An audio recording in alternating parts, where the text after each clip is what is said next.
Chapter 561. Great Zhou Nanyang County. The ancestral court of the Heart sect, one of the 4 Buddhist sects, was located in Nanyang County. The Heart sect recruited believers here.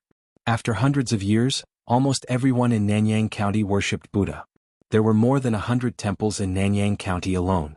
Tiantai Mountain, which was located in the center of Nanyang County, was where the ancestral court of the Heart sect was located.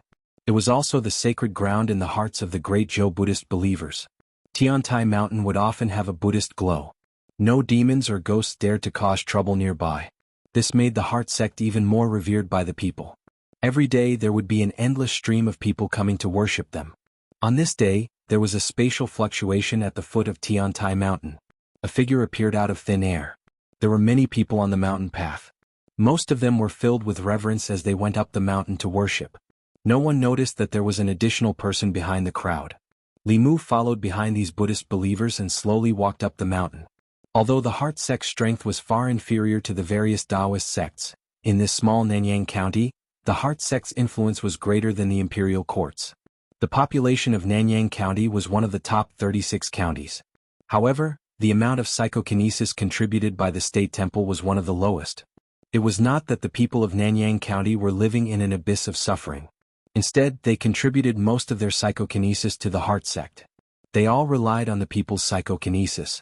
This was a conflict between the Buddhist sects and the imperial court. Therefore, the Great Zhou court would never allow the Buddhist sects to expand without limit. The Heart sect's influence was only in Nanyang County. Outside of Nanyang County, there were very few temples in the Heart sect. The crowd discussed softly as they walked up the steps. Once one gets old, one's body won't be able to take it anymore. It would be great if I could ask for some medicine on this trip up the mountain. I'm here to fulfill a vow. Last year I went up the mountain to worship the Bodhisattva. This year my daughter-in-law gave birth to a chubby boy. Is it that effective? Then I'll have to pray too. Young man, what are you here to pray for? Someone asked him. Li Mu smiled and said, to pray for marriage. The warm-hearted auntie reminded him, if you pray for marriage and children, you have to pray to the Bodhisattva. Remember not to pray to the wrong person. After chatting for a while, Li Mu became familiar with this group of people. They chatted and laughed all the way up the mountain and came to a temple. The ancestral court of the Xang clan seemed to be a slightly extravagant temple. Compared to the other sects, it was slightly shabby.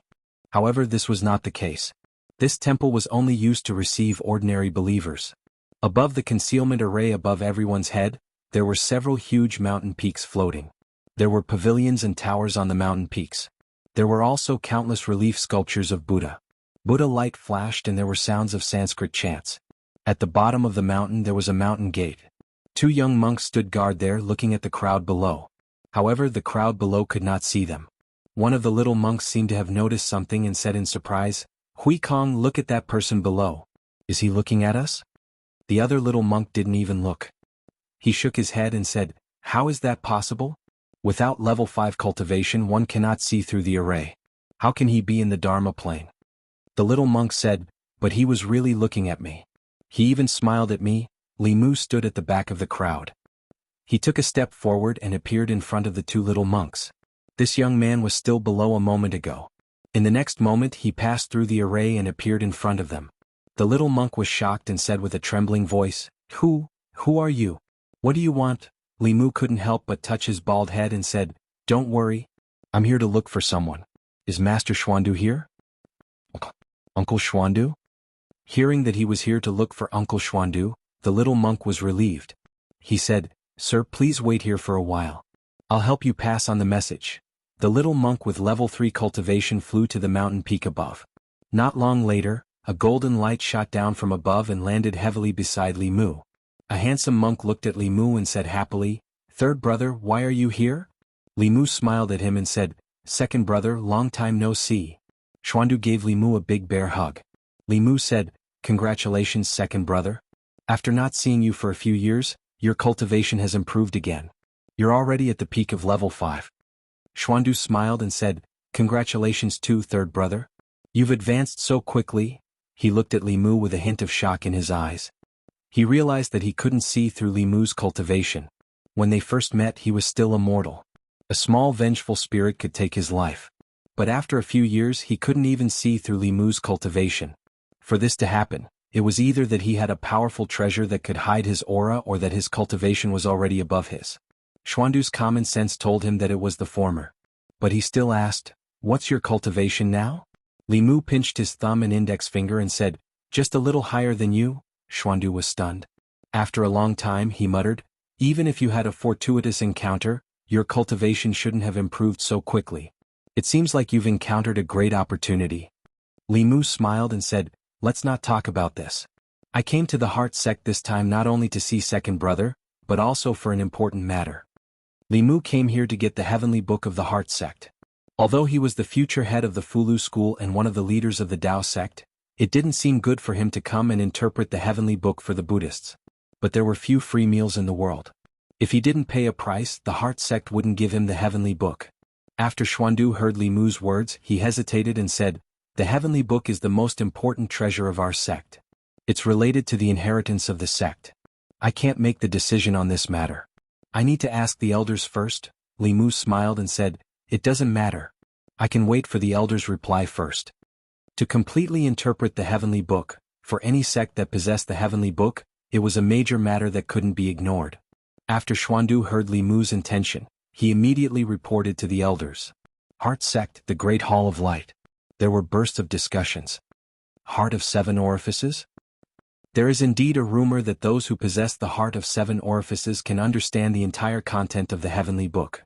But rumors are only rumors. I have never seen such a physique. I'm afraid someone is using this as a pretense to deceive the heavenly book. Such a technique is too clumsy. The heavenly book was the most precious treasure of the Heart Sect. Of course it couldn't be easily given away. A middle-aged monk thought for a while, looked at Xuandu and asked, "Your friend, what is his name?" Xuandu said, "Uncle Puji, his name is Li Mu." Puji's gaze was deep as he said, "According to what I know, the Ling Jizi of the Fulu school of the Tao sect is called Li Mu. Recently the other 4 sects of the Tao sect, for the sake of the Fulu school, have offended the number 1 sect, Xuanzong. This matter is extremely unusual. It seems that the 4 sects must have received the promise of the Fulu school to interpret the heavenly book. Ling Jizi possessing the heart of 7 orifices, there is a 90% chance that it is true." There is such a thing? If that's the case, then isn't this Xuanzong's opportunity? But he is a person of the Tao sect. Why would he help our Xuanzong? Could there be some conspiracy behind this? A few elders of the Heart Sect revealed a hesitant expression. On one hand, this was the Heart Sect's opportunity. On the other hand, this matter was very risky. If the heavenly book was lost, it would cause an unbearable loss to the Heart Sect. In the end, an old monk stroked his snow-white long beard and said, "Although the Tao sect is not our enemy, the Heart Sect's most precious treasure cannot be given to the Tao sect. Our esteemed guest has come from afar. Xuandu, treat him well. There is no need to mention the heavenly book anymore." When the Xuanzong elders heard this, they did not say anything else. The one who spoke was Elder Puxiang. His cultivation had reached the peak of Dongxian. When the Venerable One was in seclusion, Elder Puxiang was in charge of all matters of the Heart Sect. Even the heavenly book of the sect was under his control. When everyone was silent, only Elder Puji stood out and said slowly, "I think that this is an opportunity that our Heart Sect cannot miss. We cannot give up on the great opportunity of the Heart Sect's rise just because the person with the heart of 7 orifices has the identity of the Tao sect." He walked to the front of the crowd and analyzed, "As everyone knows, ever since the Xuanzong exchange, the Tao sect that was originally one has begun to split. Fulu school has roped in the other 4 sects, most likely through the heavenly book. Xuanzong's strength is too strong. Even if the other 5 sects join forces, they would not be able to shake him. At this time, Fulu school must be anxious to find allies. If not, he would not have come to the Heart Sect. He came here to gain new allies and has no other intentions. If the Heart Sect is suspicious and fearful of him, we will miss this great opportunity." Elder Puji did not stop and continued, "Now the reality of the cultivation world is that with Ling Jizi with the heart of 7 orifices, the heavenly books of the 6 sects of the Tao sect will be completely deciphered except for Xuanzong. The 5 sects will usher in a period of rapid development. The battle between the sects is like rowing a boat against the current. If you don't advance, you will fall behind. If the Heart Sect continues to stick to the old ways, I'm afraid there will be no chance for a comeback." Elder Puji's words made the elders fall into deep thought. He knew the situation of the cultivation world like the back of his hand. His analysis was also reasonable. The heart sect's rejection of the Fulu school's Ling Jizi's suggestion would not be wrong in the short term. However, in the long term, it would be destroying the sect's future. Since ancient times, the decline of many sects in the world of cultivation was not because they did something wrong, but because they did nothing. In the cultivation world, there were hundreds of schools of thought contending. When Tao sect and Buddhism flourished, those schools did nothing wrong and gradually disappeared in the long river of history. Once Tao sect flourished again, the space left for Buddhism to develop would become smaller and smaller. Elder Puxiang, who was in charge of the heart sect, was obviously moved by Elder Puji's words. After thinking for a long time, he said, "Xuandu, invite Ling Jizi over." Under Xuandu's lead, Li Mu came to a large hall. The first thing he saw were a few shiny bald heads. The strength of the heart sect could not be compared to the other Tao sects. They only had one person in the seventh realm. At this moment, the 4 monks in front of Li Mu were all in the 6th realm. Li Mu put his palms together and said, "Greetings, elders." When they saw Li Mu, the few elders of the heart sect felt waves in their hearts. Could the gap between Buddhism and Tao be so great? A young disciple of the Fulu school actually had a cultivation level that did not lose to theirs. The young man in front of them not only had unfathomable mana, the few Buddhist powerhouses who specialized in physical cultivation could also feel an incomparably powerful physical strength from him. It was hard to imagine that a cultivator of Tao sect could have a physical body that did not lose to a 6th realm Buddhist powerhouse. Clearly, he was a dual cultivator of energy and body. Moreover, he had cultivated both his mana and body to the 6th realm. Elder Puji put his palms together and praised, "Heroes indeed come from the young." With Ling Jizi, it is only a matter of time before the Fulu school surpasses Xuanzong. Li Mu clasped his fists and said, "Elder Puji, you flatter me, you flatter me." When he came, Xuandu had already told him that the heart sect did not agree with him interpreting the heavenly tomes. It was Elder Puji's strong argument that made them change their mind. Not only was this monk aware of many major events that happened in the cultivation world, but his insight was also very sharp. Even Xuanzong did not know that Li Mu was interpreting the heavenly tomes for the other sections. Yet, he was able to guess the truth of the matter just based on Xuandu's words. At this moment, another old monk walked forward and said, "Ling Jizi is willing to interpret the heavenly tomes for the heart sect." This old monk is extremely grateful. Li Mu was very clear that he had delivered himself to Xenzong's doorstep and let them take advantage of him. Any normal monk would suspect that he had ulterior motives. He did not bother to be courteous with the old monk and said, "To be honest, I came this time to form a good relationship with the heart sect. Xuanzong of Taoism has gone too far.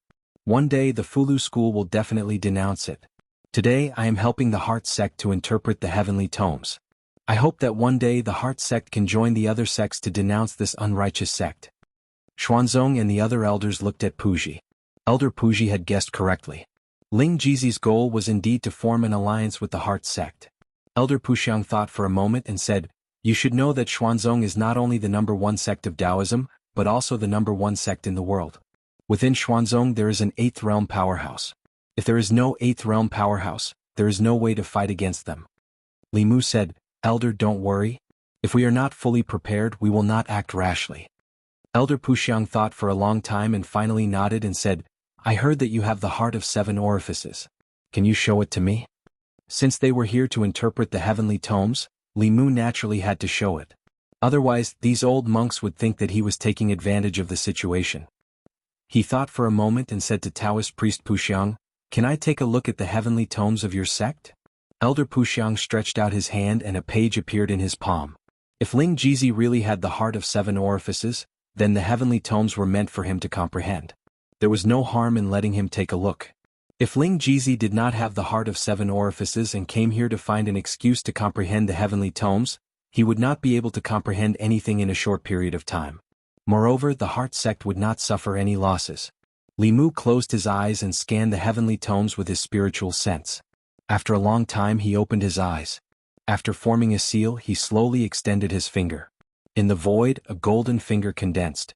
An elder exclaimed, "Great Nirvana finger." This great Nirvana finger was a divine ability from the heart sect's heavenly tomes. Li Mu changed his hand seal and pressed down with his palm. Another golden palm appeared in the main hall. Prajna palm. They watched as Li Mu executed the second Buddhist divine ability. This level of divine ability was only passed down to the core disciples of the heart sect. Normally, outsiders would not be able to understand it. However, this did not exclude the possibility of an accident. However, the divine abilities that Li Mu used afterward were things that even they had never seen before. These divine abilities were very powerful. When executed, there was a Buddhist light that appeared. It was definitely from the heavenly tomes. However, they had never seen it before. If it was not him comprehending it on the spot, then what was it? After executing a few divine abilities consecutively, Li Mu's face turned pale. His body swayed and he shook his head. No, comprehending the heavenly tomes is too taxing on the mind. I can only comprehend this much this time. I'm afraid I will need half a month before I can recover my mind and comprehend it a second time. Elder Puxiang smiled and said, "There's no hurry. You can stay in the heart sect for a long time. I'll let Xuandu prepare a room for you."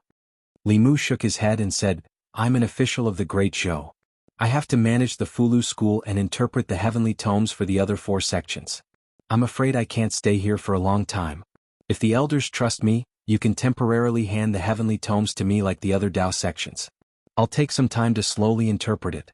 Every once in a while I'll report back to your sect." The Heart sect had never handed the heavenly tomes to an outsider. Elder Puxiang hesitated and said, "This we still have to discuss. Xuandu, bring Ling Jizi around the sect." Xuandu brought Li Mu out. A Taoist priest said, "I'm afraid it's not good to hand the heavenly tomes to an outsider. What if something goes wrong?" At this moment Elder Puji walked up and said, "When Ling Jizi was in the 5th realm he already had the power to transcend. Now that he's in the 6th realm, I'm afraid only those in the 8th realm can stop him.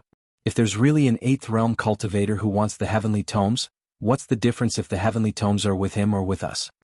Puji's analysis was very reasonable. After a discussion, Elder Puxiang nodded and said, "What we can think of, the other 4 Dao sects can also think of. Since they can trust Ling Jizi, why can't we? Puji, go and ask Ling Jizi to come back." Puji nodded and turned to walk out of the hall. The moment he stepped out of the hall, a faint light flashed in the depths of his eyes. Chapter 562. In terms of deciphering the heavenly book, Li Mu had already formed a monopoly. In the end, the Heart sect agreed to his request to take the heavenly book away.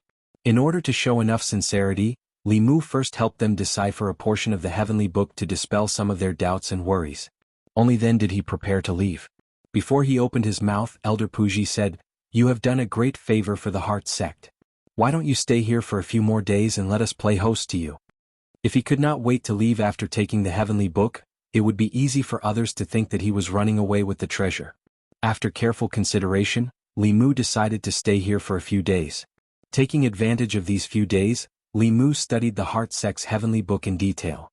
The Heart sect's heavenly book was divided into 2 parts. One part was the Buddhist scriptures, which were equivalent to the Taoist Heart Sutra to guide the cultivation of qi. The other part was various Buddhist supernatural powers. Taoism had countless spells. Taoism cultivators used the mana in their bodies to the extreme. Buddhism, on the other hand, developed the body. Buddhism's supernatural powers were mostly related to the body. Their bodies were no weaker than Dharma treasures. Combined with their physical supernatural powers, their combat strength was not to be underestimated. Li Mu was a dual cultivator. After receiving Ao Qing's inheritance, his physical body reached the 6th realm. He could cultivate most of the supernatural powers in the heavenly book. In this page of the heavenly book, Li Mu did not see any strange beasts. Among the heavenly books that he had, not all of them had such records. When he placed the 9th page of the heavenly book on top of the other 8 pages, the golden door became a little clearer. He now had 9 pages of the heavenly book in his hand. He needed to gather 15 more pages before he could make the complete heavenly book appear. There was still a long way to go in the future.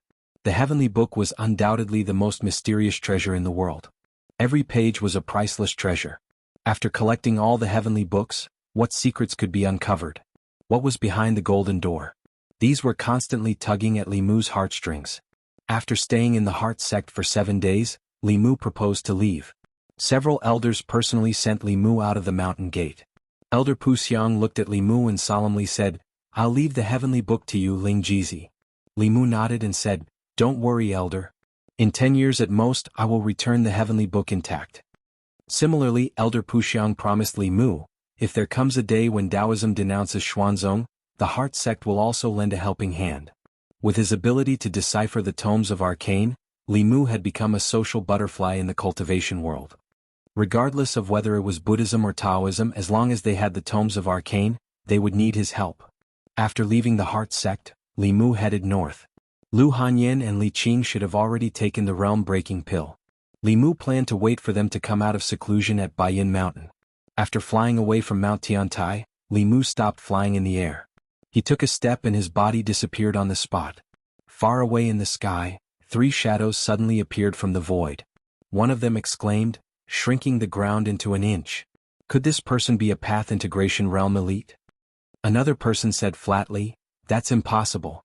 At his age, even if he started cultivating in his mother's womb, it's impossible for him to cultivate to the 8th realm. This is an ancient Dao technique that has been lost for a long time. He actually knows the ancient Dao technique. This person has a huge secret. The last person pondered and said, if he's a path integration realm elite, he would have discovered us long ago. The last time I saw him he was only at the 5th realm. Now his cultivation is at most Dongxian. He has the heavenly book of the 5 sects of Taoism and the Heart sect of Buddhism. If we can capture him, we will have made a huge contribution.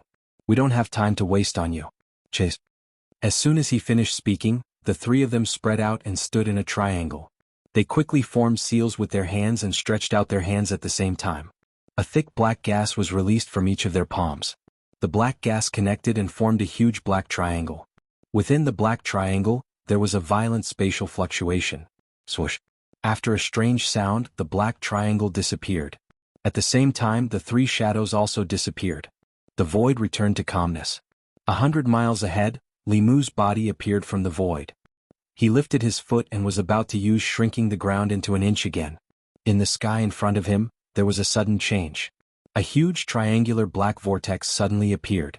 In the next moment, 3 figures walked out of the vortex. The 3 of them did not conceal their powerful aura. An extremely strong sense of oppression rushed toward him. Li Mu was shocked. Where did these 3 Transcendence Realm elites come from? But soon he sensed a familiar aura from one of them. It was the aura of the demon sect elder who had joined forces with the Green Wolf King in the Demon Nation. Li Mu blurted out, the 3 elders of Yu and Ming. The 3 elders of Yu and Ming were the 3 Transcendence Realm elites sent by the demon sect to guard the Zhu continent. Over the years, they had stirred up trouble all over the Zhu continent. They had stirred up trouble in the Great Zhou, the Demon Nation, and the southern countries. The 3 of them usually hid behind the scenes and rarely appeared. The last time they appeared together was when they besieged the Lord of Illusions. Could it be that they came for him this time? Li Mu did not have time to think. He could deal with 1 Transcendence Realm elite, but there was no way he could win against 3 at the same time. He formed a seal with one hand in his sleeve and took a step forward. However, his body remained in the same place. Li Mu's expression turned serious. This space was confined by someone. The demon sect elder who had met Li Mu twice looked at him and said indifferently, for you, the 3 of us have been waiting here for 6 days. How can we let you leave so easily? Li Mu's expression changed slightly. He was indeed the target of the 3 elders of Yu and Ming. In the Demon Nation, he had ruined the demon sect's plan and severely injured one of the 3 elders of Yu and Ming. The demon sect had never given him such treatment. This time, the 3 elders of Yu and Ming must have come for some important reason. The Heavenly Book. In just a moment, Li Mu figured out the crux of the matter. They did not come earlier or later. They just had to come when he obtained the Heart sect's Heavenly Book. Their target was the Heart sect's Heavenly Book. Perhaps it was not only the Heart sect's Heavenly Book. Only Xuandu and a few elders of the Heart sect knew that he had taken the Heart sect's Heavenly Book. The 3 elders of Yu and Ming were lying in ambush outside Tiantai Mountain 6 days ago. This meant that someone had leaked the news to them immediately. This person could not be Xuandu. In other words, there was a traitor among the 6th realm elders of the Heart sect. Puji's face flashed across Li Mu's mind. No wonder he had been facilitating the cooperation between Li Mu and the Heart sect. He also tried his best to persuade the people of the Heart sect to let him take the Heavenly Book away from the Heart sect. Only when the Heavenly Book left the Heart sect would the demon sect have a chance to seize it. Li Mu slowly looked at the 3 of them and asked, is Puji one of your people? That demon sect elder said faintly, I still have to thank you. Puji had been hiding in the Heart sect for 50 years and did not have a chance to take the Heavenly Book away. If it wasn't for you, I don't know when he would be able to control the Heart sect and obtain the Heavenly Book. Li Mu's heart trembled. For the Heart sect's Heavenly Book, the demon sect actually sent someone to spy in the Heart sect for 50 years. That was close to 60 years. Furthermore, that person had climbed to such an important position. What exactly were they scheming? If it was the supernatural powers of the Buddha sect, it would not be justified. With Puji's current position, even if he could not control the heavenly book, the supernatural powers of the heart sect would be at his fingertips. The demon sect's long-term plan made Li Mu even more convinced that the heavenly book contained a huge secret. An elder said in a deep voice, "Meng-san, why are you talking nonsense with him? Hurry up and kill this person. Take the heavenly book and prevent new problems from arising." Just as he was about to move, Meng-san stretched out his hand and stopped him. He transmitted his voice, "Have you forgotten what Puji said? This person has the heart of 7 orifices and can decipher the heavenly book. It's best if we can use such a person. If we kill him and the higher-ups find out, I'm afraid we will be punished and blamed." After that elder thought about it, he retreated. Meng-san was right. If what Puji said was true, then this person's value was more important than 1 or 2 heavenly books. It would be a pity to kill such a person. Even if they wanted to kill him, it was not up to them to decide. At this moment, Meng-san looked at Li Mu and said slowly, "Today you can't escape even if you have wings. You are a smart person. I'll give you 2 choices. Either you die or you hand over all the heavenly books and join us. You have 15 minutes to think about it." Li Mu asked faintly, "What's in it for me to join you?" Meng-san raised his eyebrows and asked, "What do you want? Strength, status?" Li Mu glanced at him and said, "What you said I already have." Meng-san thought for a while and said, "I know you like women. With your ability, join us. You can choose any woman on the continent. Who do you like? The sage sect will capture them for you." Li Mu said coldly, "Women will only affect my cultivation speed. If you want to move me, it's not enough." Meng-san thought for a while and said, "What if we can increase your lifespan by 60 years? Li Mu said, "You should know that the 7th realm is not difficult for me." Meng-san shook his head and said, "It's not what you think. What I mean is that you can have a maximum lifespan of 30 years as a Dongxian. If you can break through, your lifespan will reach 40 years. He looked at Li Mu and said in a tempting tone, "What do you think? We cultivators fight against the heavens and ourselves. What we seek is immortality. Every year we live is a greater chance of immortality. I don't mind telling you that the real way to immortality is hidden in the tomes of arcane. Join us. With the strength of the devil's doctrine and your ability to decipher the tomes of arcane, perhaps one day, you will be able to decipher the great path of immortality." The expressions of the other 2 old men changed as they shouted sternly, "Meng-san!" Meng-san stretched out his hand and said, "It's fine. This is not an absolute secret. What can you do if you tell him?" Li Mu was shocked. The demon sect actually had such a heaven-defying technique that could prolong a cultivator's lifespan. And it was not a short one like the Tianji talisman. It could prolong a Dongxian cultivator's lifespan by 60 years. How much could this increase the chance of breaking through to the 7th realm? If the 2 elders had 60 more years of lifespan, even if they couldn't reach the 8th realm, they could still protect the Fulu school for another 60 years. This was something Li Mu didn't even dare to think about before. Moreover, the great way of immortality mentioned by the elders of the demon sect. Which cultivator could resist this temptation? Immortality, the ultimate pursuit of human cultivation, was hidden in the heavenly books? Judging from the 3 elders of Yu and Ming's reaction, his words were most likely true. No wonder the demon sect had dominated the 10 continents for tens of thousands of years. Who knew how many heaven-defying techniques they had and what they were plotting? He had obtained too much information today. Li Mu took a deep breath and said, "Let me think about it." Meng-san floated in the air and said indifferently, "You have less than half an hour." Li Mu stood in place, his expression changing. He seemed to be making a difficult choice. Prolong his lifespan by 60 years was a great temptation. Li Mu was even more tempted by eternal life. However, joining the demon sect was impossible. He could only listen to half of what the demon sect said. It was true that they could prolong his lifespan. However, if he joined the demon sect, he would most likely be used as a machine to decipher the heavenly books. He would probably lose his freedom. Of course, he would not let go of this opportunity. Not to mention eternal life, Li Mu would not let go of the opportunity to prolong the elder's lifespan by 60 years. He had already secretly sent a message to the Empress. What he needed to do now was to stall for time. There were no secrets between him and the Empress. He had already taught the Empress the 9 words mantra. With her cultivation, she could use the earth-shrinking technique to cross hundreds of miles with a single step.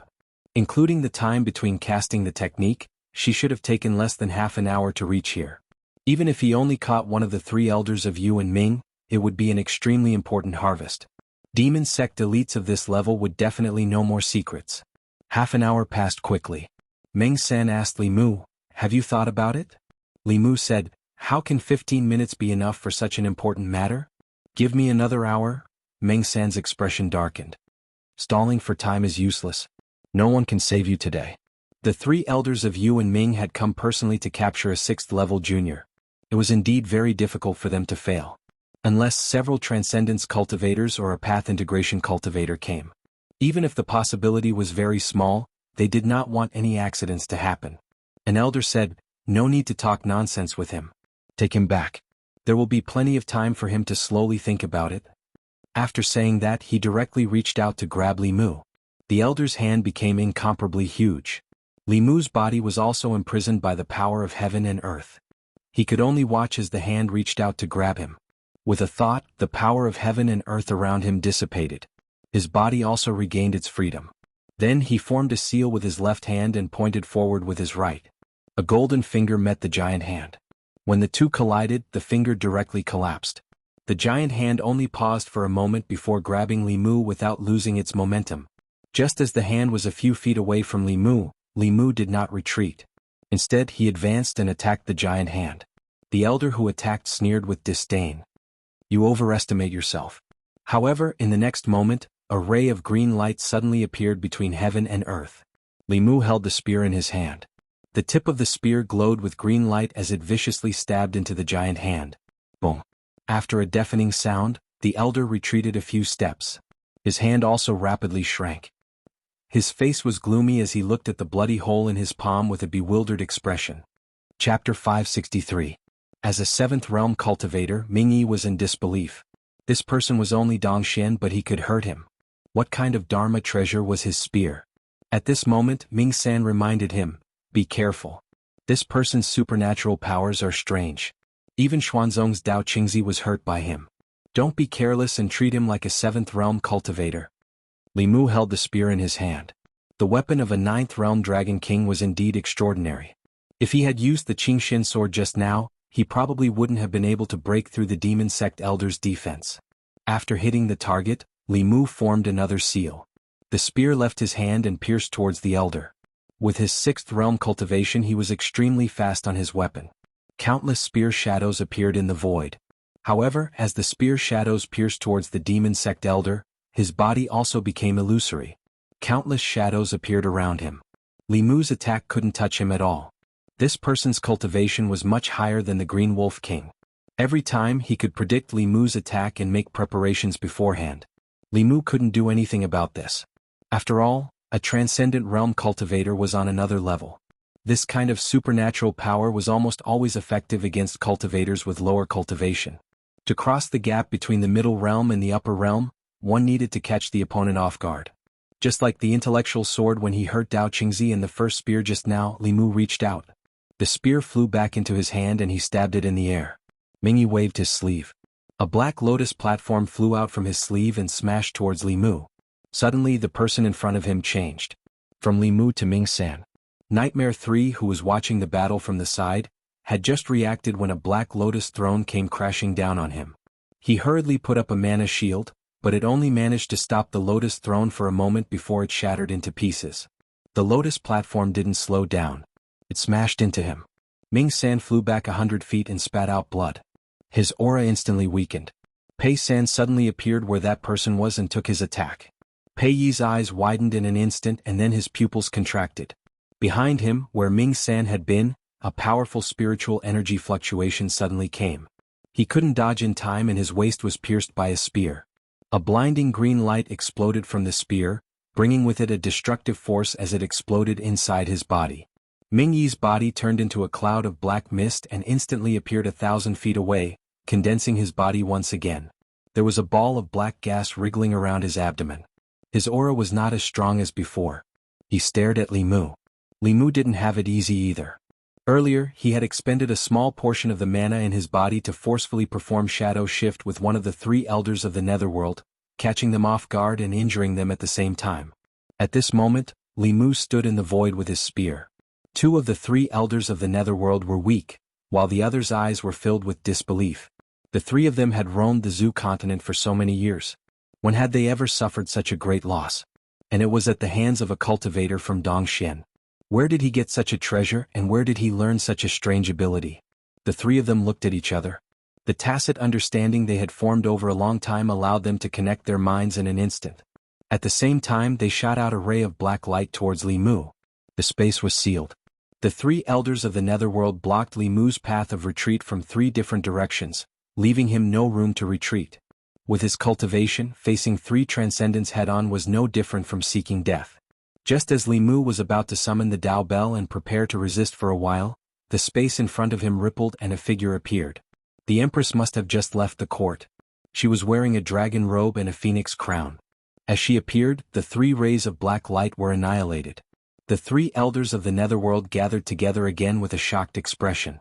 Ming San even blurted out, "The Empress of the Great Zhou." Feeling the aura of the woman opposite him was stronger than before, Ming San wanted to retreat. However, he didn't want to let go of this rare opportunity. He shouted, "No matter how strong she is, she's only at the 7th level. Let's attack together." Just as he finished speaking, he suddenly saw Ming Er's figure opposite him. And at Ming Er's original position, there was a powerful aura that made his hair stand on end. Recalling Li Mu's strange divine ability just now, Ming San's expression changed greatly. He wanted to retreat, but it was already too late. A tyrannical magic power swept across, and his body and primordial spirit were both severely injured. Li Mu didn't miss this opportunity. He stabbed forward with his spear. Ming Er, who was teleported over by the Empress, was pierced through by the spear. The strength of the Empress of the Great Zhou was beyond his imagination. Ming San didn't dare to stay any longer. He immediately said, "Let's go." A ball of black light burst out of the three's bodies at the same time. Then they disappeared into thin air. When they reappeared, they were already gathered together.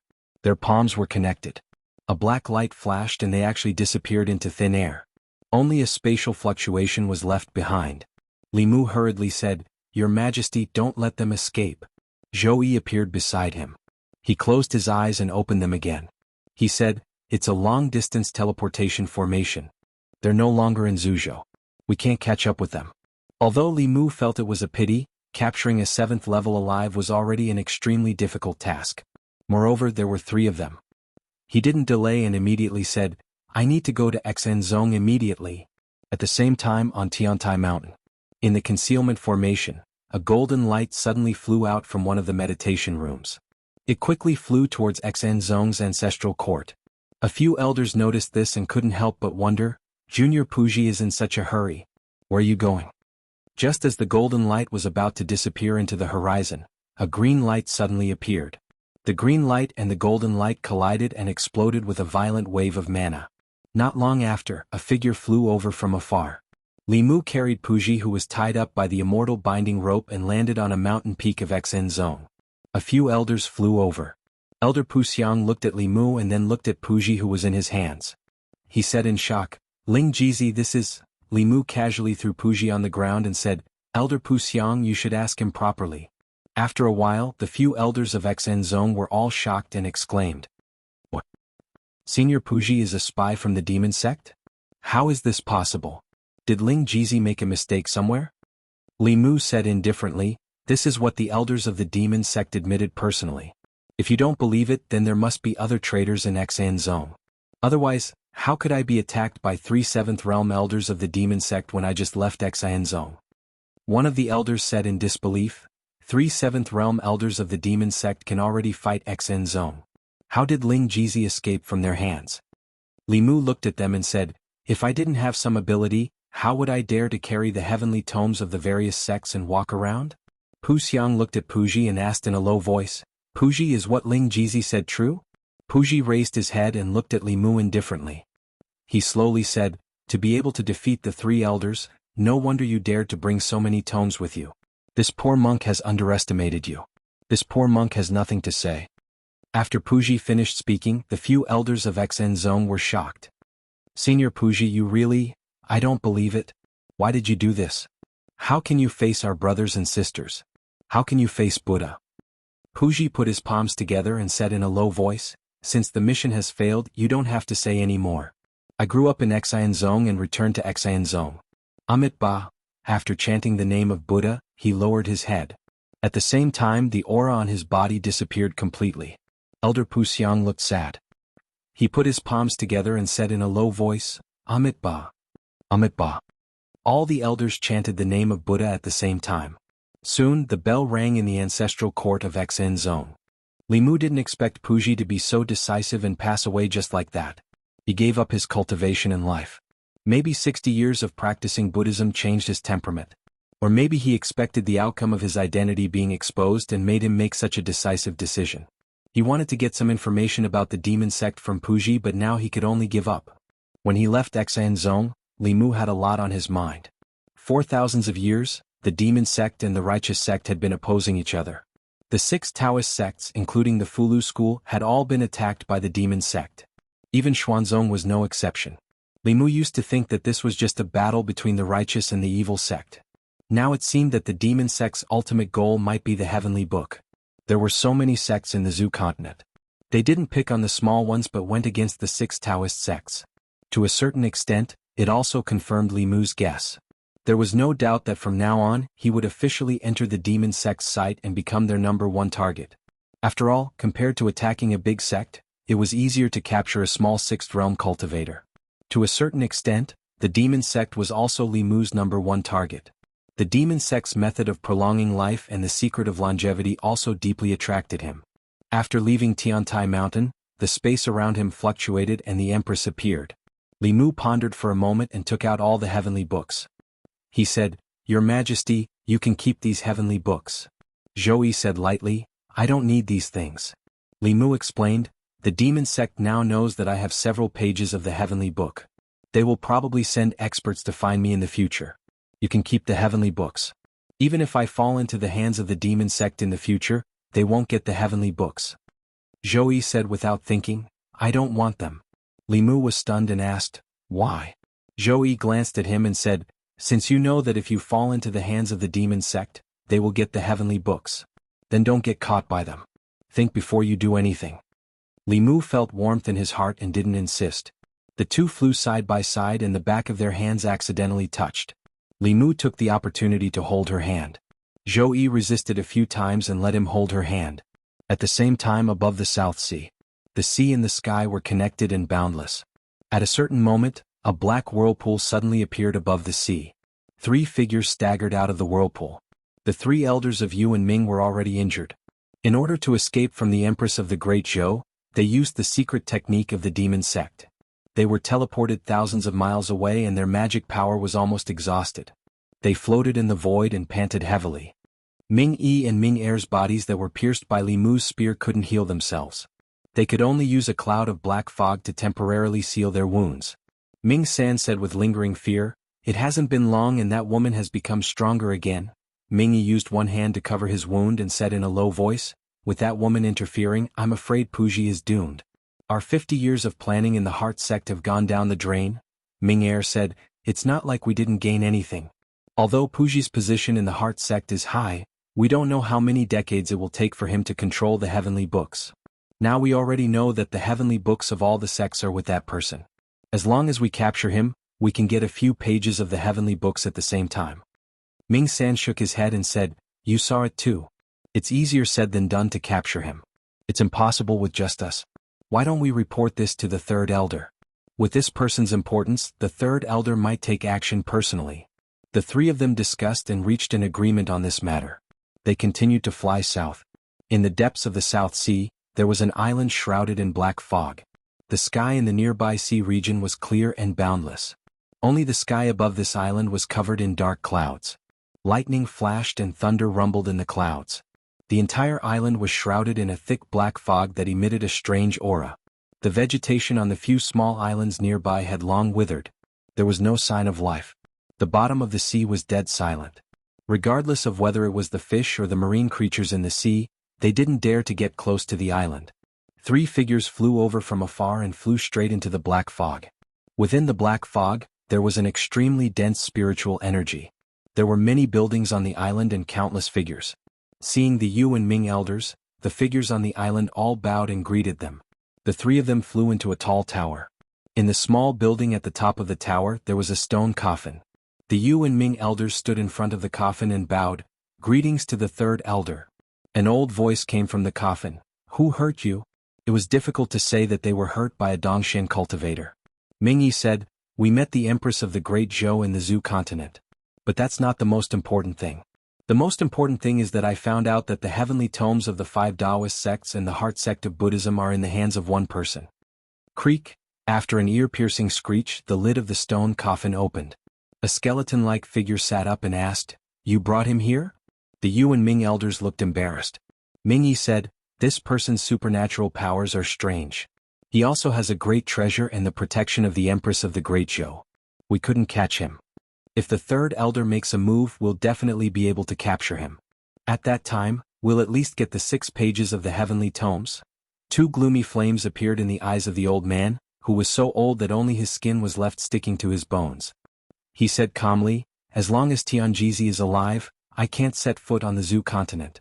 "Who is this person you're talking about?" Mingyi formed a seal with his hands. An image appeared in the void before him. In the image was the scene where the 3 of them intercepted Li Mu. The old man looked at the young man in the image with gloomy flames in his eyes.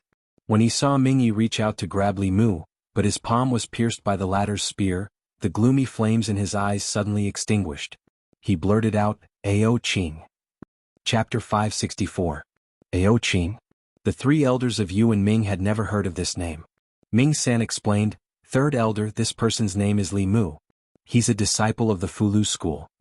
At this moment, the fire in the eyes of the skeleton-like elder lit up again. He whispered to himself, "Did that lascivious dragon also pass on its memories? This is going to be troublesome." He looked at the 3 elders of Yu and Ming and asked, "Is this person extremely lecherous and has countless beauties as his companions?" Ming-san bowed and said, "Third elder's foresight is divine. This person is indeed extremely lecherous and has many beauties as his companions. Not only did he have an affair with the Queen of Thousand Fox Country, but he also had an affair with the Empress of the Great Zhou." The elder continued to ask, "Are there snakes, dragons, foxes and ghostly cultivators by his side at the same time?" Ming-san nodded and said, "According to our intelligence, there are 2 fox women and a pair of snake demon sisters who are related to him. As for ghostly cultivators, we haven't found any." The elder in the stone coffin exhaled and whispered, "It really is him. No wonder you 3 returned in defeat. That lascivious dragon had already touched that realm." The 3 elders of Yu and Ming were confused by the elder's words. Ming-san asked tentatively, "Third elder, what should we do next?" The elder was silent for a long time before saying, "No matter who it is that has survived until now, they have to start from the beginning every time they reincarnate. His cultivation is only at the 6th realm, but his supernatural powers and battle experience are far superior to yours. If the 3 of you work together, it won't be difficult to capture him." After another moment of silence, he continued to ask, "Is there any news of the White Emperor?" Mingyi shook his head and said, "No. After the Demon Emperor's cave disappeared, the White Emperor's demonic corpse also seemed to have disappeared into thin air. We can't find it anymore." The elder calculated with his fingers and said, "Then there's no need to search anymore. You guys are no longer his match. Continue to search for other heavenly tomes and pay attention to Yong." 3 streams of light flew out of the tower. The 3 elders of Yu and Ming looked down at the figures below. The young disciples of the sage sect who had been nurtured from a young age had already entered the 5th realm of cultivation before or after turning 20. Any one of them would be a top genius on the continent. However, in front of this monster-like young man, the light of the genius disciples of the sage sect seemed so dim. At the top of the tower, the old man sat in his coffin and looked into the distance. He said in a low voice, "The situation has changed again." He stretched out his hand and a gray ball of light appeared in his palm. After pondering for a moment he said, "Shuiyun, come and see me." The voice spread out from the tower. A young man who was cultivating in one of the buildings on the island immediately ended his cultivation and flew towards the tower. Everyone on the island looked at the stream of light with envy. The 3rd ancestor has awakened. 3rd ancestor has summoned Shuiyun again. I wonder what benefits he'll get this time. The body of blood and Yin is so good. It's only been a few years, but his cultivation has already been pushed to the peak of the 5th level. I'm afraid he'll reach the 6th level soon." The young man flew into the tower and knelt down on both knees. He said respectfully, "Greetings, 3rd ancestor." The old man sat in the coffin and asked, "How is your blood fiend demonic art?" The young man said, "I've already reached the peak of the 5th level. I encountered a bottleneck a month ago and couldn't break through. I was just about to ask 3rd ancestor, The old man flew out of the coffin and came before him. He said, "The blood fiend demonic art is a top cultivation technique. There are 9 levels and each level corresponds to a realm. You can only begin to cultivate the 6th level when your cultivation has broken through to the Dongshin." He waved his sleeve and a blood-red pill appeared before the young man. He looked at the young man and said, "Take this. I'll protect you and help you to reach the 6th level." The young man was pleasantly surprised. Ever since he entered the sect had piled countless resources on him, turning him from a wandering beggar into a powerful cultivator. He could destroy mountains and fill seas with a wave of his hand. He took a deep breath and said, "In the future I'll climb a mountain of swords and dive into a sea of fire for the sage sect. I won't hesitate to die 1,000 times." The old man said calmly, "Begin." The young man took the pill and slowly put it into his mouth. A powerful spiritual energy surged through his limbs and bones, causing the veins on his exposed skin to bulge. There were even traces of blood slowly seeping out. The old man pressed a hand on his head, and another powerful spiritual energy surged in. The violent spiritual energy suddenly calmed down, and the young man's aura continued to rise. After an unknown period of time, his aura increased several times in an instant, and then it calmed down. The old man slowly withdrew his hand. The young man sat cross-legged on the ground with a dull expression. His eyes were blank. The old man stretched out his hand, and a gray ball of light appeared in his hand. He pressed the ball of light on the young man's head. The ball of light quickly entered, and the young man's eyes gradually lit up. He looked down at his hand, then frowned and asked, "Who am I?" The skinny old man said, "You're the 4th ancestor of the sage sect, Blood River." The young man was silent. He closed his eyes as if digesting the memories. After a while, he opened his eyes again, and there was a hint of vicissitudes in them. He said calmly, "This body is only at the 6th realm. It's not time for me to awaken yet." The skinny old man said, "It's indeed not the time, but the situation in the Zoo continent has changed, and I have to wake you up in advance. Now, at least 6 pages of the heavenly book are in the hands of a 6th realm cultivator. I'm being watched and I can't set foot on the Zoo continent. If you can capture him, you'll succeed." The young man asked, "Who is it?" The old man waved his sleeve, and a figure holding a spear appeared in the void. "Ao Ching." The young man's expression changed drastically, and fear came from the depths of his soul. He said in shock, "He's still here too." The old man said, "What are you afraid of? Even if someone inherited his memories, he's only at the 6th realm now. You should quickly advance to the 7th realm, capture him and take revenge. Won't that be easy?" The young man's expression was uncertain.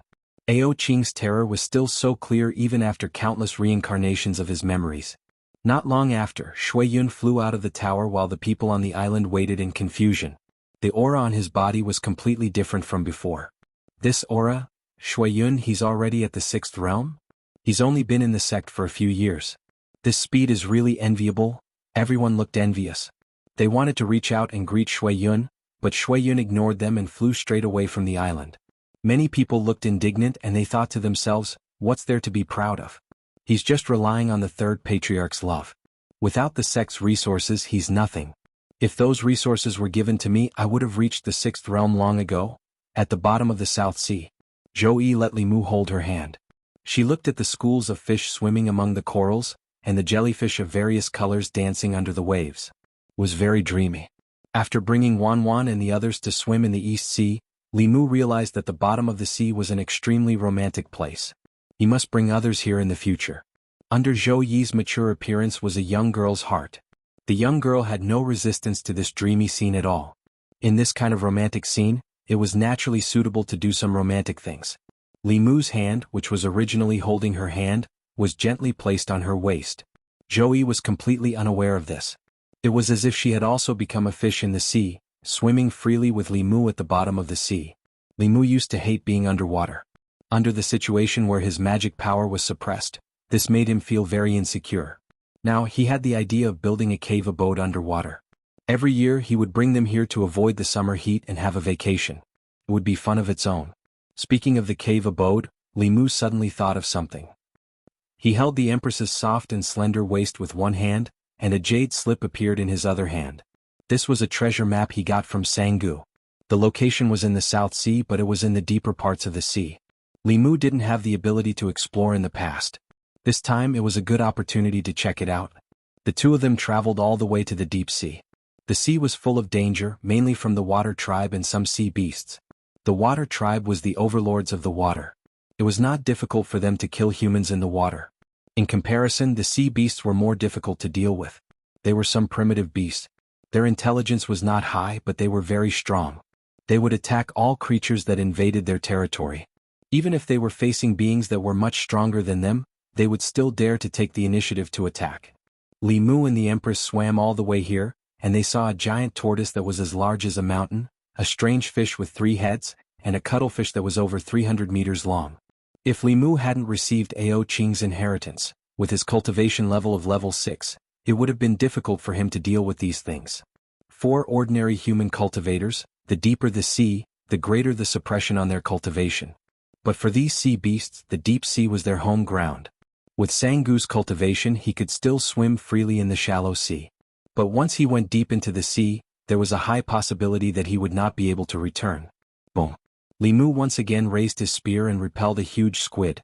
That sea beast also knew that the human in front of it was not to be trifled with.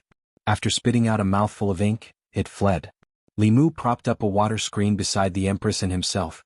When the ink dissipated, what appeared in front of them was an undulating underwater mountain range. The location recorded on the treasure map was here. Li Mu could tell at a glance that there was a formation set up in this mountain range. The formation was mainly for protection. Generally speaking, cultivators would set up such a protective formation in their cave abodes or sections. In other words, Sangu's treasure map pointed to a cave abode at the bottom of the sea. Humans would not build caverns at the bottom of the sea. The caverns here should belong to the Water Clan or the Dragon Clan. The formations in the mountains were not very powerful. Most of the formations would run out of spiritual chi in a short period of time without the maintenance of cultivators. This formation was no exception. Even if it cleverly used the mountain range as its foundation, the spirit chi contained in the mountain range would dissipate with the passage of time. Even if Li Mu did not do anything, this formation would completely lose its effect in 100 years. Li Mu easily broke the formation that was on the verge of losing its effect. Under the formation there was a huge palace made of coral. On the coral square in front of the palace, there was a skeleton lying. As the formation was broken, a weak wave of spirit chi swept over, and the dragon skeleton also turned into ashes. This was a cave abode of the dragon tribe and also his tomb. Li Mu and the dragon tribe were somewhat related. He gathered the ashes scattered in the square and buried them in the center of the square. Then he cut a piece of coral and made a wordless tombstone for him. Then he and the Empress began to search the cave abode. The dragon tribe had 2 most important natures, lust and greed. It was difficult for them to reproduce with their own kind. They would leave their bloodline everywhere and create many new species with countless races. At the same time, they also liked to collect treasures. Most adult dragons were very rich. Even if they died, they would choose to sleep with their treasures. Li Mu now suspected that the story about the dragon tribe being very rich was made up by someone. Chang Xian was so poor that she was the only one left. Ao Qing also did not have many treasures. This nameless dragon tribe's cave abode was also empty. Could it be that someone had already been here before Li Mu? Li Mu looked carefully and did not find any traces of someone having been here. There was also a certain possibility that he had placed the treasures in the flask heaven space. Generally speaking, when a powerhouse of the upper realm died, the flask heaven space opened by them would stay in place and move with the fluctuations of space. Li Mu could take a gamble. He took out the long spear and after circulating his spirit chi, he stabbed it into the void above his head. Where the tip of the spear passed, a gap appeared in the void. Through the gap, another space could be faintly seen. Li Mu held the Empress' hand and their figures disappeared. When they reappeared, they were already in a dead silent space. This space was much smaller than the Demon Emperor's space. It was about the same size as the space that Li Mu was pulled into by the old man in Xuanzong. It could be seen that this dragon tribe powerhouse's cultivation was at the 8th realm when he was alive. On the ground of the space, there were piles of spirit jades scattered, but they had all lost their spirit chi. The spirit jades in the flask heaven space could not be preserved for a long time. In order to maintain the vitality of the space, it needed the nourishment of spirit chi. When the owner of the space was alive, they could absorb spirit chi from the outside world. When the owner of the space died, it could only consume the spirit chi inside. Spirit jades, pills and magic treasures. Without any protective measures, the spirit chi within them would gradually dissipate, and they would become useless. Li Mu looked at the spirit jades and magic treasures that had lost their spirit chi, and his heart was filled with endless regret. The spirit jades would shatter with a touch, and the magic treasures could only be reforged. Li Mu did not waste any of these magic treasures and put them away. The materials used to forge magic treasures were still useful. When he put away a bow, Li Mu's hand movements paused. This bow actually contained a strand of spirit chi, which formed a sharp contrast with the other magic treasures that had lost their spirit chi. Bark-shaped magic treasures were very rare in the cultivation world. Li Mu casually pulled the bowstring, and his expression suddenly changed. At this moment, more than half of the magic power in his body was sucked away by the bow. The bow in his hand shone with a golden light, and an illusory arrow condensed on it. Not only that, but Li Mu's magic power was also continuously being sucked into the bow. Zhou Yi felt the destructive power in the arrow and immediately said, "Let go." Li Mu let go of the bowstring and a golden light shot out, directly penetrating the barrier of the flask heaven space. A black hole appeared on the spatial barrier, and it was still expanding rapidly. Zhou Yi grabbed Li Mu's wrist and said, "This space is about to collapse, let's go." In the next moment, the two of them teleported out and appeared in the sky above the sea. Li Mu heaved a sigh of relief. The collapse of the flask heaven space was no small matter. If they were swept into the spatial turbulence, he and the Empress would be a pair of miserable lovebirds today. He looked down and a huge whirlpool appeared on the originally calm sea. The whirlpool was dozens of miles in diameter, and countless fish and prawns were swallowed up. The magic power in his body was less than 10%, and he felt a deep emptiness. Li Mu looked at the bow in his hand. The bow was no longer shining with golden light, and it had returned to its original state. There were 2 words carved on it in the dragon language, and it seemed to be the name of the bow. Li Mu identified it and whispered, "Shooting the sun." Chapter 565. Li Mu had never seen such a powerful magic weapon in the sky before. This was definitely not something that could be created with the current level of refining. It was not even recorded in the heavenly book of the North sect. The power of this magic treasure was even above Ao Qing's spear. Of course, this bow also consumed a lot of magic power. With Li Mu's magic power, he could not draw the bow a second time. Even the arrow just now was not at full power. Under the Empress's reminder, Li Mu cut off his magic power in advance. The bow was named Sun Shooting. The power of this bow lived up to its name. This was originally something that Li Mu and the Empress found to do out of boredom when they were roaming the bottom of the sea. They did not expect that the ordinary jade scroll that they got from Sangu would have such a great harvest. With Ao Qing's spear nearby and the sun-shooting bow far away, Li Mu was confident that he could kill one of the 3 elders of Yu and Ming. The collapse of the flask space at the bottom of the sea formed a turbulent whirlpool. It took a long time for it to dissipate. It was not easy for the Empress to come out. She was in the mood for fun. Coincidentally, Lu Hanyin and Li Qing were in seclusion. Li Mu did not have anything important to do, so he took her around. This place was not far from the South County and was also very close to the north. Zhou Zhong once said that there were traces of the demon sect's activities in the north. Li Mu wanted to find out more about it. North Mounjin. As soon as the 2 figures landed, a figure flew out from one of the halls. Zhou Zhong looked at Li Mu and the Empress who had turned into Shangguan Li and asked, "Why are Lord Li and Commander Shangguan here?" Li Mu said, "You said a few days ago that there were people from the demon sect in the north. How's the situation recently?" Zhou Zhong said, "It's not optimistic. Sangu and the others eliminated some of the demon sect spies in the north. The north is temporarily stable, but the Shen Kingdom's royal family in the central state has been moving frequently in the past few months. They seem to be planning something. I suspect that they have already joined forces with the 3 Buddhist sects. If the Shen Kingdom's royal family really joined forces with the 3 Buddhist sects, then the northern state would indeed be in trouble. The Shen nation was the birthplace of Buddhism. The Shen nation's royal family had always had close ties with Buddhism.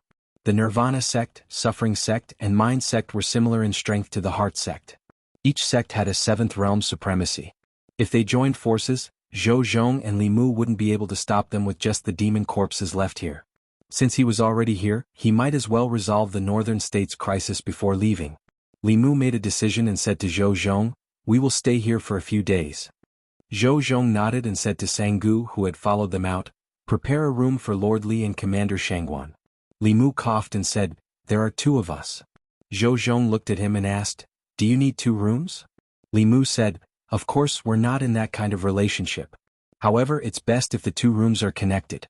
I still have something important to discuss with Commander Shangguan. After all, he and the Empress had just broken through a thin layer of window paper. Their relationship had progressed from holding hands with great difficulty to hugging each other's waist. They were still far from living in the same room.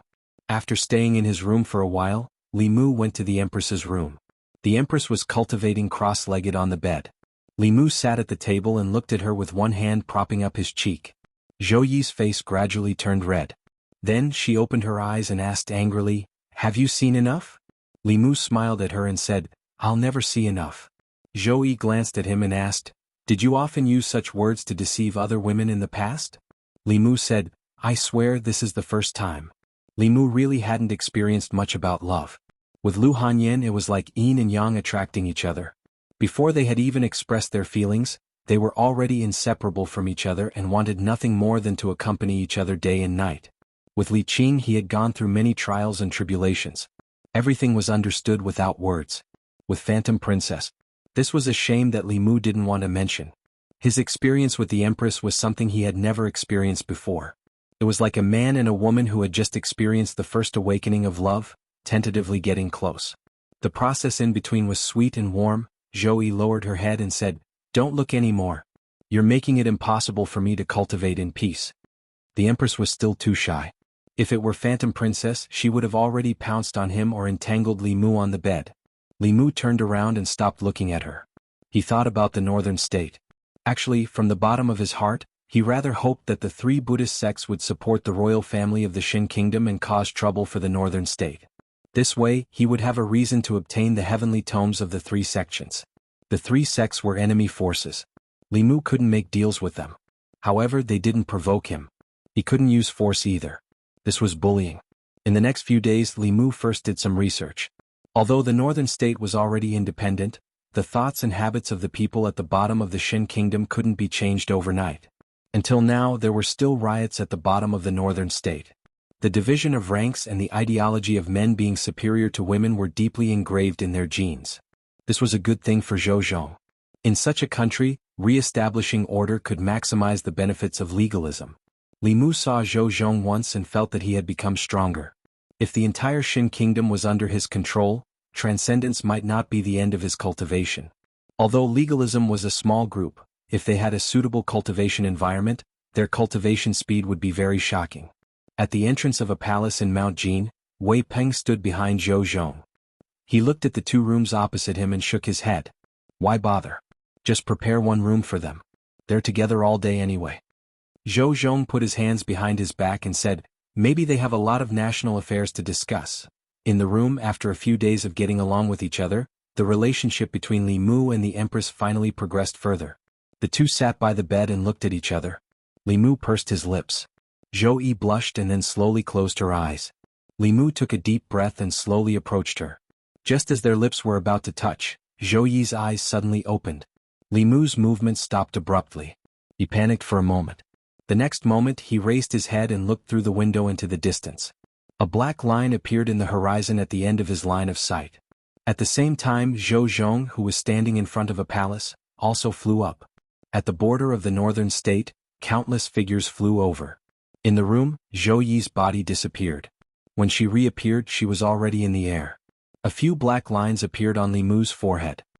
He and the Empress had been together day and night, and had cultivated their feelings for each other for several days. It had not been easy for him to pry open the Empress's heart. Just now he had only been 0.01 centimeters away from the Empress's lips. Then he was interrupted by these damned people. Li Mu looked at the horizon. Anger burned in his heart. In the sky hundreds of figures flew over. Their target was Mount Jin. At the very front of the crowd was a bald man with countless blood-red runes drawn on his head. He looked a little demonic as he reclined on a white jade chair. On his left and right there were two women in his arms. The bald man's hands roamed over the two women's bodies. A young man in luxurious robes stood respectfully behind him. He said in a flattering voice, "Once we exterminate the rebels of the northern state, we will choose even more beauties for the imperial preceptor." At the front of the crowd were three old monks. The three of them stood on lotus platforms with their eyes closed. It was as if they did not want to see the lewd scene on the chair. These people were extremely fast. They soon approached Mount Jin. Sanggu was already floating in the air. When he saw the three old monks from afar, his expression changed drastically. He said in horror, "Three supremacies." The battle had not started, but he was already in despair. The Shin Kingdom's imperial family had actually invited three supremacies. Three seventh realm Buddhist powerhouses. In addition, there was the powerhouse on the white jade chair whose aura was not inferior to the three supremacies. His life was going to end today. After careful observation, he recognized that the man on the chair was the great elder of the demon Dao's Hehuan sect. The Hehuan sect was notorious in the southern states. The Shin Kingdom's imperial family had actually invited him. The bald man lay lazily on the chair and looked down. He did not care about Zhou Zhong, Sanggu and the others at all. However, when he glanced at the other young lady, his eyes suddenly lit up. He violently pushed the two women beside him away and flew straight to the young woman. His voice echoed in everyone's ears, "What a beautiful woman! Why don't you follow me?" At this moment, the space beside the young woman fluctuated. A young man appeared. The young man's expression was very ugly. A simple bow appeared in his hand. He pulled the bowstring and shot an arrow. A golden arrow pierced through the air and left a black mark in the void. It was the mark of space collapsing. The bald man did not even have time to think before the arrow pierced through his body. Boom! His body exploded. His limbs flew everywhere and were swallowed by a black hole that appeared where he was. An extremely illusory shadow tried to break free from the black hole but was still mercilessly swallowed. No. In the void, only an extremely unwilling roar was left. The black hole gradually disappeared. The bald man's figure also completely disappeared as if he had never appeared. After killing the enemy with one arrow, Li Mu's magic power was completely drained. Even his physical strength was exhausted. He fell powerlessly into the void and landed in a soft and fragrant embrace. Chapter 566. Heaven and earth suddenly fell silent. Not long ago, the northern state declared independence. The Shin emperor ignored the objections of his ministers and appointed the Hehuan sect's grand elder as the Shin nation's state advisor. After that, this person personally went to the ancestral court of the three sections. Although no one knew what happened, the three sects that watched the northern state declare independence suddenly agreed to help the royal family suppress the rebellion, and the three supremacies came together. They thought that this was a battle without suspense. Who would have thought that before the battle officially started, the Hehuan sect's grand elder was killed by an arrow? Even his essence spirit was not left behind. On the lotus platform, the three supremacies' faces were full of shock. The Shin emperor's eyes were wide open. He couldn't believe what he just saw. Someone as strong as the state advisor was gone just like that? After a brief moment of silence, a monstrous uproar broke out. The state advisor was killed? What Dharma treasure is that? Retreat, retreat quickly. The first to react were the three supremacies. Although they didn't say a word, a golden light appeared under their feet. They drove the lotus platform and shot into the distance. If that bow could kill the Hehuan sect's grand elder, it could also kill them.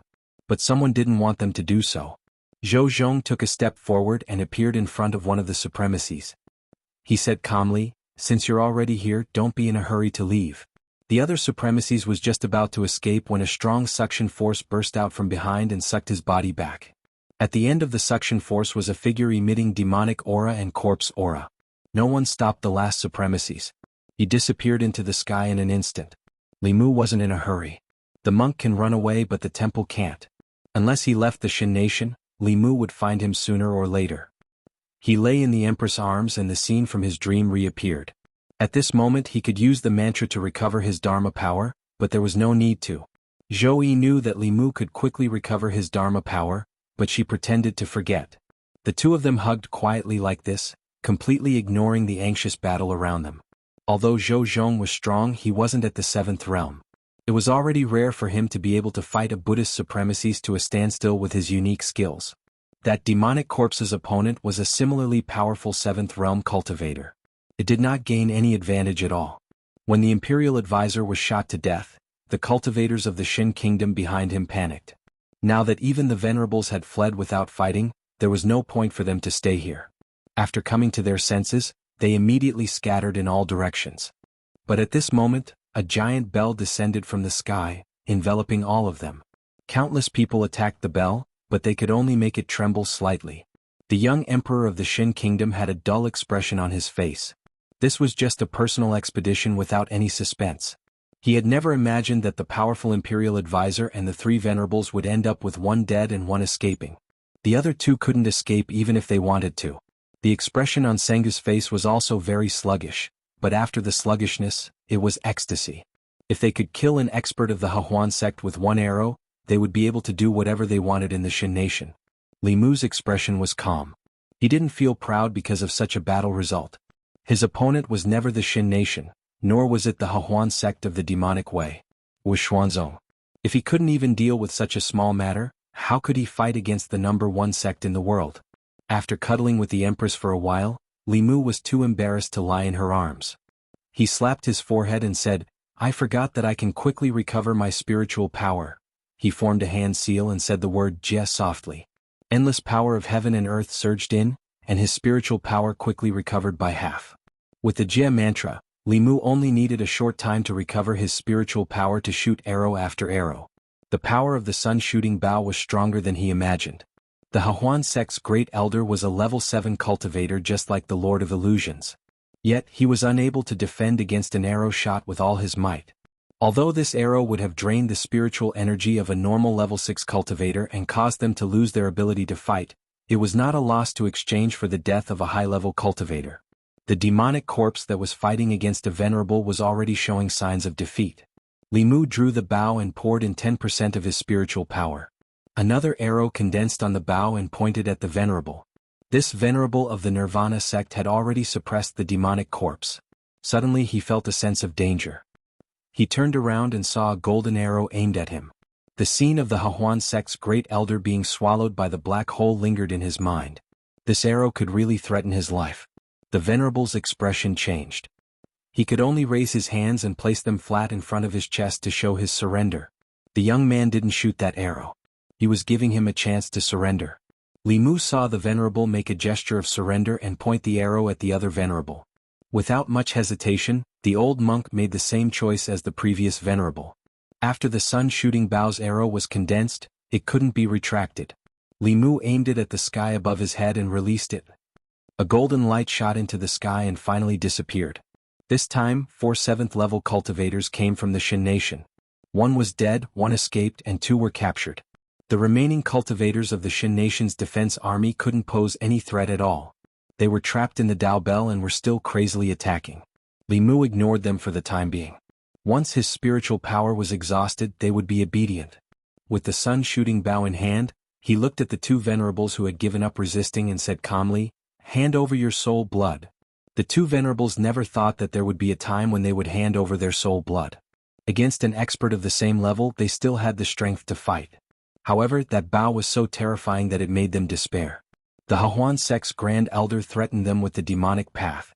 The 3 sects knew how terrifying the demonic path was and had no choice but to interfere in the northern states' affairs.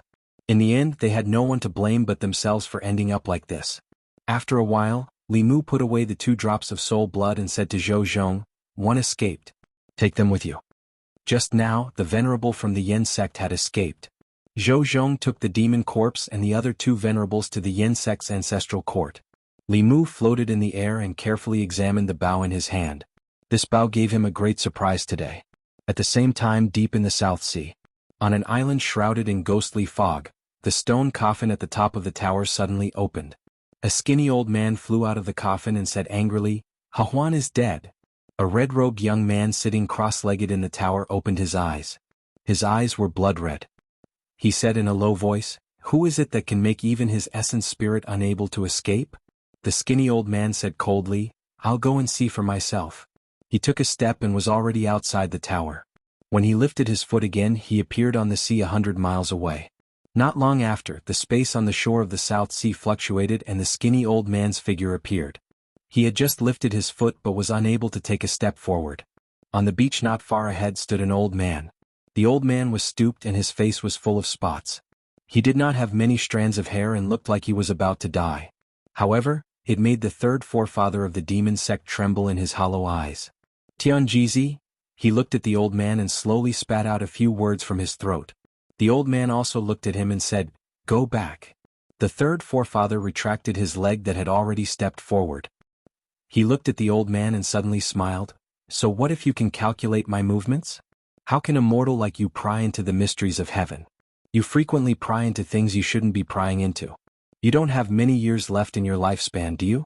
The old man said faintly, at least before this old man dies, you can't set foot in the ancestral province.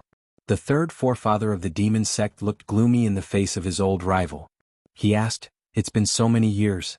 What have you been holding on to? The old man looked at him and asked back, it's been 10,000 years. You didn't hesitate to pass down your memories from generation to generation and scourge the Zoo continent for 10,000 years. What is it for? The third forefather of the demon sect looked very serious. He said in a deep voice, we're looking for a way out. We're looking for the door that was closed by your ancestors for their own selfish interests. The old man was silent for a moment and asked, what if it's not a way out but a dead end behind the door? The third forefather of the demon sect's eyes flickered. He said, we'll only know what's behind the door after we open it. Chapter 567. Not long after Zhou Zhong left with the demon corpse and the two subservient supremacies, he returned. The other two sects had already submitted. The supremacy of the Yen sect did not put up much resistance and handed over his soul blood. At this moment, the three of them were filled with regret. They did not expect their opponents to be so powerful. They also did not expect the Hahuan sect's first elder to be so weak. In order to protect themselves, they could only hand over their soul blood. If they had known this would happen, they would have let Beibang be free. In a hall on Mount Jinggang, Li Mu looked at the three old monks and said lightly, hand over your sect's heavenly book. After a short silence, the three of them shook their heads at the same time. An old monk said, the heavenly book is no longer in our sect. Li Mu's face darkened. He said coldly, do I look like I'm easy to fool? The old monk put his palms together and said, I swear on the name of Buddha that our sect's heavenly book was taken away by the demon sect 100 years ago. This is also the reason why Nirvana sect has been declining over the past 100 years. The other two old monks also said, our heavenly book was also taken away by the demon sect 100 years ago. Li Mu frowned. He vaguely felt that these three old monks were not lying. The heavenly book was very important. Li Mu naturally would not believe them so easily. He asked Sanggu to lead people to investigate the three sections. He actually found out that the three Buddhist sects of the Shin nation had not had a disciple comprehending the heavenly book for 100 years. After careful investigation, he found out more secrets. More than 100 years ago, the three Buddhist sects were attacked by the devil sect at the same time. In the end, the Buddhist sects were defeated. Although the three sects were saved in the end, their heavenly tomes were taken away. To be precise, the powerhouses of the three Buddhist sects had used the heavenly books to exchange for the inheritance of their sections. Li Mu could not help but recall that for thousands of years, the Lu school had been attacked by the demon sect several times. However, with the help of the Dao Bell and the other sects, they had successfully repelled the demon sect powerhouses each time. The other sects, including Xuanzong, had the same experience. The Buddhist sect was weaker than the Taoist sect and could not resist the invasion of the devil path. It was no wonder that in the past 100 years, the mainland's Buddhist sects were not as good as before. If not for the fact that the ancestral court of the Heart sect was in the Great Zhou, they would probably end up in the same situation as these three sections. In short, Li Mu would not be able to obtain the heavenly book from them. Since then, of the confirmed heavenly sutra pages on the continent, 1 page was in Xuanzong's hands, 9 pages were in Li Mu's hands, and the remaining 14 pages were likely controlled by the demonic path. Wanting to obtain them wouldn't be easy. Li Mu temporarily stopped thinking about the heavenly book. This time, the Shin Kingdom's emperor had personally led the expedition. He had also brought a group of personal guards and the Shin Kingdom's nobles. All of them had been imprisoned in the Dao Bell. At this moment, they had already given up resisting and completely accepted their fate. If Li Mu was willing, he could incorporate the Shin nation into the Great Zhou territory in a very short period of time. But he had no intention of doing so. The two nations had different races, different systems, and different beliefs. Even if he conquered the Shin nation, there wouldn't be many benefits. Instead, it would bury a huge hidden danger for the future. Moreover, the imperial court was already unable to manage the 36 counties of the Great Zhou. If they added the Shin nation, they might not be able to manage it. Yesterday, a tsunami had occurred in the South Sea without warning. Several states near the sea had suffered varying degrees of flooding. If the Shin nation became a part of the Great Zhou, such matters of comforting the people and providing disaster relief would become part of the Great Zhou's responsibility. If the Shin nation was in trouble, the Great Zhou would have to waste money and manpower. Even if the imperial court agreed, the people might not agree. It was better to hand the Shin nation over to Zhou Zhong. He could use the Shin nation to advance, and the Great Zhou would no longer have to worry about the south. It could be said to be the best of both worlds. Li Mu also planned to build state temples in the various states of the Shin nation. There were many people in the Shin nation. Even if each person's psyche power was very small, when gathered together, it would be very considerate. Connecting these state temples with the Great Zhou's ancestral temple could accelerate the formation of the emperor's qi. However, the more than 20 states of the Shin nation had always been independent. It would not be easy to complete this plan.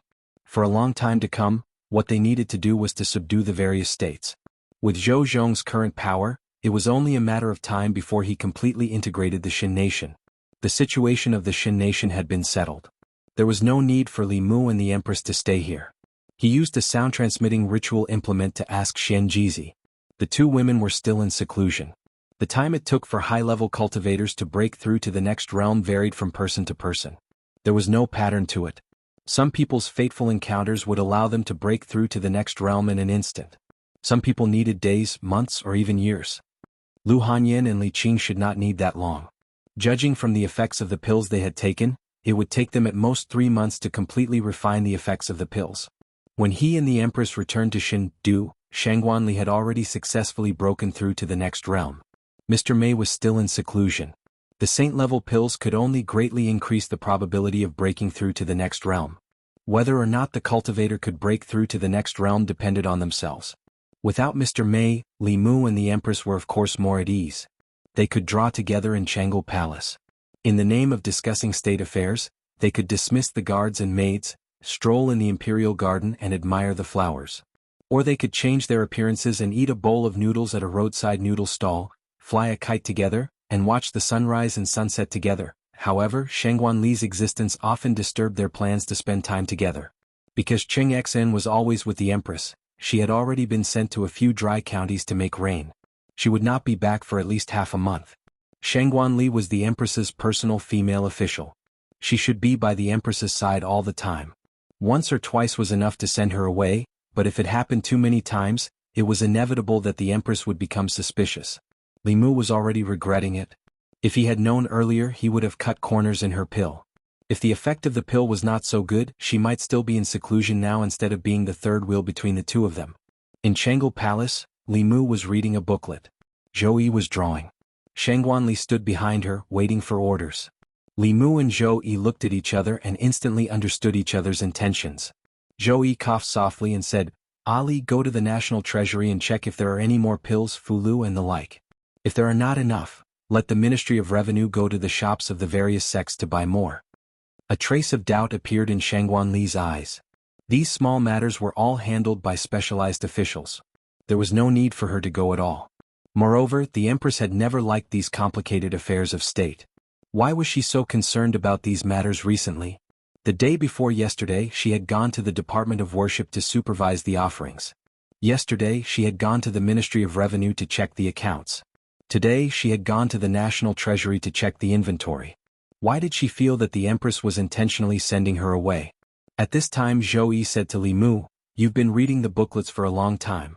After you finish reading these, go back and rest." Li Mu nodded and said, "Yes." This was the secret code that the Empress and he had agreed on. The meaning of this sentence was that Li Mu should go back first and that the two of them would meet at the Li residence in a moment. If it was just sending away Shangguanli and leaving Li Mu in Changel Palace, the purpose would be too obvious. This way, Ali would not have any suspicions.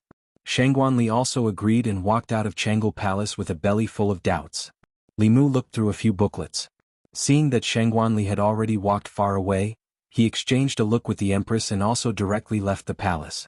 He first bought a fish and some fresh vegetables at the market and cooked with the Empress.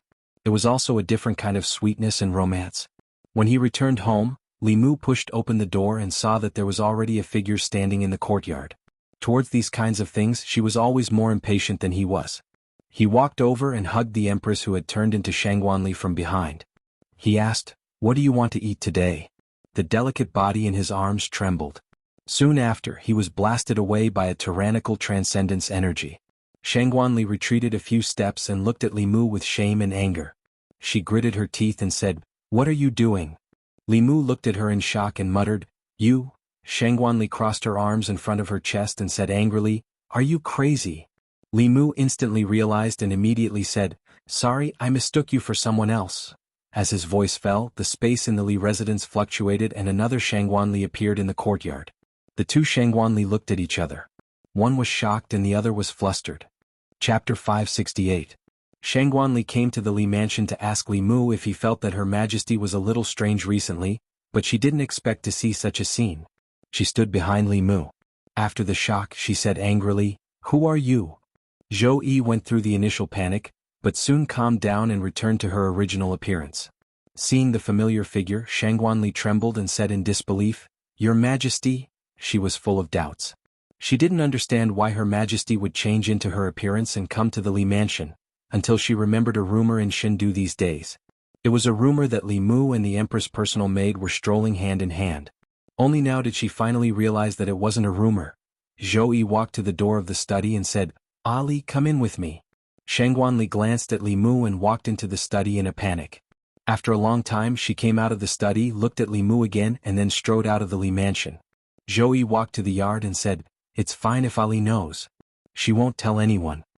As she spoke, she sighed softly in her heart. In the past she always hid it, worried that it would be discovered. Out of helplessness, she felt a little better after telling Ali about it. In the future she didn't have to hide these things in her heart, but could share them with someone. Li Mu also felt that this was a good thing. At least he didn't have to hide from Ali in the future. However, he always felt that since Li Mu knew about this, the way Ali looked at him was a little strange, as if Li Mu had stolen something important from her. Li Mu could understand her on this point. After all, as the Empress' personal maid, she was the only one who was favored. Now that the Empress's favor was given to him, it was inevitable that she felt disappointed. Just like Li Mu didn't want her to compete with him for favor in the past. Since leaving the Zhou family, the Empress had no relatives. Ali and Mr. Mei were the closest people to her, just like her family. And the Empress's family was his family. Li Mu also didn't want Ali to be sad because she was neglected, so when he brought breakfast of love for the Empress, he would also bring a portion for her. Occasionally he would prepare a small gift for the Empress so that he wouldn't forget her. Finally, one day Shangguanli no longer looked at Li Mu as if something important had been taken away. However, her gaze became very vigilant. She gritted her teeth and said to Li Mu, "Let me tell you, don't even think about having any ideas about me. I don't like men." Li Mu understood what she meant and frowned. "What are you thinking? Am I that kind of person?" Shangguanli looked at him indifferently and asked, "Isn't that so?" Li Mu couldn't refute. In order to show that he didn't have any other thoughts about her, he stretched out his hand and said, "Then give me back what I gave you." Shangguanli was stunned and asked, "How can there be someone like you?" Li Mu shrugged and said, "I'm just proving to you that I don't have any other thoughts about you." Shangguanli gritted her teeth and took off a hairpin from her hair. She also took off 2 delicate earrings and put them heavily in Li Mu's hand. She asked, "Is this enough?" These women's accessories were given to her by Li Mu when he gave the Empress gifts. Li Mu put them away and said, "You also ate my breakfast many times." Shangguanli's face darkened and said, "I will give it back to you." Li Mu continued, "You also took my breakthrough pill." Shangguanli said angrily, "That was given to me by Her Majesty." Li Mu waved his hand and said, "All right, that doesn't count." Shangguanli left in a huff. Not far away, Zhang Chun and Prince Shou, who were leaning on the white jade railing in front of the square, shook their heads at the same time. Zhang Chun said with a face full of indignation, "How can someone like Lord Li be surrounded by beauties?" King Shou glanced at him and said, "You don't understand. This is called doing the opposite. It's an even more brilliant method." "I think Commander Shangguan will fall soon." Zhang Chun shook his head again and sighed, "He is still too young. He doesn't know how good a woman is and mistook a girl for a treasure. Isn't Commander Mei more charming than Commander Shangguan?" Early in the morning when he was reading through the reports, Li Mu didn't see Shangguanli. Some women were beautiful and had beautiful thoughts. Li Mu couldn't even take care of his own family matters, so how could he have any thoughts about her? He was reading a few reports when suddenly footsteps came from outside the hall. Shangguanli walked in with a bowl in her hand. She put the bowl in front of Li Mu and said, "This is back to you." Li Mu looked at the black thing in the bowl and raised his head to look at her and asked, "Is this what I gave you? Even if I gave it to Cheng Xen wouldn't eat it?" Shangguanli took a look at the bowl, picked it up and left silently. Not long after, a busy figure appeared in the imperial kitchen. The imperial chefs didn't know what was going on. Commander Shangguan, who was of noble status, actually began to practice her cooking skills. This caused countless people to speculate. Many people thought that she should have someone she liked. A gentleman would die for someone who understood him, and a woman would dress up for someone who liked her. It made sense that Commander Shangguan, who only knew how to fight and kill, would practice the skills that ordinary women should have for someone she liked. In the Changel Palace, Li Mu put down the report in his hand. He breathed out a mouthful of turbid air and stretched his body. Recently, all kinds of things were developing according to his plan. With the participation of the 5 Taoist sects and the aristocratic families of the southern countries, the operation of the Wishing Lane was completely on the right track. It became the largest cultivation market on the Zhou continent, attracting cultivators from all over the world. The imperial court profited greatly from the market. The treasury was quickly filled and they could attract more and more powerful worshippers. There was also good news from Yingzhou. The southern army found several mineral veins in the miasma of Yingzhou, including a small spiritual jade mine. They didn't need much help from the imperial court. They could be self-sufficient and even subsidize the imperial court. In the Xin kingdom, Zhou Zhong replaced the royal family of the Xin kingdom with iron and blood. Aragu, who was born a pariah, became the nominal emperor of the Xin kingdom. Although there was fierce opposition from the nobles, under the strong suppression of Sangu and the 3 sects, the voices of opposition in the country disappeared without a trace. As for the sects that actually controlled the various states, there were no top-level powerhouses in them. After several transcendent powerhouses came to visit, they could only choose to submit. In the imperial palace, in the ancestral temple of the Great Zhou, there was a bronze cauldron. Inside the cauldron, there was a thick golden line that extended to the giant cauldron in the center of the ancestral temple. The golden dragon in the giant cauldron was much stronger than when Li Mu first saw it. The golden light on its body was even more dazzling. Only the dozens of scales on its tail were slightly dimmer. When these scales completely turned from dark gold to gold, it would be the time when the Emperor Qi matured. Li Mu walked out of the ancestral temple. Before he reached the Changel Palace, there was a sudden surge of aura from one of the palaces in the palace. Li Mu looked at the palace and a trace of joy appeared on his face. His figure flashed and he was already in front of the palace. Mr. Mei walked out of the palace. His aura was restrained and he looked a few years younger. Li Mu clasped his hands and said with a smile, "Congratulations, Sister Mei." The Empress and Shangguan Li appeared at the same time. Shangguan Li looked at Mr. Mei and couldn't help but walk forward. She pinched his face and exclaimed, "Why can you become younger after breaking through?" Chapter 569. It wasn't that Mr. Mei became younger when he broke through the realm. It was just that every time he broke through the realm, his body and primordial spirit would undergo a sublimation. In the process of breaking through, her skin became more delicate, so she looked younger. When Shangguan Li broke through, her body also underwent such changes. However, she was young, so the changes didn't seem to be big. Even Mr. Mei had broken through. He wondered how Lu Hanyan and Li Qing were doing in Mount Baiyun. Li Mu planned to ask Shen Jizi, but the sound transmission magic instrument from Fulu School vibrated on its own. In the imperial kitchen, Shangguan Li was carefully boiling a bowl of soup. Mr. Mei walked in and asked, "Ali, what are you doing?" Shangguan Li added some spices and said angrily, "Can't you see? I'm spooning." Mr. Mei asked curiously, "When did you become interested in these things?" Shangguan Li said lightly, "Recently."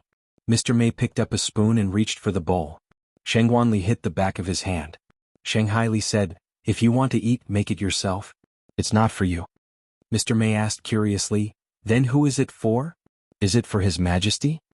Then she denied this conjecture. If it was given to His Majesty, Ali would definitely be happy, and not have this expression of someone who owed her a huge debt, as if she wanted to spit in the soup. She thought for a moment and asked suspiciously, "Is it for Li Mu?" Shangguan Li hated Li Mu so much that her teeth itched. Not only did he take His Majesty away from her, but he also treated her like that. However, she couldn't tell Sister Mei about this, even if she was one of the closest people to her. Her expression was calm as she said indifferently, "It's nothing. The reason why we were able to break through was because of him. I originally wanted to return the favor and thank him, but he didn't seem to lack anything, so I cooked for him as a token of my appreciation." Lord Mei thought for a moment before nodding. "That makes sense. Then shouldn't I thank him as well? But how should I thank him?" By the time Shangguan Li finished preparing the soup and arrived at Changel Palace with Mr. Mei, Li Mu had already left. Mr. Mei looked around, walked to the front of the hall and whispered to Zhou Yi, "Your Majesty, where is Li Mu?" Zhou Yi's tone was somewhat resentful as he said, His wife has made a breakthrough in her cultivation and returned to Mount Baiyun. Mr. Mei looked at Queen in surprise. When Li Mu left Fairy's capital in the past, she was not happy, but she was more reluctant to part with him. This time, however, she was more upset. She was sure that something must have happened while she was in seclusion. When she was patrolling the palace with Shangguanli, she asked, "Did something happen between your majesty and Li Mu?" Shangguanli raised her eyebrows. She pretended to be calm and asked, "What happened?" Mr. Mei thought for a moment and said, "I don't know why, but I feel that your majesty is a bit strange." "Not only your majesty, but you are also very strange." Shangguanli shook her head and said, "You're being paranoid. You're overthinking it, Mount Baiyun." Li Mu had just received the news from Shenjizi and rushed back as soon as possible. Lu Hanyin and Li Qing successfully made a breakthrough in their cultivation on the same day and entered the Dongshin realm. Within 10 years, the ancestral temple had produced 2 strands of Emperor's Qi. They had hopes of reaching the Transcendence realm. During this time, thanks to the endless supply of pills, many low-level disciples of the school had made breakthroughs in their cultivation. The overall strength of the Fulu school had quietly risen to a new level. Li Mu took them back to his ancestral home in Yangqiu County to stay for a few days and reminisce about the past. Then he took them to various parts of the Zhou continent. They left their traces in each of the 36 counties of the Great Zhou. They watched the sunrise in Yuntai County, watched the sunset in Hanyang County, skied on the snowy mountains in Jiangyin County, and rode horses on the grasslands in Yuntai County. They experienced all the infinite sceneries of the Great Zhou. Eastern Sea Yingzhou. On the east coast of Yingzhou, 3 streaks of light slowly flew over from the sea. These days, Li Mu took the 2 girls to experience the underwater world. They happened to be in Yingzhou, so they decided to go to Yingzhou to have a look. Although Yingzhou was large, it was not suitable for humans to live in. There were many monsters and poisonous insects. Apart from a few natives, there were no countries here. The headquarters of the Corpse sect and the research organization of the School of Moism led by Mo Li were both in the hinterland of Yingzhou. Li Mu and the other 2 descended from the sky. When they approached a seemingly ordinary mountain, a few thick pillars of white light suddenly flew out from the mountain. The white light was extremely fast and carried with it a destructive force. If a transcendent realm cultivator was hit by this attack, they would probably die on the spot. Li Mu waved his hand to dispel these attacks. A few people flew out from the mountain. "Lord Li. Stop the attack, it's Lord Li." They flew to Li Mu and bowed. "Greetings, Lord Li." Li Mu landed in the middle of the mountain and saw a row of cannons extending outwards. The white light just now came from this row of cannons. Mo Li hurriedly walked over and cupped his fists towards Li Mu. "This is a no-fly zone. These mechanisms have arrays that automatically sense mana fluctuations. Once they discover an intruder, they will attack. Please don't take offense, Lord Li." Li Mu waved his hand and said, "It's fine." The Mahist clan was indeed a genius in the field of mechanisms. Using this artifact to guard the city was much more suitable than using humans. The formation would automatically sense the intruder and launch an indiscriminate attack. Even if it was unable to kill the intruder, it would be able to raise the alarm immediately. Although they could not threaten cultivators of the 5th realm and above, killing a 4th realm cultivator was only a matter of 1 cannon. If the army was equipped with these things on a large scale, they would become a nightmare for the low-level cultivators of the enemy forces. Li Mu said to Mo Li, "What other mechanisms do you have? Let me see them." As the successor of the School of Moism, Mo Li knew the complete art of mechanisms. In the past, because he lacked manpower and financial resources, he could not display the School of Moism's mechanisms. Now that he had the support of the Great Zhou, he could turn many powerful mechanisms from blueprints into reality in a short time. The self-defense cannon that Li Mu had seen was only one of them. Referring to Li Mu's suggestion, he had also successfully developed another mechanism. This mechanism was very similar to modern tanks in appearance. There was a formation carved at the bottom and it could be used on land and in the air.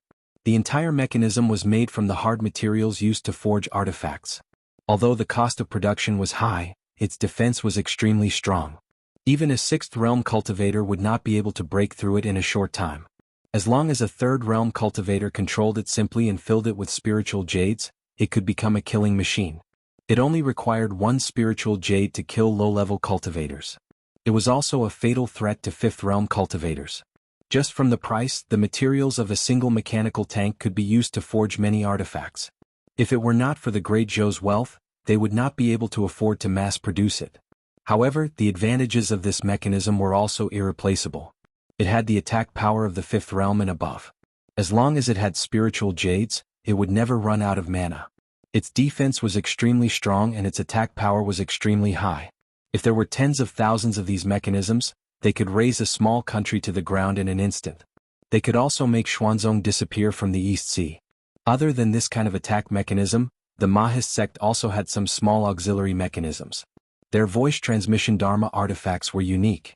A mother box could have countless child boxes. The mother box could establish a connection with the child boxes. This way, Li Mu did not need to bring so many voice transmission Dharma artifacts. He only needed to hold a mother box and he could easily communicate with the person who had the child boxes. Li Mu asked Mo Li to prepare dozens of child boxes for him. He gave one to Lu Hanyin and one to Li Qing. When he returned, he would give one each to Wan Wan, Xiao Bai, Sister Mei and Ali. After that, he imprinted the Fulu formation, an artifact forging knowledge that Mo Li might use in a jade scroll. If he could comprehend it, there was still the possibility of improvement in the Mahist sect's mechanical arts. After leaving Yingzhou, Li Mu went to the fairies' capital with them. At the same time, in the demon nation of life state, Hu Jiu led a few subordinates and floated on top of a mountain. She could not help but shiver when she saw the tragic situation below. In a cave abode on the mountain, a small demon clan was slaughtered. The demon nation was a place where the strong preyed on the weak. This kind of thing happened from time to time.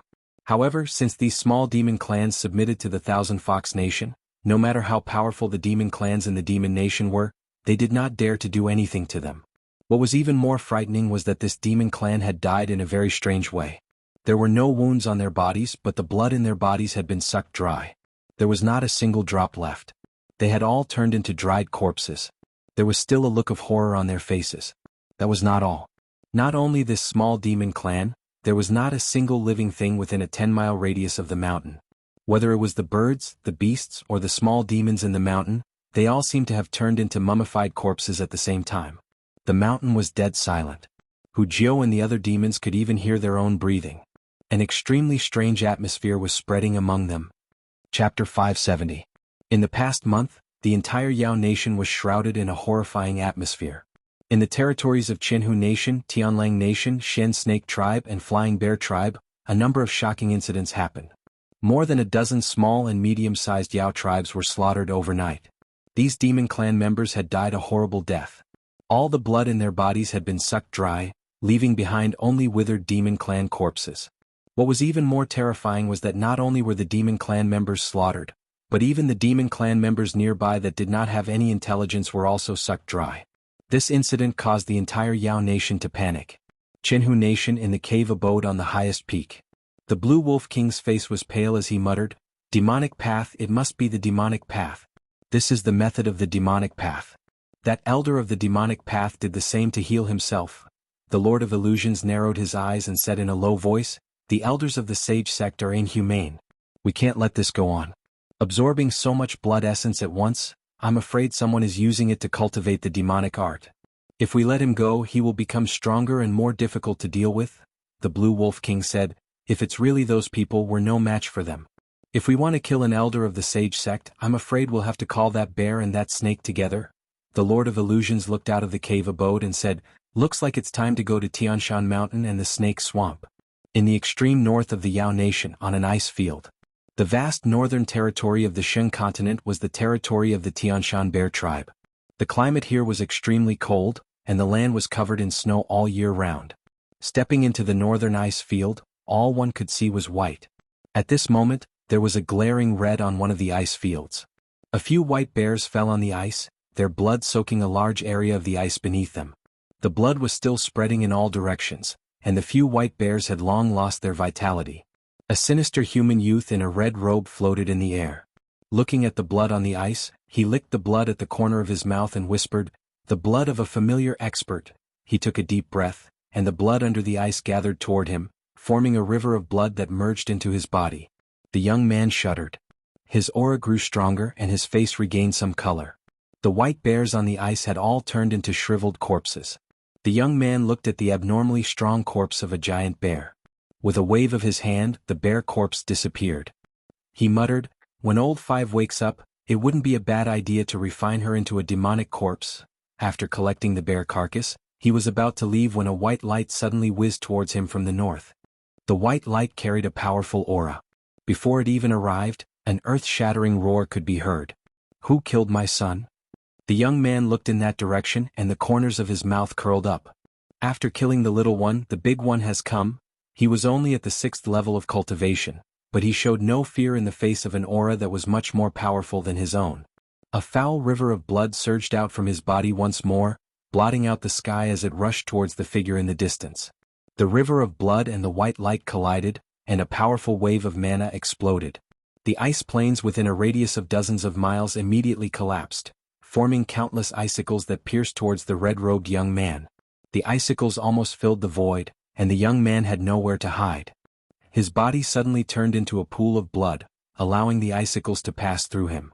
Then, he turned into a streak of blood light and merged into the river of blood in the distance. As the young man's body merged into the river of blood began to surge violently as if it was boiling.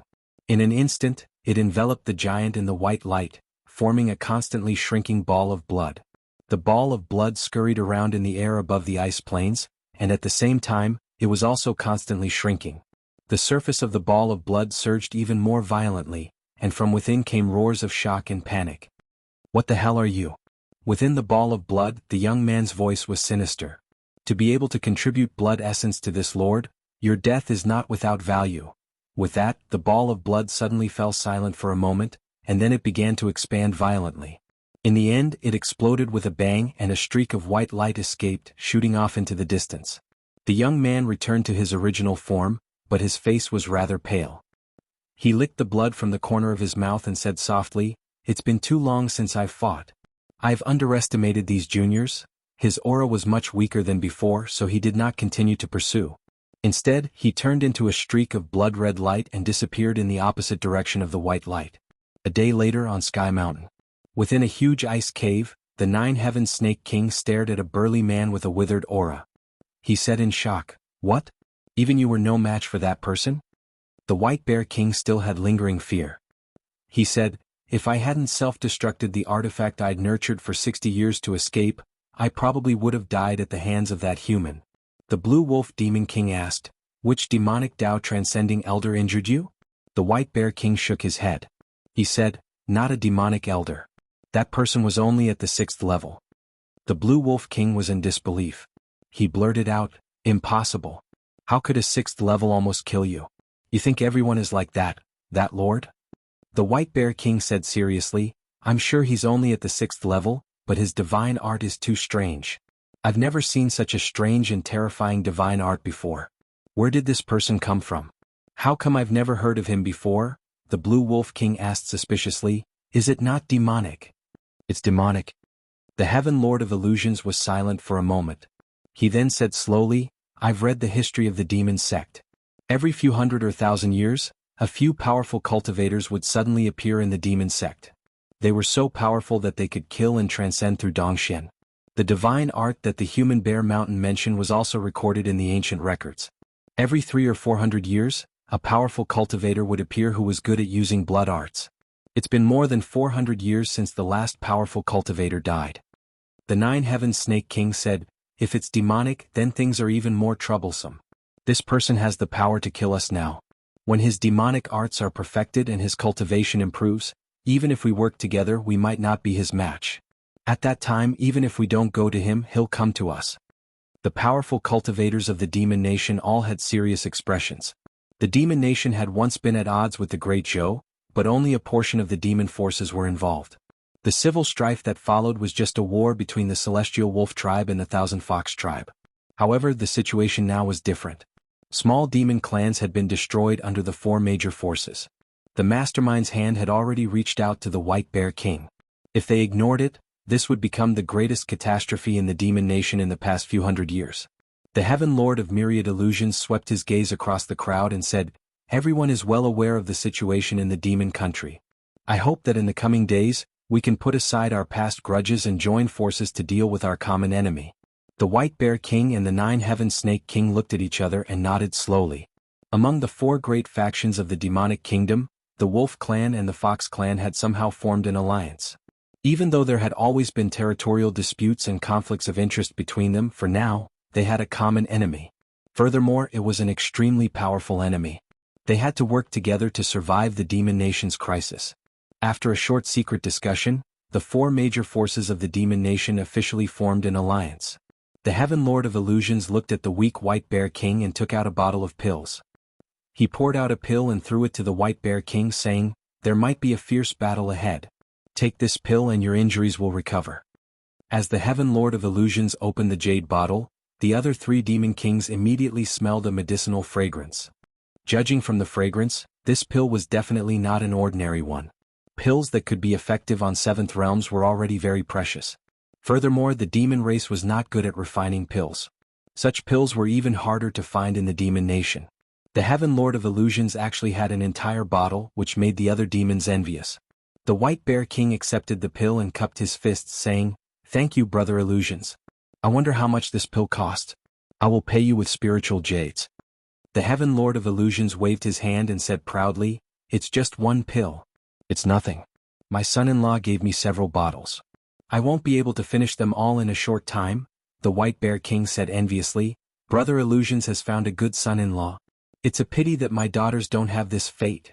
The Green Wolf King glanced at him and said, "Forget about your daughters. They're all big and burly. Which human would like them? But those girls from the Jiuqian clan know how to pester people. That man is very lecherous. Jiuqian, you might as well." The Heaven Lord of Illusions' face darkened and said coldly, "Green Demon, I advise you to mind your own business." Chapter 571. Baiyan Mountain. Li Mu, Lu Hanyin, and Li Qing had just spent a beautiful and shameless time together. They stayed in Shindu for a few days before returning to the ancestral court. Some ancient lost cultivation techniques could be cultivated much faster than Taoism's guided qi refinement. Li Mu had already cultivated Ao Qing's secret dual cultivation technique for some time. Often, one night was equivalent to 10 days of qi refinement. Ao Qing was able to cultivate to the 9th realm because of his cultivation technique. It was also inseparable from his huge harem. This cultivation technique was originally very suitable for the dragon race. It could not only satisfy the dragon's lustful physiological needs, but it was also a top-notch cultivation technique. Speaking of which, it seemed like it was tailor-made for Li Mu. However, in these 2 days, Li Mu could cultivate qi refinement in an honest manner. After Lu Hanyin and Li Qing's cultivation broke through, their status was promoted from core disciples to first seats. In the 6 sects, any disciple whose cultivation reached Dongxian could occupy a peak independently and recruit disciples. Yuzhenzi had already transcended. Baiyan Mountain was left to Lu Hanyin to manage. Li Qing was the head disciple, and her cultivation had reached Dongxian. She also had the qualifications to open a peak. She was originally a disciple of Ziyun Peak. After her promotion, Ziyun Peak's first seat, Yu Quanzi, relinquished his position and completely handed over Ziyun Peak to her. The Talisman Pai sect used to recruit disciples once every 4 years. After taking over the Talisman Pai sect, Li Mu changed this rule. The Talisman Pai sect and the Mysterious sect were on par with each other in terms of high-level combat strength. However, the gap between the two sects in terms of low-level disciples was too huge.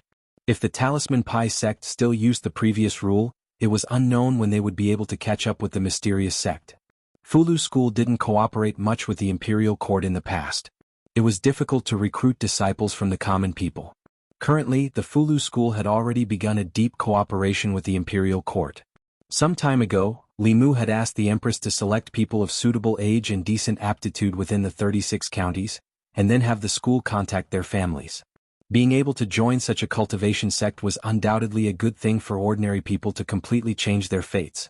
Not only would they be able to learn new skills, but their families would also not have to worry about food and clothing in the future. They might even be able to achieve meteoric success. Very few people would reject such an opportunity. Therefore, during this period of time, there were many new faces in White Cloud Mountain. These people were divided equally among the peaks and were temporarily handed over to the young disciples. They would lead these new disciples onto the path of cultivation. After flying out of the White Cloud Peak, Li Mu arrived at the Purple Cloud Peak.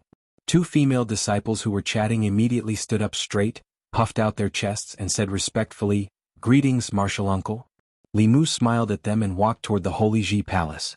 When Li Mu entered the Holy Ji Palace, an older female disciple said to the younger one, "Martial Uncle Ling Jizi is the sect master's junior brother. According to seniority, we should address him as Martial Uncle." Don't get it wrong in the future. The younger female disciple was puzzled. But I heard that martial uncle Ling Jizi is the Taoist companion of the head monk. If that's the case, we should address him as martial uncle. The older female disciple was stunned for a moment. Then she shook her head and said, "You don't have to worry about that. This is the sect. If you see him in the future, just address him as martial uncle." The female disciple who had just joined the sect thought for a moment and mumbled, "If that's the case, wouldn't the head monk have to address his Taoist companion as martial uncle? That's too strange." Before she could finish, her senior sister knocked her on the head. The older female disciple reprimanded her. "This is White Cloud Mountain, not the secular world. You have to treat the elders of the sect with respect. Don't talk about them casually." The younger female disciple nodded and walked away as if she had been taught a lesson. The older female disciple then mumbled softly, "It's a little strange to not talk about them." 3 days later, a figure flew out of White Cloud Mountain and headed towards the Life Continent's Fey Nation. Li Mu, who had changed his appearance, flew through the air at a steady pace. The current him was definitely a thorn in the side of the fiends. Even though his cultivation had reached Dongxian, he was still far from being invincible. Ignoring the fact that the fiends might have 8th realms, if the Yu and Ming elders were to block his path again, it would be difficult for him to deal with them alone. Therefore, before leaving the Fulu school, he changed his appearance and used a heaven-ranked Fulu to conceal his heavenly secrets. Even high-level experts would not be able to divine his whereabouts. It had been a long time since he saw Huanji. Li Qing and Lu Hanyan were busy with the sex matters and did not have the time to bother with him. He decided to stay in the Fey Nation for a few days to prevent Huanji from feeling upset. After returning to the Fey Nation, Li Mu acutely sensed that the atmosphere was a little off. In the past, the Fey Nation was filled with demonic energy. Some greater demons did not even bother to conceal their auras. Their auras soared into the sky and could be sensed from far away. However, at this time, Li Mu was flying above the Fey Nation. All he could feel was a deathly stillness. There was not a single strand of demonic energy that soared into the sky. Some lesser demons were doing their best to conceal their demonic energy and were hiding in their caves. The atmosphere was very strange. If there was only one place, then it would be fine. But after flying for 1,000 miles, he had encountered such strange situations all the way. He could not help but feel suspicious. A few hundred miles ahead was the Thousand Fox Nation. Li Mu wanted to increase his speed, but he suddenly sensed an abnormal aura. He sniffed and smelled a faint scent of blood. This blood aura was extremely faint, but it gave Li Mu a very uncomfortable feeling. He was bewildered as he followed the blood aura and finally came to a valley. In the valley there was a blood lake. The blood lake was surging and countless dead demons were drowning in it. The water and blood in their bodies seemed to have been sucked dry, leaving only withered corpses floating in the blood lake. A young man in a blood-red robe sat cross-legged in the center of the blood lake. Wisps of blood mist rose from the blood lake and were absorbed into his body. Heretical cultivation. This bloody purgatory scene made Li Mu's stomach churn. A thought immediately arose in his mind. There were countless paths of cultivation. There were righteous paths that relied on one's own efforts to cultivate. There were also evil paths that coveted shortcuts and harmed others to benefit oneself. Heretical cultivation was something that everyone had the right to punish. Although this was the Fey Nation and this person was killing demons, this was already the territory of the Thousand Fox Nation. He was killing the demons under Phantom Princess and Li Mu. Just as Li Mu thought of this, the young man sitting cross-legged in the center of the blood lake seemed to have sensed the intruder. His closed eyes suddenly opened. 2 beams of blood-red light shot out from his eyes and headed straight for Li Mu. Li Mu formed a seal with one hand and a silver array appeared in front of him. In the next instant, the blood-red light shot onto the array. The array that Li Mu had formed at the last minute collapsed and the 2 beams of blood-red light also dispersed. The young man in the center of the blood lake slowly stood up and stared at Li Mu with a greedy gaze. He stuck out his scarlet tongue and licked his lips. His voice was soft and feminine. "I didn't expect such a powerhouse to come to me." Li Mu looked at the blood-robed young man and his gaze turned serious. This person's aura was around the middle stage of the 6th realm. However, the threat he posed was even greater than the Yu and Ming elders. What shocked him even more was that this person was about the same age as him, but his cultivation level was much higher than his. After all, Li Mu had relied on his own efforts to achieve his current cultivation level. The willpower of countless people in the divine capital, the inheritance of the Dragon King, and the countless opportunities he had encountered during his cultivation journey. How did this person, who was about the same age as him, cultivate to be able to suppress him in terms of cultivation level. The heretical cultivation clearly did not want to let Li Mu go. Before Li Mu could think further, the blood river in the valley had already surged up. The huge waves seemed to want to swallow Li Mu whole. Thousands of sword shadows appeared behind Li Mu and sank into the blood river. Then they exploded.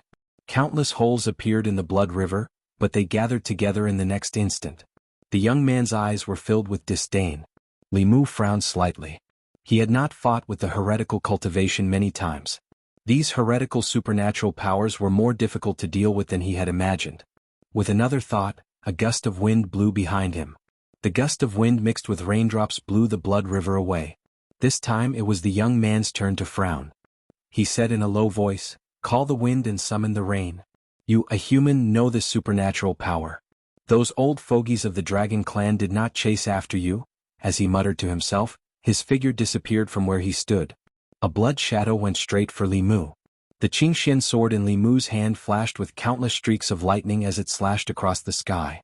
The blood shadow was sliced into two halves before quickly fusing back together. The evil cultivator's hands turned into two blood blades as they slashed towards Li Mu. Golden light flashed on Li Mu's body and a golden armor appeared. The blood blades slashed at the golden armor. Li Mu's figure retreated quickly, and the blood shadow was also sent flying. In order to avoid exposing his identity, Li Mu did not use the protection of the Dao Bell, nor did he use Ao Qing's spear. He was confident that he could deal with any cultivator of the same level with his supernatural powers. The two figures had just separated when they charged at each other again. In the next 15 minutes, the sky was filled with the light of supernatural powers. Mountains collapsed one after another. Monsters and beasts within a radius of dozens of miles all fled. Another 15 minutes later, Li Mu floated in the void and looked at the blood shadow opposite him. His chest rose and fell slightly, but there was a huge wave of emotions in his heart. Sure enough, he could not underestimate anyone in the world. He had fought with the heretical cultivation for so long, but he had not gained the upper hand at all. Not only was this person's supernatural power strange, causing him to almost lose several times, but what was even more strange was that this person's fighting experience was so rich that it was unbelievable. In close combat, Li Mu could only fight to a draw with him using the fighting formula. In terms of long-range combat, Li Mu had been suppressed from the very beginning. After fighting with this person for half an hour, Li Mu gained a lot of knowledge. Supernatural powers could be used and linked in such a way. Using two different kinds of supernatural powers at the same time or in combination had a completely different effect than using them separately. After fighting for a short while, Li Mu realized that this heretical cultivation's fighting experience was far from what he could compare to. If it were not for the fact that he could shrink the distance and move out of the range of the supernatural powers in an instant, he would have been defeated by this person at least 16 times in the fight just now. Li Mu was shocked, and the Blood River ancestor was even more terrified. He had tens of thousands of years of fighting experience, and it was not difficult for him to kill enemies of a higher realm. Yet he could not take down a 6th realm junior whose cultivation was lower than his. This person was not more than 30 years old, but his cultivation was Dongxian. His fighting experience was so rich that even he felt inferior. He even began to suspect that this person was also reincarnated with the memories of some old monster. Otherwise, the scene before him would be difficult to explain. However, if he was an old monster from thousands of years ago, how could his fighting experience be so rusty? It was unlikely that this kind of contradiction would appear on the same person. Both of them were shocked by each other's strength. They floated in the void hundreds of feet apart, not daring to move. Li Mu took a deep breath and his gaze gradually returned to normal. Although this person's cultivation was only Dongxian, even a transcendent cultivator would not have an easy time against him. Today he could not let this heretical cultivation go. Otherwise, for the Yao nation and the Great Zhou, there would always be a huge hidden danger. He had to bring out some of his trump cards. Li Mu stretched out his hand, and with a flash of green light, a long spear appeared in his hand. The moment he saw the long spear, the evil youth could no longer maintain the calm expression on his face. His face was filled with extreme fear and he cried out, "Sky-piercing spear! Wire Ao Qing!" When Li Mu heard the name of the Dragon Clan's powerhouse from 8,000 years ago from the heretic practitioner's mouth, the calmness on his face was also broken. He said in shock, "How do you know Ao Qing? What exactly are you?" Chapter 572. Ao Qing had already been dead for 8,000 years. Even the dragon race had forgotten about him. Yet, there was someone who could recognize his weapon and call out his name. As Li Mu thought about this, he felt a chill run down his spine. He didn't know that this spear was originally called Heaven Breaker. When he saw that iconic spear, fear surged from the depths of his memories, causing the nefarious youth to tremble. However, he soon realized something.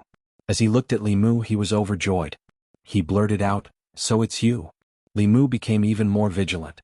He asked, "Do you know who I am?" The nefarious youth coldly snorted and said, "The future headmaster of the Fulu school, the favored minister of the Empress of the Great Zhou, the imperial advisor and Empress of the Thousand Fox Nation. Li Mu, do you think you can hide from me just because you've become a bit uglier?" Li Mu's gaze turned cold. He didn't know anything about this person, but this person was able to accurately identify him. Even his secret relationship with Phantom Princess had been revealed. In this world, the only people who knew him better than he did were those from the demonic path. Li Mu looked at the youth and asked, "Which demonic path elder are you?" The youth stood in the air, his eyes locked onto Li Mu. He said, "Before answering you, should I call you Li Mu or Ao Qing?" Ao Qing had already been dead for almost 10,000 years. Li Mu didn't know why this youth would ask such a question. But the doubt hidden deep in his eyes couldn't escape the youth's notice. The nefarious youth revealed a look of understanding. He let out a sigh of relief and muttered, "It's not Ao Qing." The person in front of him gave him a very strange feeling. Li Mu had never encountered such an opponent before. He grasped his spear and thrust it forward. The void fluctuated and Li Mu's spear-wielding figure appeared behind the nefarious youth, thrusting his spear towards his back. The youth's body suddenly turned into a mass of blood. As the spear pierced through, a portion of the blood evaporated, but the youth's figure reformed not too far away. Azure light and blood shadows crisscrossed in the sky. Even with the sky-piercing spear in hand, Li Mu was still unable to gain the slightest advantage. At this moment, the mysteries in his heart were piling up one after another. Although the young man in front of him was young, his fighting experience was frighteningly rich. Moreover, he could recognize the powerhouse of the Dragon Clan from 8,000 years ago. Could he be an old monster from the ancient times? As soon as this idea appeared, it was rejected by Li Mu. No matter how strong a cultivator was, they couldn't escape the ravages of time and the sanctions of their lifespans. The old monsters of that time couldn't have lived until now. Furthermore, if this person was really an old monster that had lived since the Antiquity Age, he would not only have the cultivation of Dongxian. At this moment, Li Mu's first thought was Emperor Bai. Before his lifespan ended, he had extracted his memories and passed them on for 3,000 years. To a certain extent, his life had also been extended. If this person was a powerhouse from the same era as Ao Qing, he had extracted his memories and left them to fuse with another person or pass them on again and again, then everything that happened today could be explained. Including the fact that he recognized the sky-piercing spear. His fighting experience was unbelievably rich. With nearly 10,000 years of accumulation, how could he not be rich? The sinister young man's hands turned into two blood blades and easily neutralized Li Mu's attack. With a faint smile on his face he said, "I've searched high and low for something, only to find it without any effort. The successor of Ao Qing, it's fate that you'll die in my hands today. Hand over the tomes of arcane on you as soon as possible, and I'll give you a dignified death." Li Mu looked at him and said indifferently, "Even if you're an old monster from 10,000 years ago, you're only in the Dongxian realm now. You're not qualified to kill me now." The sinister young man grinned and said slowly, "Junior, you'll soon know whether I'm qualified or not." He threw out 4 black lotuses. The black lotuses flew in 4 directions and connected to each other with a black light, confining this space. Li Mu knew that this was to prevent him from escaping. This old monster was too strong and had too much experience. He was more difficult to deal with than anyone Li Mu had ever fought. By confining the space in advance, it meant that he was not afraid of any of Li Mu's trump cards. This was just to prevent him from escaping. Following the imprisonment of space, a curtain of blood rose from behind the evil-looking youth. The thick smell of blood was nauseating.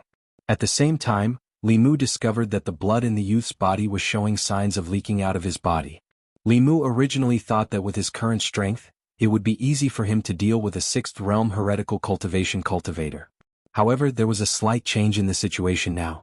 If he really fought with him to the death, even if he could get rid of him, Li Mu would definitely be seriously injured or even die together with him. He looked at the blood shadow that was attacking him again. Without hesitation, an ancient bow appeared in his hand. With the appearance of the sun-shooting bow, the blood shadow that was attacking him stopped abruptly. Then, he heard a voice that was even more shocked and terrified than when he saw the Sky Splitter spear. Sun Shooting Bow. Why is Ao Xian's Sun Shooting Bow in your hands too? The blood shadow quickly retreated when he saw the Sun Shooting Bow. However, before he could escape, he had to break free from the confinement of this space, which slowed him down for a moment. In just a moment, a golden arrow suddenly arrived, stirring up a burst of spatial turbulence. South Sea. On an island shrouded in black fog. At the top of the tower, a soul kneeled in front of a stone coffin and said respectfully, "Third ancestor, a month ago for some reason, the soul page enshrined in the Hall of Souls suddenly vibrated non-stop. I felt that there might be a reason behind it, so I immediately came here to report." The ghostly fire in the eyes of the skinny old man that was as thin as a skeleton trembled. He immediately said, "Feng Yi." An old man that was waiting at the side immediately went forward and said, "Third ancestor, please give your orders."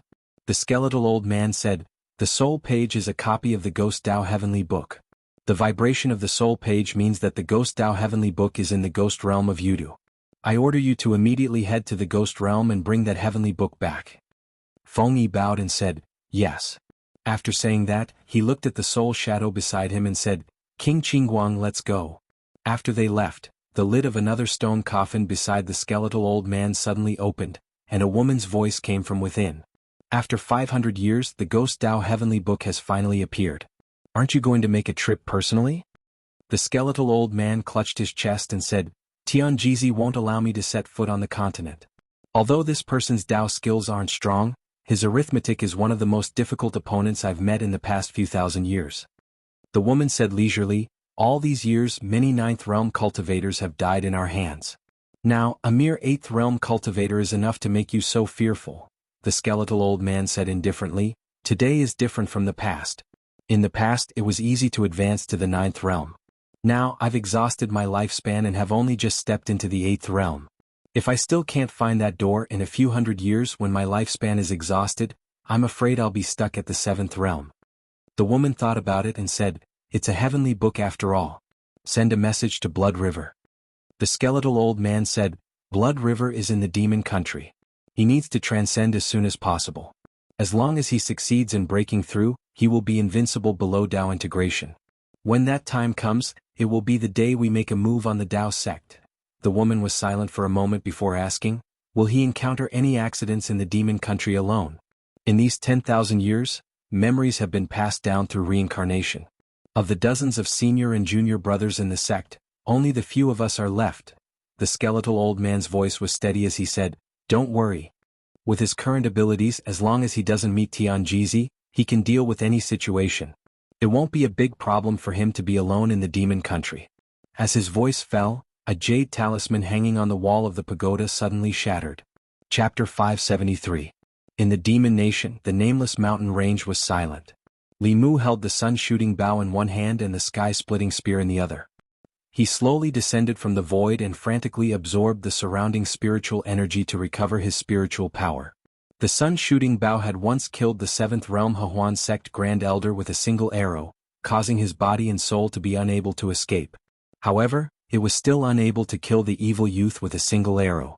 Of course, the price of receiving the arrow was the destruction of his physical body. His primordial spirit was severely injured and on the verge of dissipating. It was directly destroyed by Li Mu's next spear. In the void, countless light spots were slowly dissipating. Those were the primordial spirit and memory fragments of this person. Li Mu's palm released a suction force that sucked in the light spots. Eventually they formed a light ball the size of a thumb. He scanned it with his spiritual consciousness and then fell into a long period of contemplation. 4 ancestors of diabolism, Blood River? His guess was not wrong. The youth was indeed a 10,000-year-old monster. What was different from Emperor Bai was that he had passed down his memories over and over again. He had already passed down his memories dozens of times. Not only him, but there were also a few ancestors of diabolism who were using the same method to pass down their memories. 10,000 years ago their cultivation had reached the 9th realm. When they started cultivating again, everything was familiar. As long as they had enough resources, they could cultivate to the upper 3 realms in a short period of time, or even return to the peak. Although Li Mu had always felt that such a reincarnation was actually not the original life, and that ancestor Blood River had already died 10,000 years ago, To the youth who only had Blood River's memories, he was Blood River. This philosophical question could not be answered in a short period of time. Of course, such a legacy was not without its risks. If one of the inheritors of their memories died unexpectedly and their memories dissipated, they would no longer have the chance to pass down their memories. Just like Blood River today, he died under the sun-shooting bow and the sky-splitting spear. In the future, diabolism would no longer have ancestor Blood River. From Blood River's remnant memories, Li Mu learned that 10,000 years ago, there were dozens of diabolism people who used this method to pass down their memories. But now there were less than 10 people left. Most of the others had fallen at the hands of experts of a certain era. Among them, the owner of the sky-piercing spear Ao Qin, and the owner of the sun-shooting bow Ao Xian, had both killed such demonic inheritors before. That was why they were so terrified and shocked when they saw these two weapons at the Blood River. Li Mu was slightly moved. In fact, it wasn't just the demonic path. Righteous path cultivators could also use this method to continue their lineage. But on the other hand, in order to find the owner of the memories, one would have to erase their original memories. This was not something that the righteous path would do. On the other hand, memories could be passed on, but cultivation could not. Even if the previous owner was a cultivator at the 9th realm and placed his memories on an infant, he would still have to start cultivating as a mortal. The process of cultivation was extremely dry and tedious. No matter how strong a person's mind was, it would still be very difficult for them to endure the torment over and over again. In Blood River's memories, there were several demonic path powerhouses who were unable to endure this endless torment and committed suicide in the process of passing down their legacies. Thus, the powerhouses of the demonic path that were a step ahead of the others would look for some special physique suitable for cultivation. They would spend a massive amount of resources to raise them to a certain level of cultivation and then erase their memories. At this time they were the best memory host. Blood River's body was a genius with a special physique. It was very suitable for him to cultivate an ancient demonic art. Compared to the demonic path, the seniors of the righteous path would also choose to leave behind their memories before they died. But this was not for the sake of seizing the bodies of their juniors, but for them to comprehend and cultivate. Li Mu let out a light breath. Before Blood River died, his memories were already fragmented. What he could gather wasn't much. Besides this, he only knew that the demonic path had been willing to endure the loneliness of 10,000 years ago. Generation after generation of great perseverance powerhouses had reincarnated. The reason they did this was because they were looking for a door. A door? Li Mu recalled the illusory door that appeared after he overlapped the heavenly books. For the past 10,000 years, the demonic path had never stopped searching for the heavenly books. Could it be for this door? They had dominated the 10 continents for 10,000 years. The number of heavenly books in their hands was probably no less than Li Mu's. At this time, Li Mu was also certain that the demonic path did indeed have an 8th realm powerhouse. The demonic path holy sect's headquarters was in the depths of the South Sea. Although he wanted to attack the demonic path's headquarters and snatch back the heavenly books to see what was behind the door, he obviously didn't have the strength to do so. In this world, the only two known 8th realm powerhouses were his enemies. Li Mu sighed inwardly. He collected his thoughts and flew in the direction of the Thousand Fox Nation. At this time, above the South Sea, two old figures stood in the air. The flames in the skeletal old man's eyes flickered violently. He gritted his teeth and asked, "Divine Predictor, I won't set foot on the Zoo continent this time, but you still want to stop me." Divine Predictor looked at him and calmly said, "If this old man doesn't die, don't even think about leaving the South Sea to harm the world." Not long after, huge waves rolled up above the South Sea. The fishermen on the coast all climbed up the mountains to hide. The aquatic creatures in the sea also swam deeper with all their might. Li Mu was completely unaware of all this. He descended from the sky and landed on the square in front of the Thousand Fox Nation's imperial palace. Then he couldn't help but raise his eyebrows. He sensed several extremely powerful demonic auras in the imperial palace. One of them was the Myriad Illusion Lord, another was the Blue Wolf King, and the other two were also 7th realm powerhouses. Moreover, the auras of these 4 demons were somewhat unstable. They were obviously injured. Li Mu didn't have time to pay attention to them. He looked ahead and saw a familiar aura quickly approaching him. In the Imperial Palace's main hall, the Blue Wolf King's face was still a little frightened. He said in a trembling voice, "What the hell is he?" Ever since the 4 great factions formed an alliance, the 4 7th realm demons worked together to patrol the Yao Nation. They wanted to find the culprit behind the annihilation of countless demon tribes. However, they didn't expect that person to be able to play the 4 7th realm demons like a fool with his 6th realm cultivation. Once the 4 of them separated, he would definitely find them and defeat them one by one. Once the 4 of them gathered together, that person would avoid battle and turn to slaughter the small and medium-sized demon tribes. During this period he was getting stronger almost every day. It wouldn't be long before he could completely threaten the 4 of them. The 9-Heaven Snake King thought for a moment and said in a low voice, "If it really doesn't work, we can only gather the 4 of us and guard the mountain gate." The White Bear King asked, "What about the small and medium-sized demon tribes other than the 4 clans?" The 9-Heaven Snake King shook his head and said, "We can't care about that now." The Myriad Illusion Lord, who hadn't spoken for a long time, said, "It's useless. You all can see that the demonic art he cultivates absorbs the essence and blood of others to become stronger. If we let him wreak havoc in the Yao Nation, it won't be long before we're no match for him even if we join forces." The current situation in the Yao Nation was still within their range of control. If they waited until the heretical cultivation grew to a certain level, it would be out of their control. The Green Wolf King hesitated for a long time and murmured, "Why don't we ask that lord for help?" Footsteps came from outside the hall. Illusion Princess walked in with Li Mu intimately. Li Mu looked at everyone and asked, "What are you all talking about?"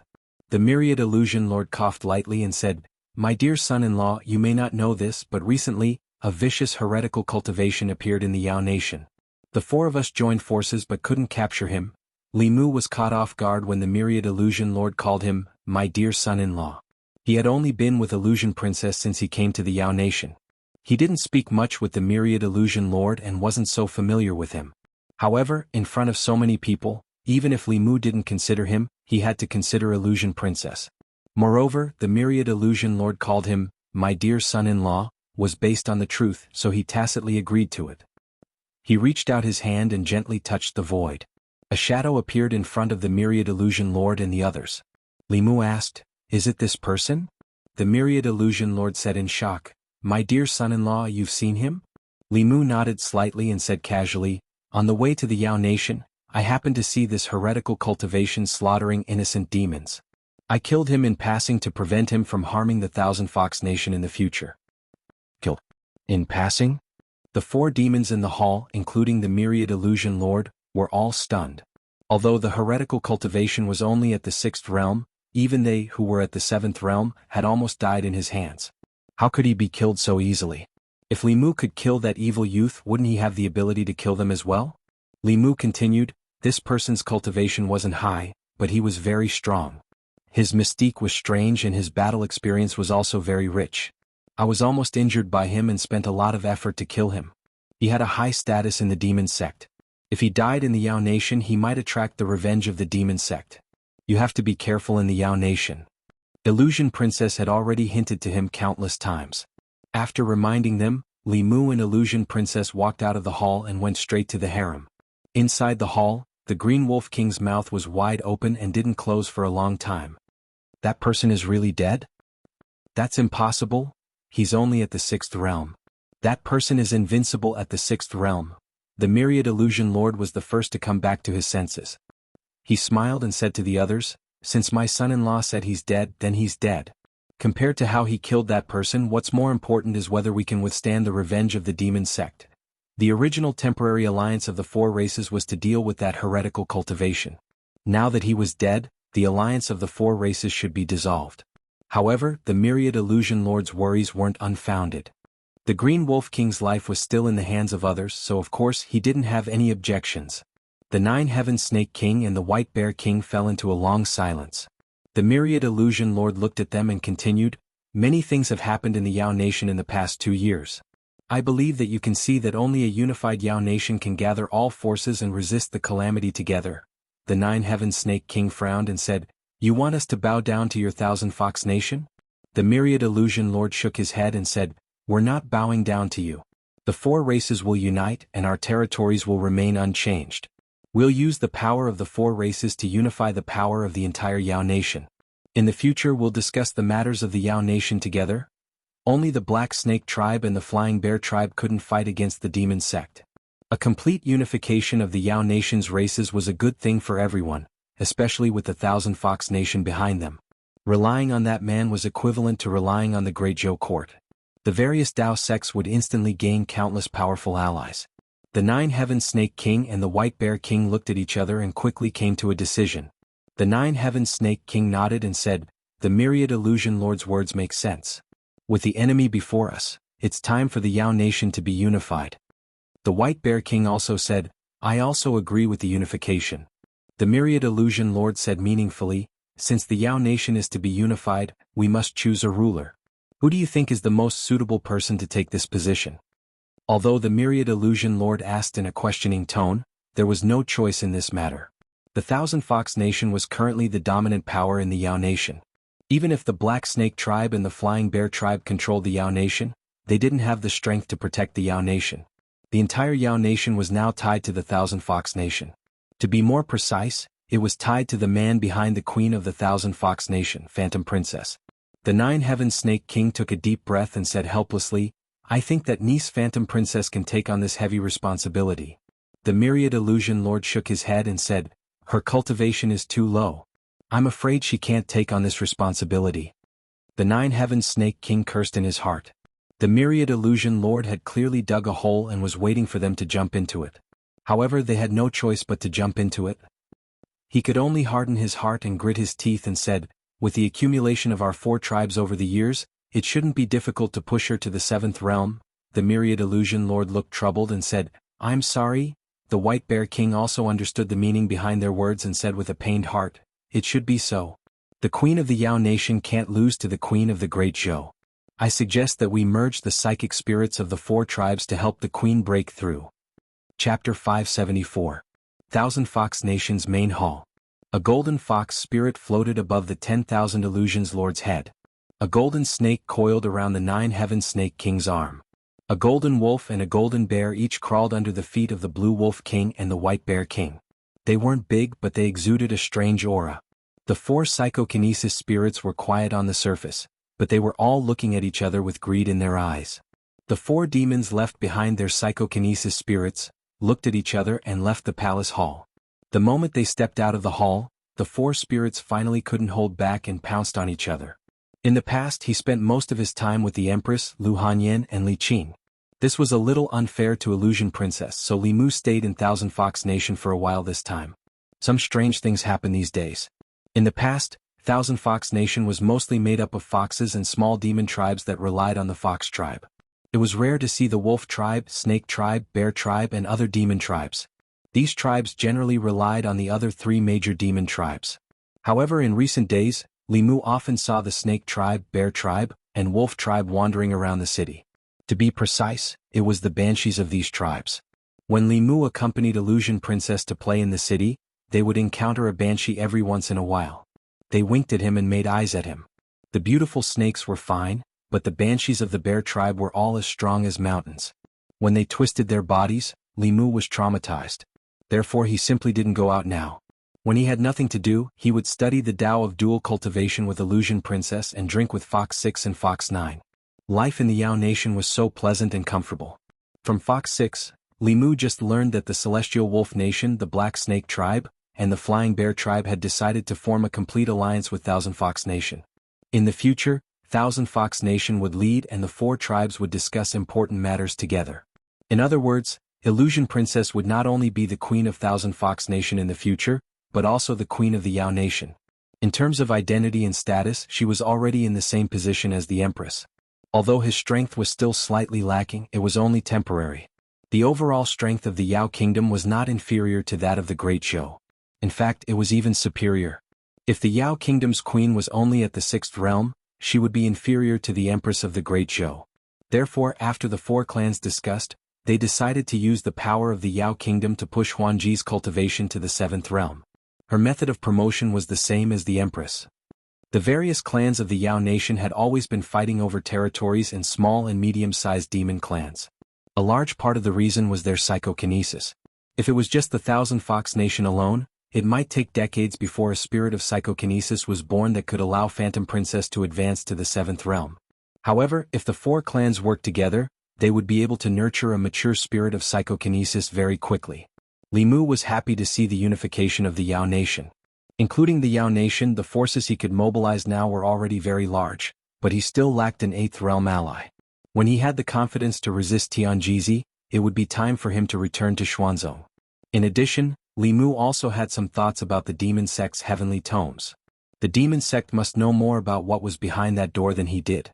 Those demon cultivators endured loneliness for 10,000 years in order to complete the heavenly tomes. There must be a huge secret hidden within. Li Mu digested Blood River's memories, trying to find some useful information from them. 10,000 years ago, there were many powerful cultivators on the mainland. Although Ninth Realm cultivators could not be said to be everywhere, it was not rare for more than 10 Ninth Realm cultivators to appear on the mainland at the same time. Blood River had already reincarnated dozens of times. Every time he reincarnated, he would gain hundreds of years of memories. In these memory fragments, Li Mu saw that from 10,000 years ago, as time passed, there were fewer and fewer powerful cultivators on the mainland. Gradually, it was difficult for a Ninth Realm cultivator to appear. After Emperor Bai, no one else broke through this realm. Thus, 8th Realm became the end of cultivation. Today, 3,000 years later, even 8th Realm had become a bottleneck that was difficult to break through. No matter how amazing a genius was, they could only stop at 7th Realm in their lifetime. Obviously, the spirit chi of heaven and earth was constantly decreasing, and this seemed to be the key to shackling the cultivation of cultivators. The spirit chi of heaven and earth that they relied on for survival seemed to be a non-renewable resource. At this rate, in a few thousand years, perhaps the entire world would no longer have spirit chi, and there would no longer be cultivators. If spirit chi of heaven and earth was really a non-renewable resource, then Li Mu could completely foresee the future of the cultivation world. In addition, Li Mu also found that Blood River was very afraid of Ao Xian. Although Ao Xian's cultivation was only at the peak of 8th Realm, in his era, the peak of 8th Realm was already the world's top cultivator. The sun-shooting bow in his hand was once a shadow of the demon sect. There were even several 8th Realm cultivators who died under this bow. In Blood River's memory, he was extremely afraid of this bow. Li Mu took out the sun-shooting bow and stroked the patterns on the bow. These patterns were like runes, but Li Mu did not recognize any of them. Even in the heavenly tomes of the Fulu school, there were no related records. Not only that, after Li Mu comprehended the heavenly tomes of the northern sect, he did not know how this bow was made. Ao Qing's sky-piercing spear was made from a whole piece of meteoric iron. The material of this bow was a mystery, and so was the method of making it and the principle of drawing the bow. The current knowledge system of the cultivation world was unable to explain the existence of this bow. In Blood River's memory, Ao Xian was originally just an ordinary black dragon. One day he suddenly obtained this bow, and then began his path of becoming the continent's #1 cultivator. Li Mu looked at the bow for a long time, but still could not understand anything.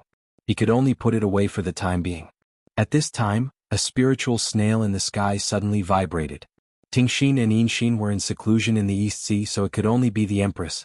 Phantom Princess was called by the Lord of Illusions to discuss matters, so she was not by his side for the time being. Li Mu picked up the spiritual snail, and Zhou Yi's lazy voice came from it. "What are you doing?"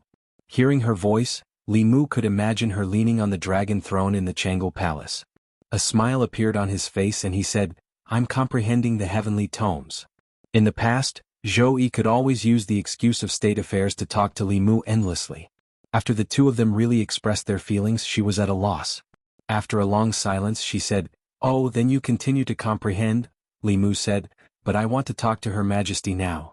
The Empress's heart was still too conservative.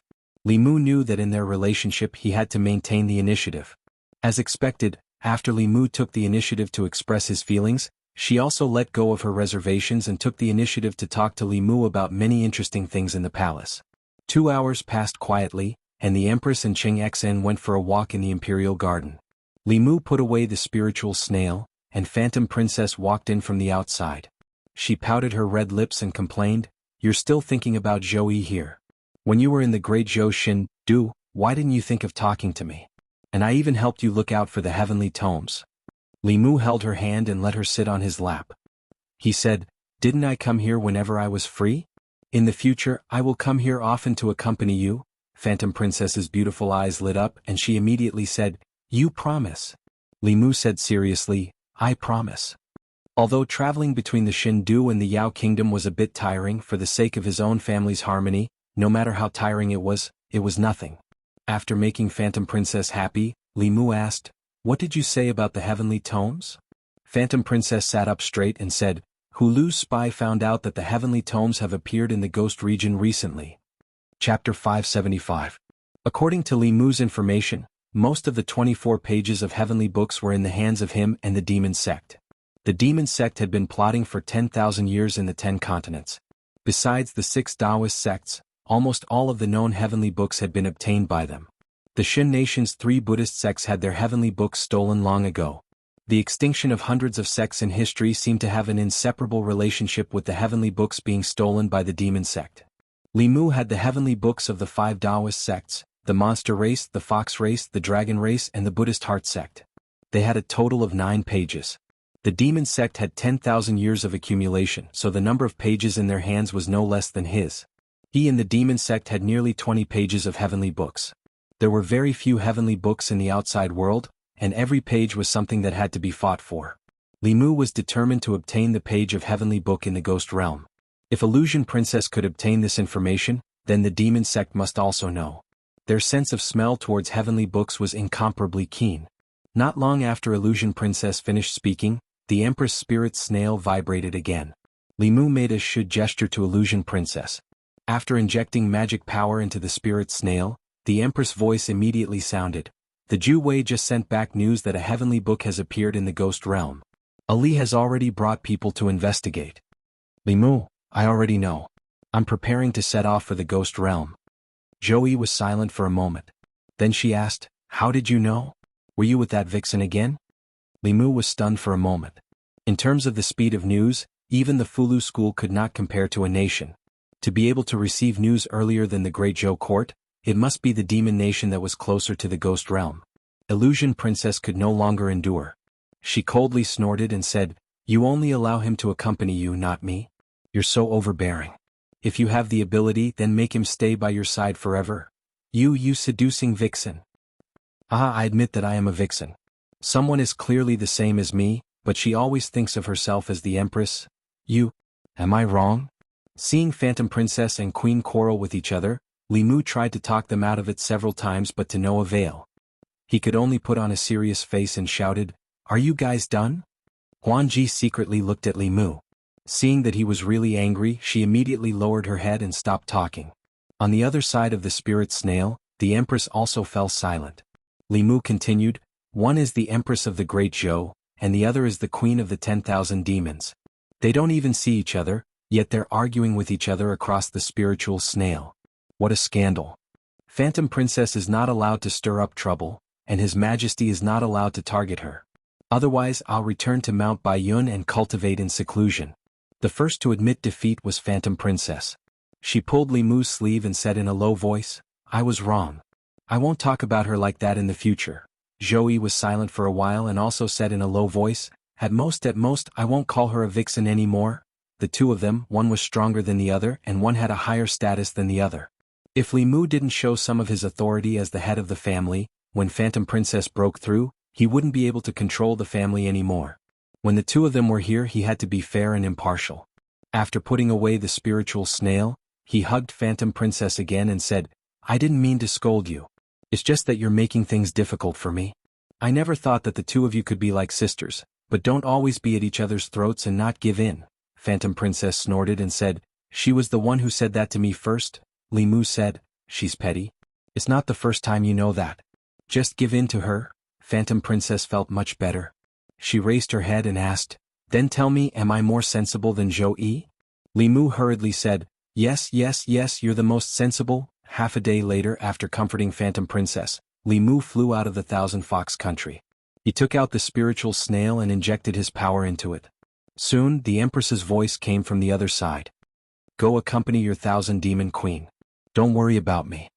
Li Mu asked, Your Majesty, are you still angry? Zhou Yi said, I'm not angry.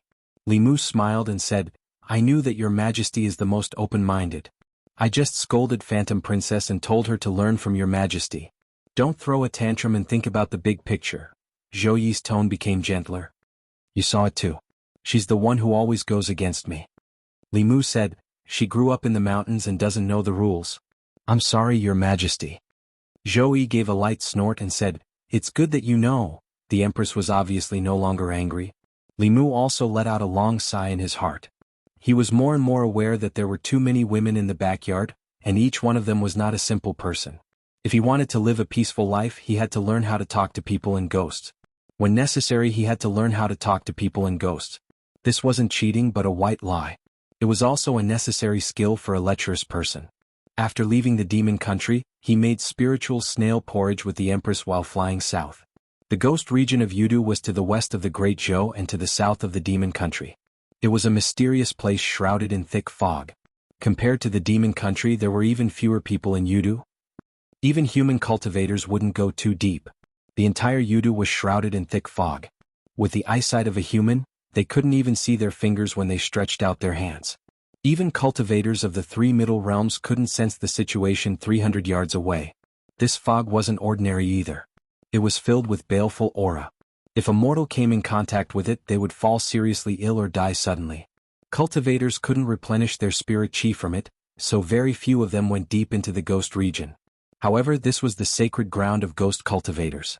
Souls were originally of the yin attribute, so there was an inexhaustible amount of baleful aura. To them, it was a natural place to cultivate. Great Zhou Jiangyin County. To the west of Jiangyin County was the ghost region that the commoners feared.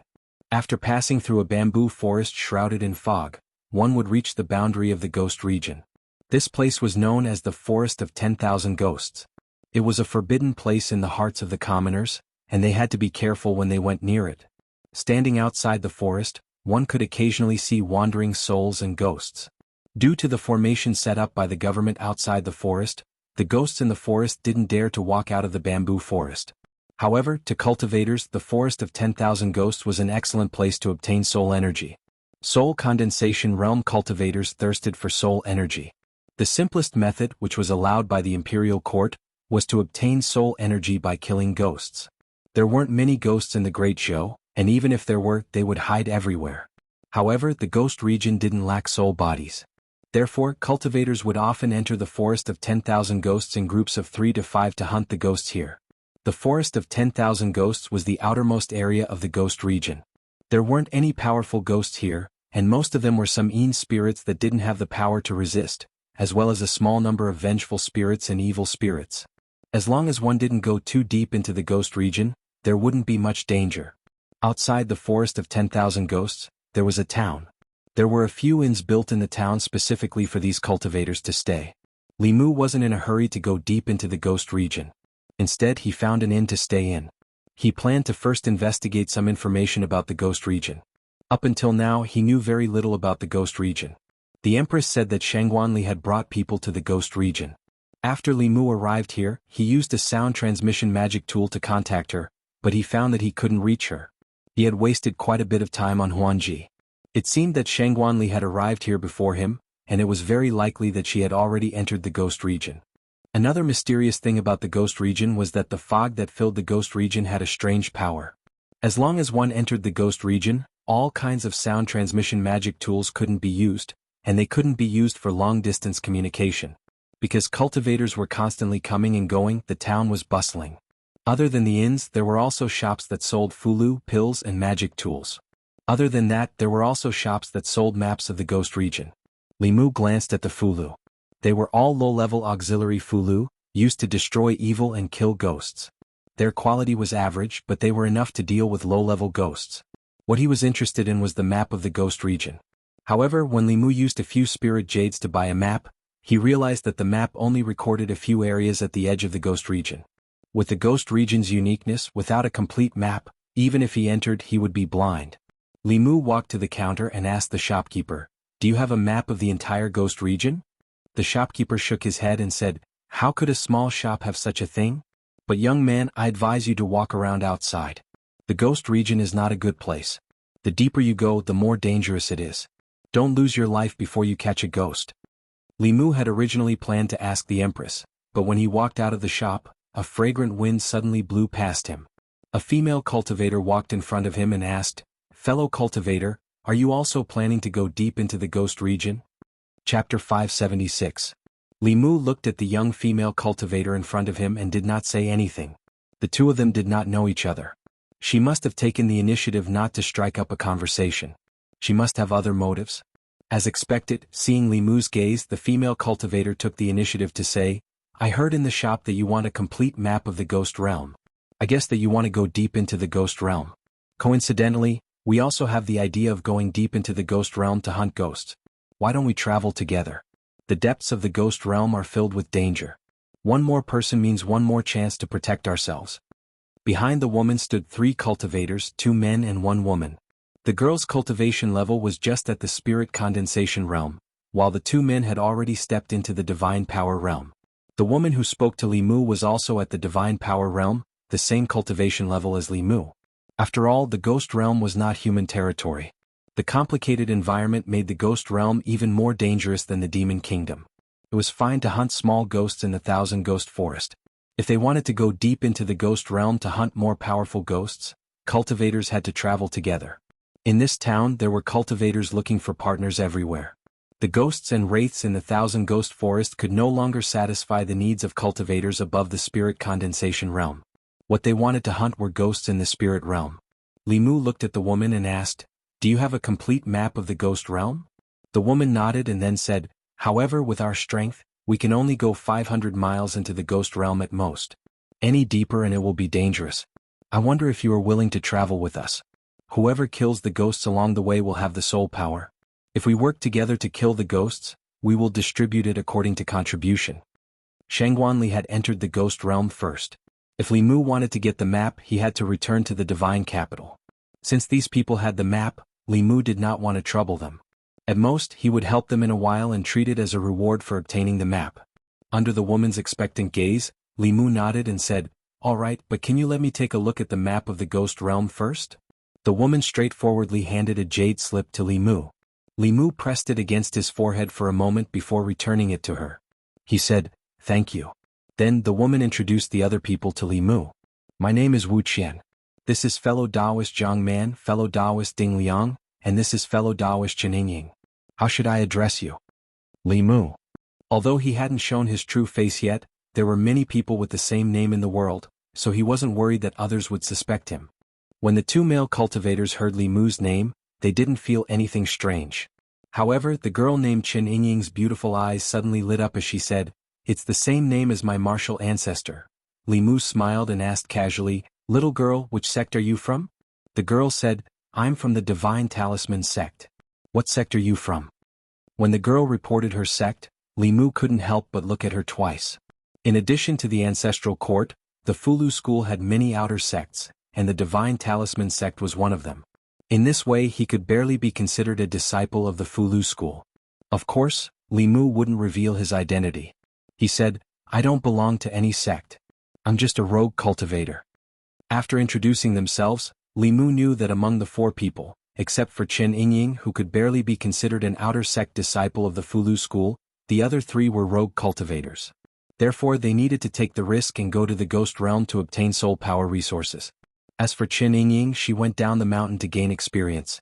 To have the cultivation of the spirit condensation realm at the age of 18 or 19, she could be considered a little talented. However, for such a young disciple after breaking through, it was necessary to enter the world to temper herself. The 5 of them walked into the 100 Ghosts bamboo forest together. Wu Qian reminded them, Everyone stay together. Don't get separated. It's fine here, but after going deep into the ghost realm, once you get separated, it'll be difficult to meet again. After walking into the bamboo forest, the surroundings began to be filled with a faint mist. This mist contained a strange power that even divine senses couldn't probe too far. For cultivators, divine senses were their eyes. With their divine senses suppressed, everyone lost their sense of security and became very vigilant. Occasionally, soul bodies would fly out of the mist. These souls were full of ruthlessness and didn't have intelligence. They only instinctively thirsted for human essence, blood and yang qi. They were the targets of cultivators. As for those soul cultivators with intelligence, the cultivators who entered the ghost realm couldn't wait to avoid them. In a place like this, the strength that soul cultivators could unleash was far beyond their own strength. If they encountered soul cultivators, the prey and the hunter would often switch identities. Li Mu didn't really do anything along the way. The souls that pounced on them from the fog and attacked them were all dealt with by the other 4 people. In the beginning, the group only encountered wraiths and evil spirits.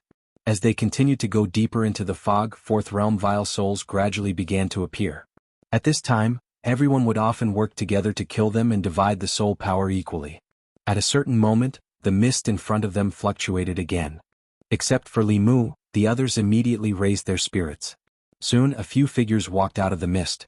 But this time, it wasn't ghosts that appeared from the mist, but humans. There were also 5 people on the opposite side. When Wu Qian and the others saw this, not only did they not relax, their expressions became even more nervous. The faces of the people on the opposite side also appeared vigilant at the same time. A few of them even held their weapons.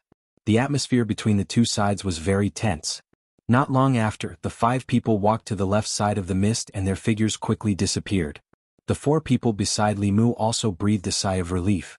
Wu Qian looked at Li Mu and asked, "Fellow Taoist Li, is this your first time in the ghost realm?" Li Mu nodded and said, "I've never been here before." "No wonder." Wu Qian shook her head and said, "Fellow Taoist Li, if you come to the ghost realm again in the future, you must remember that the most dangerous thing here is not the ghosts without intelligence, nor the powerful ghost cultivators, but the human cultivators like us. If you encounter them, you should hide if you can, but if you can't hide, you must not let your guard down." Li Mu cupped his hands and said, "Thank you for the reminder." Wu Qian saw that his expression was indifferent, as if he didn't take it to heart. Instead, her expression became more serious and she continued, "Fellow Taoist Li may not know, but most of the cultivators who die in the ghost realm don't die at the hands of ghosts, but at the hands of their companions and other cultivators. There are no rules here. Things like killing and seizing treasures happen every day." Li Mu could be more serious and said, "I know." Wu Qian looked at the 3 people beside her and said, "But fellow Taoist Li, you don't have to worry. Addict Zhang, fellow Taoist Ding and sister Yingying, we have worked together many times. We originally had another companion, but he was in seclusion to break through the realm these days, so he didn't come with us. That's why we invited you." After encountering other cultivator teams nearby, they obviously became more united. They moved forward for dozens of miles and killed a few evil spirits and a fierce soul. When the 4 of them were happily splitting the soul power, Li Mu's eyebrows suddenly raised, and he inadvertently glanced in a certain direction. There was only thick fog in that direction and nothing unusual. After a dozen breaths, Wu Qian and the other 2 male cultivators' expressions suddenly changed, and they looked in the direction Li Mu had just looked. A phantom rushed out of the thick fog and rushed straight at them. Feeling the powerful aura fluctuations on the phantom, their expressions changed at the same time. "Not good. It's a 5th realm ghost. This is still the periphery, how can there be a ghost?"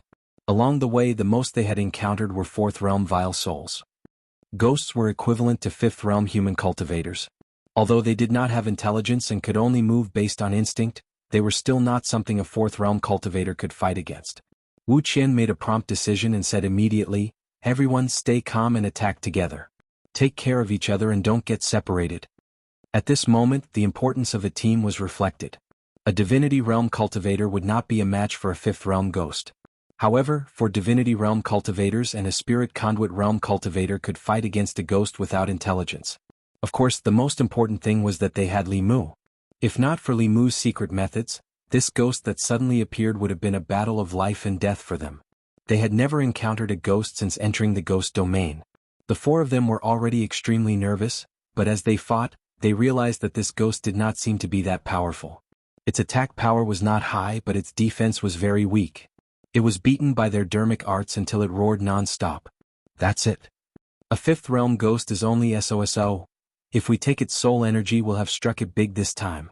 After realizing that this ghost's strength was only SOSO and that it had been suppressed from the start, the 4 of them were no longer nervous like before. Instead, they were excited and expectant. The light of dermic arts and dermic treasures intertwined even more intensely. If they could harvest this ghost, each of them would be able to get a huge amount of soul energy. Whether it was for cultivation or exchanging it for spiritual jades, this trip would not have been in vain. Although the specter did not have any intelligence, it was being beaten back by several weak existences, which made it even more irritable. It roared and sucked in all the yin qi within a radius of several miles into its mouth. Its body grew several times larger, and its aura immediately increased dramatically.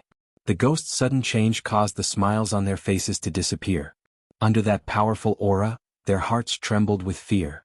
At this moment, the ghost let out a wild roar and swooped down on the 4 of them. Li Mu stood behind the 4 of them and calmly glanced at the ghost. With just a glance, the ghost's body trembled and it suddenly ran back as if its life depended on it. Li Mu threw out a fulu. With a flash of lightning, the ghost was immediately heavily injured and fell to the ground, unable to float up again. Li Mu walked in front of them and said with a look of pity, "It's a pity that this high-grade fulu was gifted by Elder Zhang. He still has the strength to resist. Everyone, let's attack together." The four of them reacted and were about to attack to completely disperse the ghost's soul body. Shoo! A green light flew out from the fog and pierced through the ghost's body.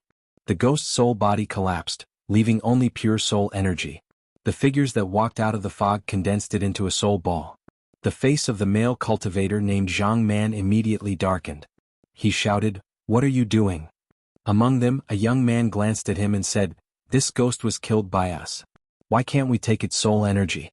Chen Yingying took a step forward and said angrily, "We were the ones who injured it first. You stole our prey." The young man sneered and said, "What a joke. The ghosts of the ghost realm don't have a master. They belong to whoever killed them. Do you think you can kill a ghost with just a few of you?" As soon as he finished speaking, a sneering voice came from behind Wu Qian. "Since when did the disciples of Xuanzong have to steal the soul energy of wandering cultivators? If this gets out, I'm afraid you'll become the laughing stock of the cultivation world. What do you think, Qing Xuanzi?" Among the several figures, the young man who had been silent all this time suddenly changed his expression. He stared at the young man opposite him and asked, "Who are you?" Li Mu walked out from behind Wu Qian and said lightly, "I'm just a wandering cultivator who can't stand what you're doing. Strange, Xuanzong is the world's #1 sect, a righteous sect. Why would you do this kind of robbery? You're one of the top 10 disciples of Xuanzong, but you're stealing the soul energy of wandering cultivators in the ghost realm. Do your elders know?" Chapter 577. Hitting people in the face, killing people in the heart. Hearing the strange young man's harsh words, several Xuanzong disciples' faces turned red with shame. Two of them were thin-skinned and even lowered their heads. As this person said, Xuanzong was the #1 orthodox sect on the continent, and also the #1 sect on the continent. As disciples of Xuanzong, they never lacked cultivation resources and were respected wherever they went. It could be said that they had limitless glory. However, ever since the last Taoist exchange, the Xuanzong sect's glorious moment had completely ended. Their Taoist temples in the Great Zhou had all been driven overseas. The largest market in the cultivation world was replaced by the Great Zhou's Luoyang Rui Square. Fulu School and Xuanzong had cut off communication, and the other four Taoist sects had also greatly reduced their communication with them. The exchange meeting was disrupted, and the sect's harvest of spiritual jades this time was only about 20% of the previous times, which was simply not enough to meet the needs of the entire sect. Four cultivation resources like Fulu, elixirs and magic treasures, Fulu School, Danding School, Lingaray School, and the South and North schools all refused Xuanzong's orders with the reason that their disciples needed more spiritual jades, so they had nowhere to spend them. What's more, the sect didn't even have enough spiritual jades for cultivation, so the quota of disciples had been reduced again and again. Core disciples like Qing Xuanzi had to personally go down the mountain and go deep into the ghost realm to hunt ghosts here and exchange their soul power for spiritual jades to meet their cultivation needs. They didn't know the cost of firewood until they were in charge. When they really needed to obtain cultivation resources by themselves, they realized how difficult it was to cultivate as a rogue cultivator. Every ghost they killed in exchange for a piece of spiritual jade, they risked their lives and fought for it with their own blood and sweat. Although the ghost realm was big, there weren't many ghosts. It wasn't easy to encounter one, so naturally they didn't want to give it to others. In the ghost realm, strength was respected. If the ghost they liked was snatched away, they could only blame themselves for not being as good as others. However, they didn't expect that their identities would be recognized. As proud disciples of Xuanzong, the words of this strange young man were undoubtedly a public punishment for them. Qing Xuanzi was already losing face. He said in a low voice, "We've been chasing this spirit for a long time. We've already severely injured it, and that's why you guys took advantage of it. Otherwise, do you think you guys can deal with a 5th-level spirit with your insignificant cultivation?" A few of the Xian sect's disciples nodded in agreement. "Yes. Senior brother is right. We've been chasing this spirit all this time. If it wasn't for the fact that we've already injured it, you all would have already been killed by it." Although the truth was that they had taken advantage of the opportunity to take advantage of the situation, as Xuanzong's disciples, it was really difficult for them to accept it directly. They could only fabricate the truth to regain some dignity. How could rogue cultivators dare to offend Xuanzong? Even if they had resentment in their hearts, they had to swallow it all. "I see. Wu Qian's face revealed an awkward expression. She said, "No wonder we found out that this spirit's strength wasn't high.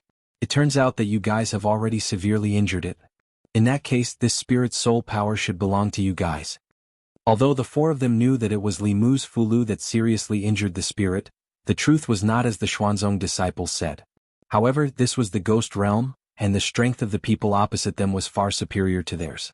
If they angered these Xuanzong disciples, even if they killed the five of them here, no one would ever know.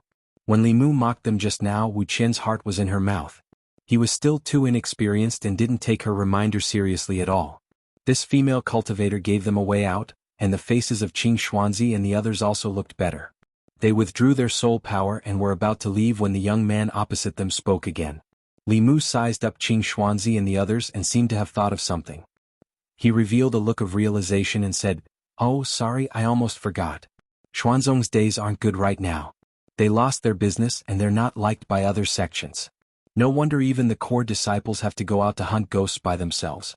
We all come out to make a living and no one has it easy. If you guys want this spirit, then I'll give it to you." Wu Qian's expression changed greatly. She stepped forward and grabbed Li Mu's wrist. She said, "Daoistly, stop talking." However, her reminder was still too late. The faces of Qing Xuanzi and the other Xuanzong disciples turned completely ugly. As disciples of the world's #1 sect, when had they ever been humiliated like this? What was even more humiliating was that every word this person said was the truth. Every word he said was like an arrow that deeply pierced into their hearts.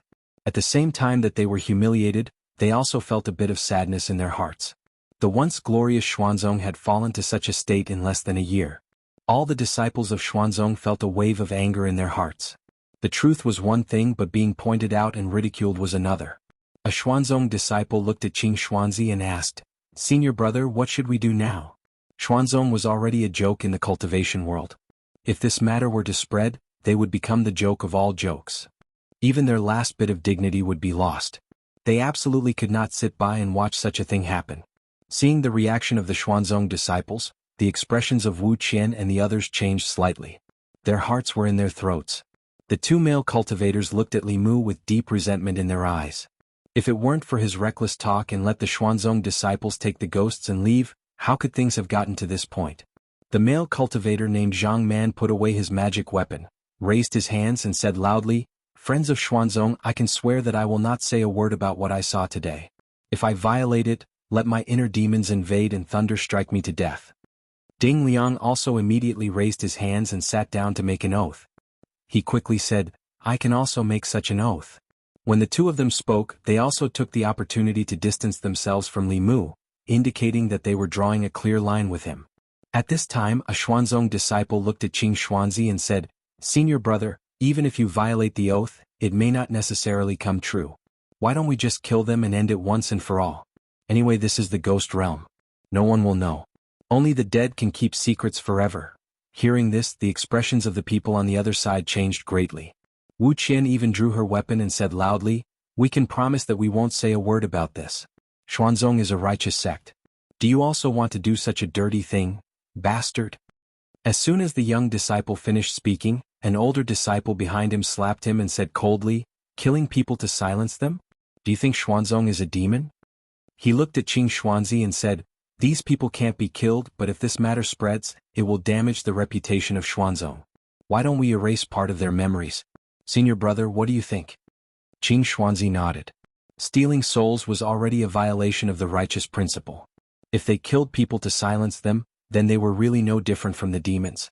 The pride of Xuanzong disciples came from Xuanzong's position as the #1 righteous sect. If their actions broke the bottom line of the righteous sect, then even the faith in their hearts would collapse together. Qing Xuanzi looked indifferently at the young disciple who spoke just now and said, "After returning to the sect, report to the elders and withdraw from the sect." The disciple's body trembled and his face immediately turned pale. Then Qing Xuanzi looked at Li Mu and the others and said, "I don't believe in your Dao oath. Today I won't kill you, but I will erase your memories." Memories were related to the primordial spirit. To erase memories, one had to go through the step of soul searching. To cultivators, soul searching was an unacceptable humiliation.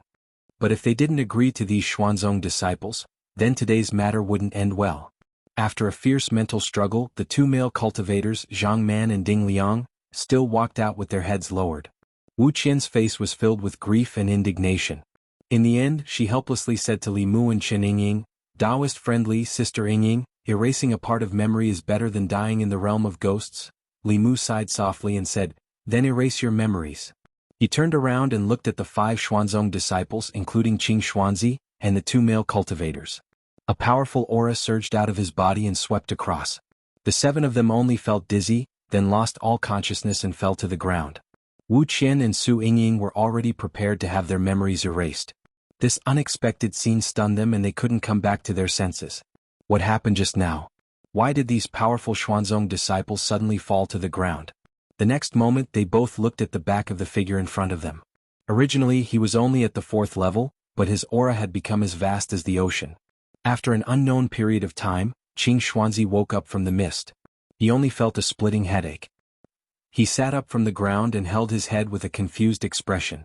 Just a moment ago he was still looking for ghosts with his fellow disciples in the ghost realm. The next moment he was lying on the ground with a terrible headache. Qing Xuanzi, who was at the 5th level, quickly realized that he had lost a part of his memory. Memories wouldn't be lost for no reason unless it was erased by someone. Qing Xuanzi instantly broke out in cold sweat. What happened just now? Why was his memory erased? What's wrong with me? Why is everyone lying on the ground? My head hurts so much. What's going on with these two? At this time, the other disciples of the Shen sect who had fainted gradually woke up. They looked at each other and their faces were filled with confusion. They were extremely confused in their hearts. Why were they still walking in the fog just a moment ago? Why were they lying on the ground with inexplicable headaches in just an instant? Not only that, but there were also 2 unconscious male cultivators beside them. Soon, another Xuanzong disciple reacted and exclaimed, "Where's my soul bottle?" As soon as he said that, the other disciples' shocked voices were heard one after another. My soul bottle is gone too.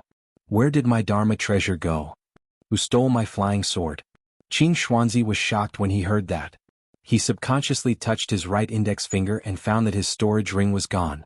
Not only were his Dharma treasures in the storage ring, but there were also nearly 10,000 spirit jades. His entire fortune was in there? He suddenly stood up, his expression blank and filled with fear. Their cultivation resources had been snatched away and their memories had been erased. He carefully thought about it and could only remember one thing. He looked at a Xuanzong disciple behind him and clearly remembered that he had once made a decision to expel this disciple from the sect. He had never experienced such a thing. A chill rose from the bottom of his heart. Qing Xuanzi made a prompt decision and said, "Quick, let's leave here." Just as they rushed out of the ghost realm with the 2 unconscious people, there was a fluctuation in the space outside the bamboo forest bordering the ghost realm in Jiangyin County, and 3 figures appeared. Wu Qian and Chen Yingying turned around and found that they had already left the ghost realm. The expression on their faces changed from confusion to shock. A moment ago they were still in the ghost realm, but Li Mu held their wrists and took a step forward and they appeared here. This kind of magic was beyond their understanding. Li Mu waved his hand and a large pile of things fell to the ground. He said to the 2 girls, "Don't just stand there. Divide these things among yourselves." Chapter 578. Wu Qian and Chen Yingying looked at the pile of things on the ground in a daze. Neither of them dared to reach out. Everything that happened just now left them in a daze. Wu Qian was the first to come back to her senses. Her lips trembled as she whispered, "Senior, this isn't good." Li Mu waved his hand and said, "Don't worry, they were the ones who stole your soul power first. At most, this is just reciprocity. You don't have to worry about them taking revenge. I've already erased part of their memories." Li Mu had a good impression of these 2 female cultivators. As women they had more backbone than the 2 male cultivators. They didn't betray their teammates at the critical moment, so Li Mu didn't mind giving them an opportunity. At this time, Li Mu noticed that Chen Yingying was looking at him. There seemed to be a guess in her eyes, but she didn't dare to confirm it. When Li Mu looked at her, she looked away in panic. Li Mu didn't say much. He just smiled and said, "Okay, I still have something to do in the ghost realm. This soul power should be enough for you to use for a while. There will be a big change in the ghost realm, so it's best if you don't come in and take risks." Before leaving, he gently patted Chen Yingying's head and said, "Work hard and strive to cultivate in the ancestral court as soon as possible." As soon as he finished speaking, he walked into the ghost fog again. Wu Qian looked at the things scattered on the ground. Her throat moved with difficulty and then she said to Chen Yingying, "Sister Yingying, you choose first." Chen Yingying said embarrassedly, "Let's choose together." After the two of them finished dividing the cultivation resources, Wu Qian suddenly asked, "Sister Yingying, do you know that senior?" Qin Yingying pondered for a moment and nodded. "He's so young and his cultivation is so high. Moreover, he doesn't like Xuanzong. Even his name is the same. I can't think of anyone else other than Martial Granduncle." Wu Qian said in surprise, "Ah, he's Senior Ling Jizi from Fulu School." Few people in the cultivation world knew about Li Mu, but everyone knew about Ling Jizi. His battle with the great elder Xuanzong had already spread Ling Jizi's name across the cultivation world. Wu Qian said in realization, "I've only heard of Senior Ling Jizi's name in the past and thought that he was a high and mighty Taoist senior. I didn't expect him to be so kind and not put on any airs at all. It seems that we were able to deal with that spirit so easily because Senior Ling Jizi helped us in the dark." Chen Yingying revealed a love-struck smile and murmured, "Of course. During that grand ceremony, I once saw Martial Granduncle from afar. I didn't expect to be so close to Martial Granduncle in this life. I have to work hard to cultivate and strive to enter the ancestral court as soon as possible. I can't let Martial Granduncle down." Wu Qian said with some envy, "I really envy you disciples of big sections. Wherever you go you have elders protecting you," Chen Yingying said. "If Sister Wu is willing, you can also join our Divine Talisman sect. With your cultivation, you should be able to enter the ancestral court directly. At that time I'll have to call you Senior Sister Wu." Wu Qian said happily, "Can I?" Chen Yingying smiled and said, "Of course you can. You can come back to the sect with me now. Master can't wait for such a powerhouse to join the sect." The experience just now caused the distance between the two of them to quickly close. A moment later they flew into the air hand in hand and flew towards the mountain gate of the Divine Talisman sect. At the same time, in the boundless fog of the ghost realm, a figure was rapidly moving forward. Wherever he passed, the fog would surge violently. Regardless of whether it was a low-level spirit body or a high-level soul body, when they felt that aura, they would instinctively avoid it. Qing Xuanzi and the others carefully walked in the fog and also felt the aura passing by in the distance. A Xuanzong disciple couldn't help but mutter in a low voice, "The ghost realm is too dangerous. Let's not come here in the future." Compared to the Yao Nation, the ghost realm that was shrouded in fog was much more mysterious. No one knew how many secrets were hidden in the fog of the ghost realm. The inexplicable loss of memory, the snatching of soul power from their magic treasures, and the strange experience they had just experienced filled the hearts of several Xuanzong disciples with fear. They didn't want to come here again in their lives. Somewhere in the ghost realm, Li Mu slowly came to a stop when he reached the valley where he killed Yu Han. The ghost realm was different from the Yao Nation. This place was filled with fog that couldn't be explored with divine sense. Even if one had a map, they had to be careful and follow the guidance of the map. The so-called complete map of the ghost realm was actually only the places that people had explored so far. Most of the areas in the ghost realm were unknown places that had not been explored. It was filled with unknown dangers. For thousands of years, countless powerhouses had gone missing in the ghost realm. There was no lack of 6th and 7th realms among them. They relied on their high cultivation and ventured into unknown places alone, never to come out again. When one powerhouse after another silently disappeared in the ghost realm, the cultivators who entered the ghost realm later learned to check the map. The routes marked on the map were all explored by predecessors. They could be traveled safely without any unpredictable dangers. Although Li Mu's cultivation was at Dongxian and could even kill 7th realms, he didn't dare to wander around the ghost realm. After all, there were many 7th realms that had gone missing in the ghost realm. Even in Blood River's memory, he was somewhat wary and fearful of the ghost realm. He couldn't spread his divine sense too far. This made him feel very insecure. Li Mu could follow the route marked on the map and move forward at a moderate speed. Although the ghost realm was large, there weren't many paths that one could walk on. Almost all the cultivators were moving forward along the few routes. Thus, Li Mu met many people along the way. These people were mostly in groups of 3 to 5. They were going deep into the ghost realm to hunt ghosts. When they met each other, they would retreat vigilantly. In the ghost realm, meeting people was far more terrifying than encountering ghosts. Li Mu flew at a low altitude. Suddenly, a wave of dermic power came from the fog in front of him.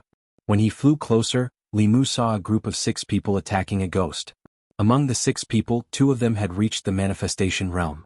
The 4 of them had remarkable abilities. This ghost was no match for them. Its soul was quickly scattered and its soul power was absorbed. The fog behind them surged. The 6 people turned their heads vigilantly. When they saw a figure walking out, their expressions became tense. They gripped the weapons in their hands tightly, ready to attack at any time. However, only one person walked out of the fog. That person only glanced at them and continued to fly forward. Among the 6 people, a fierce-looking manifestation realm cultivator looked at the figure flying away and said in a low voice, "Going deep into the ghost realm, this person actually didn't have any dermic artifacts or soul bottles. He must have a flask heaven magic treasure." Speaking of the flask heaven magic treasure, a look of greed appeared in his eyes. A magic treasure that could store things was the dream of every cultivator. However, the flask heaven magic treasure could only be refined by cultivators above the 7th level. Those who had such a treasure were all core disciples of great sects with super strong cultivators. Seeing through his thoughts, another manifestation realm cultivator beside him reminded him, this person must be a disciple of a great sect or family. Moreover, his status is not low. You'd better put away your thoughts. The fierce-looking man grinned and said, "So what if he's a disciple of a great sect? He only has remarkable abilities. If we secretly kill him in the ghost realm, who will know that we did it?" Over the years, there have been at least 8, if not 10, disciples of great sects and families who have died at my hands. The other person pondered for a moment and said, "You'd better be careful. If he dares to go deep into the ghost realm alone, he must have some strength. Don't fail miserably." The fierce-looking man said, "I think he's young. He looks like a newborn calf that isn't afraid of tigers. It's not like we haven't met such a hothead before. If we can get a flask heaven magic treasure, we'll have made a fortune this time." He glanced at his companion beside him and said, "I don't want to let go of this fat sheep in front of me. Don't fight with me. Otherwise, don't blame me for turning hostile." The man shrugged and said, "I only hunt souls. I don't kill people. If you want to do it, go ahead." The fierce-looking man stuck out his tongue and licked his lips. He strode in the direction that the young man disappeared in. 15 minutes. 15 minutes. 30 minutes had passed and the fierce-looking man who had just left had not returned. The rest of the people looked puzzled as they slowly walked forward. Not long after, they saw the fierce-looking man. His eyes were wide open as he lay on the ground. There were no injuries on his body, but there was no sign of life. Everyone sucked in a breath of cold air and said in shock, "He dead?" A creation realm expert had died just like that. There were no traces of a battle here, which meant that he did not have the chance to attack before he died. Just what kind of cultivation was needed to be able to kill a creation realm expert in an instant? Thinking of that ordinary young man, the few of them shuddered at the same time and felt a chill in their hearts. After finishing off the cultivator who was filled with a murderous aura and wanted to kill him for his treasures, Li Mu continued forward. There was no day or night in the ghost realm.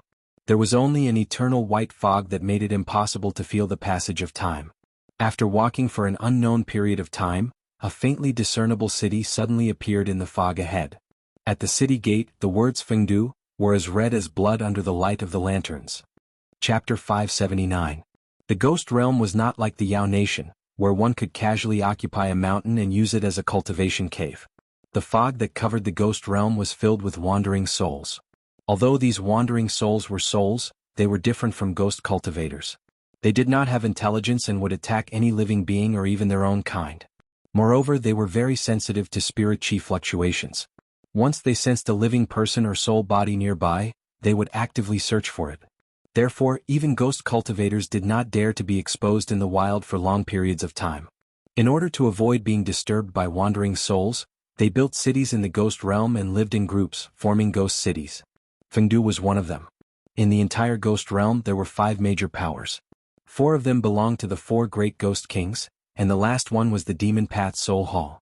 The master behind Fengdu City was one of the 4 7th realm ghost kings, Rakshasa King. Fengdu City was on Li Mu's path. If he wanted to continue, he had to pass through the city. There was a rule in the ghost realm that had to be obeyed, and that was to strictly follow the map of the ghost realm. This was the experience of countless seniors who used their lives to conclude. If one changed the route on their own, the outcome would often be very miserable. At the gate of Fengdu City, dozens of figures formed a long line and slowly entered the city. Most of them were ghosts and only a few were humans. The relationship between the ghost realm and the Great Zhou was not as tense as the relationship between the Yao Nation and the Great Zhou. In the wild, people often hunted ghosts, ghost hunters and human hunters. However, in the main city, if people did not attack ghosts, ghosts would not attack people.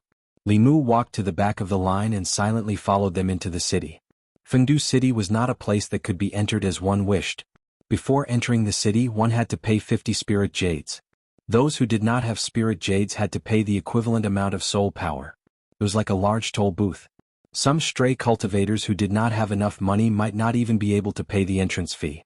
After walking for about 15 minutes, it was Li Mu's turn. Li Mu took out the soul bottle that he had already prepared and took out a ball of soul power. The ghost soldier at the gate accepted the soul ball and glanced at him indifferently, then said coldly, "Enter." The city was covered by an array formation, so there was no fog. Li Mu walked into the city, and the first thing he saw was an incomparably wide street. It was much more difficult to build a city in the ghost realm compared to the outside world, so there weren't many cities here. However, each of them was very majestic. Fengdu City's area was comparable to 10 times the size of the godly capital. The streets were filled with shadows of ghosts. It was truly a ghost city. Of course, to the current Li Mu, ghosts and souls were no longer mysterious in his heart. They were just another form of life and there was no need to fear them. In other words, when they met Li Mu, they should be the ones to fear. Soul nurturing grass, only 100 spirit jades for 10 stalks. I'm looking to purchase a portion of spectral soul energy. The price will be negotiable. Looking for teammates to hunt wandering souls together.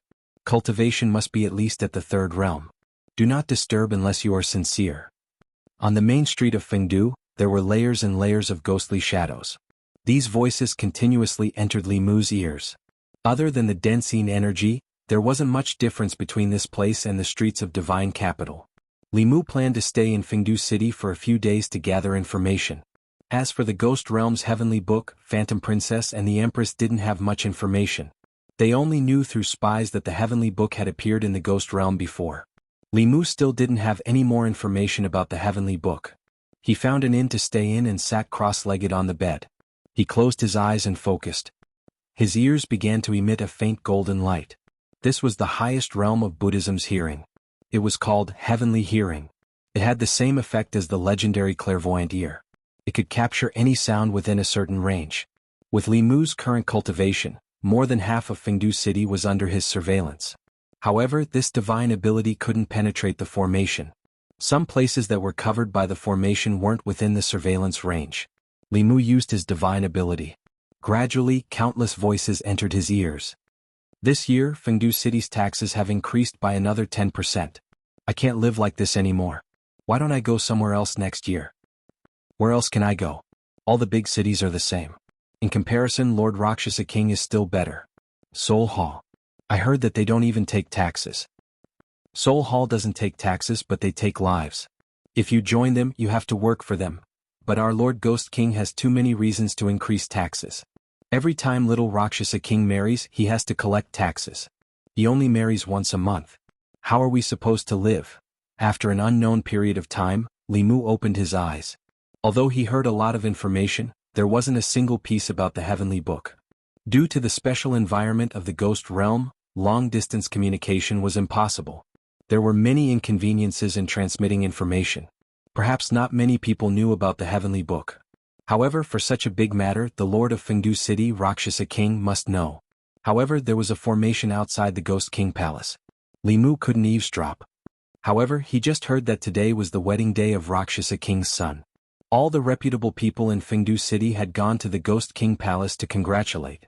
Perhaps there was a chance to sneak in. Li Mu walked out of his room and came to the street. He walked in a certain direction. He had never been to Fengdu City before, but the place with the most powerful formation in the city must be the Ghost King Palace. The entire Fengdu City was filled with ghost chi. However, the Ghost King Palace was decorated with lanterns and colored banners. It was bustling with noise and excitement. Countless strong ghost cultivators were lining up to present their gifts. Li Mu stood at a distance and observed. He realized that sneaking into the Ghost King Palace was easier than he thought. The ghost soldiers at the entrance only recognized gifts and not people. As long as they presented enough gifts, they would let people in. Li Mu recalled the information he just heard. The Ghost King Palace seemed to only use the monthly wedding as a way to collect gifts and earn money. This was also a disguised form of exploitation of the ghost cultivators in Fengdu City. Li Mu walked slowly to the entrance and took out a fist-sized soul bottle that he had prepared beforehand. Inside it were the spoils of war that he had plundered from Qing Xuanzi and the others. The ghost soldier at the entrance of the Ghost King Palace opened it and took a look. He nodded and said, "Go in." They did not even register their names. The intention of the Ghost King Palace for the wedding was too obvious. However, this also saved Li Mu the trouble of making up an identity on the spot. He walked into the Ghost King Palace and followed the flow of people. He came to a huge palace. There were countless short tables placed in the palace. On top of each table was a pot of wine and a few simple dishes. The ghost region was filled with yin qi. Grains and vegetables from outside could not grow here. The ingredients for these dishes had to be purchased from outside. They were considered precious in the ghost region and were not commonly seen. In the palace, there were already many ghost cultivators sitting in groups of 3 to 5, whispering to each other. Li Mu found a corner and sat down cross-legged. He poured himself a cup of wine and held it in his hand, sipping it slowly. Suddenly his gaze moved slightly. He looked at the few people in front of him from the corner of his eyes. A golden light flashed in his ears. Several level 5 ghostly cultivators were communicating with each other using their divine consciousness. Have you heard? A few days ago, a page of the Heavenly Book appeared in our ghost region. What's the Heavenly Book? It can't be. If you don't even know about the Heavenly Book, what are you cultivating for? The Heavenly Book is the most precious treasure in the cultivation world. Every time it appears, even if it's just one page, it will cause a storm of blood. This time, I'm afraid many people will die because of it. No wonder Lord Ghost King, who rarely leaves Fengdu, has left. The temptation of the Heavenly Book is hard to resist even for 8th realm and 9th realm cultivators, let alone 7th realm cultivators. A ghost cultivator's eyes flashed. He said, "The Heavenly Book contains the great Tao of cultivation. I heard that this Heavenly Book is the long-lost Ghost Tao Heavenly Book. If we can get it, we might be able to cultivate to the Ghost King realm." Another ghost cultivator shook his head and said, "Forget it. The Heavenly Book is so precious. I'm afraid all the major forces in the ghost region will fight for it. It won't be our turn." That ghost cultivator said, "That's not necessarily true. If we're lucky?" Lucky? The ghost cultivator beside him glanced at him and said, "That page of the Heavenly Book last appeared in the land of the fallen gods. Do you dare to go?" That ghost cultivator was still harboring hope, but after hearing the words land of the fallen gods, his body couldn't help but tremble. He immediately extinguished that thought. Other than a few major cities and the roads that connected them, there were more unknown lands in the ghost region. Those regions were filled with danger. Once one entered, it would be difficult to walk out. These unknown lands had different levels of danger. The land of the fallen gods was one of the most dangerous regions. Even 7th realm cultivators weren't willing to go too deep. Land of the fallen gods? In the corner of the hall, Li Mu put down his wine cup. He thought to himself that the soul energy wasn't wasted. There were clearly many high-level ghost cultivators in Fengdu who knew about the Heavenly Book. Without further ado, Li Mu planned to leave immediately and head to the so-called land of the fallen gods. Suddenly, an extremely soft voice sounded in his ears. "If I had known, I would have waited for Lord Li. There's nothing we can do even if Lord Li is here. If Lord Li is here, we might be caught by the Azura King together. What should we do now?" The voice came from a side hall in the Ghost King Palace. Li Mu turned his head and looked in that direction. His expression was slightly startled. Chapter 580. Fengdu Ghost King Palace in a side hall. A ghost woman floated into the side hall and placed a red wedding dress at the head of the bed. She said indifferently, "Change into this. It's almost time. Young master won't show mercy to women. If you anger him, you and the people around you won't have a good ending." Without waiting for the woman's reply, she floated out of the side hall. Beside the woman, the 4 spies of the bamboo guards looked worried. They were originally here to investigate the news of the Heavenly Book. When they were passing through Fengdu City, Commander Shangguan happened to be fancied by the son of Luocha King. After Commander Shangguan rejected him, the little Luocha wanted to forcefully kidnap them, and a conflict arose between them. Of course, the little Rakshasa and his subordinates were no match for them. However, the fight in Fengdu City quickly attracted Rakshasa King's attention. He sealed Commander Shangguan's magic power and brought them to Ghost King Palace. There was supposed to be a joyous occasion in the Ghost King Palace today. Little Rakshasa had changed the original bride and wanted to marry Commander Shangguan to him. Before they could find out about the Heavenly Book, they were already trapped in the unfamiliar ghost region. Shangguan Li sat in front of the bed with an icy expression. She only regretted not listening to His Majesty and working together with Li Mu. If he was here, they wouldn't be in such a passive situation now. However, she also had her own pride in her heart. As the commander of the bamboo guards, if she needed other people's help for everything, how could she live up to His Majesty's trust? This time, she acted alone to prove herself, but she didn't expect to fall into such a situation as soon as she entered the ghost realm. After several hours of attacks, the seal in her body had become impulsive. Even if she couldn't kill the little Rakshasa, she could still injure him severely. However, by then she would completely lose her ability to resist. The biggest problem was how to leave Fengdu, Rakshasa King's territory. Even if Rakshasa King wasn't in Fengdu, he still had countless strong men under him. Without a cultivation of the seventh realm, it would be difficult to break out. Shangguanli sighed. If only Li Mu was here now. Although he had snatched away his majesty and was never polite to her, at least in this situation, he could give her a sense of security that no one could replace. Shangguanli looked in a certain direction with melancholy. Suddenly, a figure walked out from a wall at the end of her line of sight. Because she was looking forward to Li Mu's appearance too much, she even started to hallucinate. Li Mu passed through the wall and saw Shangguanli sitting by the bed. Her eyes were lifeless, pitiful and helpless. Lord Li. It wasn't until the 4 spies of the bamboo guards discovered Li Mu that Shangguanli came back to her senses. Looking at the figure that really appeared in the hall, she was both surprised and delighted. How did you find this place? Li Mu glanced at her and said, if it wasn't for me coincidentally coming in to ask for information, you would have married a ghost. His Majesty told you to wait for me so we could move together. Why didn't you listen? Shangguanli lightly snorted and said, you still say that you were in the Yao Kingdom and that the ghost realm was right next to you. You should have arrived much earlier than me. When I came from the Shindu to Jiangyin County, where were you? Her reason left Li Mu speechless. He rarely went to the Yao Nation and it was rare for Huanji to see him. Before they parted, it was normal for them to kiss each other and do things that they loved to do. Li Mu waved his hand and said, I was delayed by an important matter. What happened to you two? After listening to the explanation of a bamboo guard spy, Li Mu found out that the moment they entered the ghost realm, they were captured by Rakshasa King. After seeing Shangguanli, the little Rakshasa decided to change the ghost bride on the spot. Femme fatale, Li Mu sighed and said to Shangguanli, get on the bed.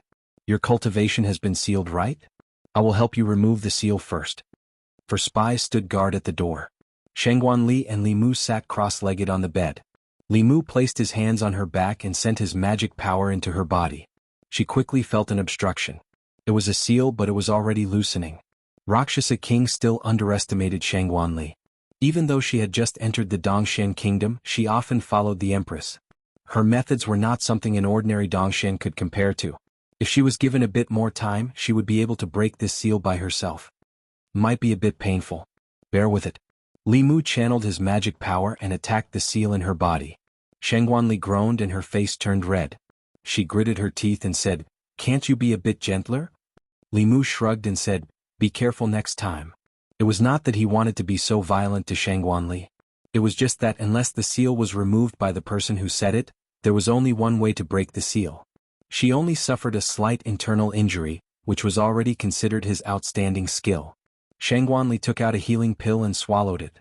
Then she asked Li Mu, have you found out about the heavenly book? Of course. Li Mu glanced at her and said, if I don't check it myself, can I count on you? Shangguanli took a deep breath. She did not want to be angry with him. She still wanted to say something, but at this time, there was already an aura rapidly approaching outside the door.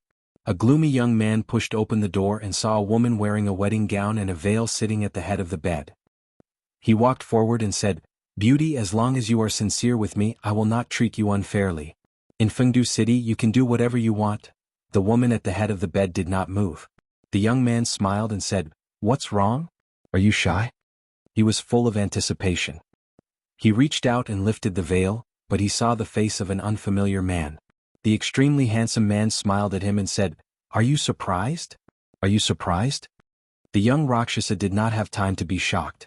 The figure of a woman suddenly appeared above his head. A golden hoop fell from above and wrapped around his neck. Then it quickly tightened. The powerful mana fluctuations that had already erupted from the young man's body were immediately calmed down after being wrapped by the golden hoop. Li Mu and Shangguanli worked together to give the son of the Rakshasa king a surprise. After that, they threw him to a corner of the teapot space. His father was a 7th realm Shengui. The young Rakshasa's strength was not weak either. He was at the 6th realm. If they did not catch him off guard and give him a chance to resist, he would cause a lot of trouble for Li Mu and Shangguanli. After Li Mu's arrival, Shangguanli naturally treated him as the backbone. She asked, what do we do now? Li Mu thought for a moment and said, there should be more than one Dongshan in the Ghost King Palace. In order to not arouse their suspicion, let's put on an act first. We'll rest here for a night and leave tomorrow. It was not easy to get here. Li Mu did not want to leave just like that. Since the Rakshasa King was not here, the Ghost King Palace lacked top-notch masters. If he did not plunder this place before leaving, he would be letting Ali down. Of course, there was another important reason. You don't know the cost of money until you're in charge. After truly taking charge of the Fulu school, Li Mu realized that the rise of a sect required too many resources. As one of the 5 major powers of the Ghost Realm, it must have a rich foundation. He planned to search the treasury of the Ghost King Palace tomorrow to supplement his family. Li Mu took the opportunity to lie down on the bed and said, "Let's sleep. We'll talk about other things tomorrow morning." Shangguanli looked around the hall and only saw the bed Li Mu was lying on. Then she asked Li Mu, "If you sleep on the bed, where will I sleep?" "Li Mu, you can just grab a chair and make do for the night." Shangguanli said, "I'm a woman. Shouldn't you let me have my way?" Li Mu glanced at her and said, "Other than your body being that of a woman, which part of you looks like a woman?" The first female official serving the Empress of the Great Zhou, the leader of the spies of the Great Zhou court. With her identity and the things she did not seem like a woman who should be let have her way. Moreover, would a woman like another woman? Shangguanli frowned and said in a low voice, "I really don't know why Her Majesty likes you," Li Mu retorted. "If Her Majesty doesn't like me, does she like you?" "Am I wrong?" Shangguanli was infuriated by these words. She pointed at Li Mu, her chest heaving up and down for a long time. In the end, she just waved her hand and said, "You are the Empress. Whatever you say is right. This subject will listen to everything the Empress says." Chapter 581. Shangguanli was clearly in a bad mood, and Li Mu knew that it wasn't just a day or two that she was in a bad mood towards him. In the past, Li Mu had at most taken away some of the Empress's love, but now he had even taken away the Empress's person. Li Mu poked at her sore spot, so she poked at his sore spot in return. For a man, those words were extremely insulting. Fortunately, Li Mu's skin was thick. Although she was a woman who liked women, Li Mu still couldn't lie on the bed with a clear conscience. He got up from the bed and sat on the chair beside the table, saying, "You're injured, you sleep on the bed." Shangguanli didn't get on the bed, but poured herself a cup of tea and drank by herself. Li Mu also poured a cup of tea, took a sip and then asked, "Ali, when did you start to like women?" Shangguanli glanced at him and lightly said, "What does it have to do with you?" Li Mu shrugged and said, "Since we're idle, why don't you tell me how did you start to like Her Majesty?" Shangguanli simply ignored him. The reason for her special feelings towards the Empress, Li Mu could somewhat guess. She had been by the Empress's side since she was young, and couldn't come into contact with other outstanding men. The Empress treated her like a younger sister, giving her full trust and protection, so it was natural for her to like the Empress and be close to the Empress. Li Mu wasn't jealous of her, nor did he see her as a love rival, nor did he discriminate against her sexual orientation. It was just that the Empress would be his sooner or later, and if Ali couldn't walk out as soon as possible, the one who would be hurt in the end would be herself. Seeing that she was ignoring him, Li Mu said, "Actually, I feel that you don't like Her Majesty that way. To you, Her Majesty is like a sister. She has always protected you, loved you, and you worship her, but this isn't love." Shangguanli finally looked up at him and said lightly, "You're not me. How do you know what I'm thinking?" It was a good thing that she was willing to respond. Li Mu continued, "As I said, your feelings for His Majesty are more of worship and admiration. Perhaps you don't like women but only His Majesty. Think about it, have you ever had feelings for other women?" Shangguanli looked at him with disdain and said, "Do you think I'm like you, lecherous man? My love for His Majesty is unique." Li Mu asked straightforwardly, "Do you know what it feels like to like someone?" Shangguanli coldly snorted, "I don't need you to teach me."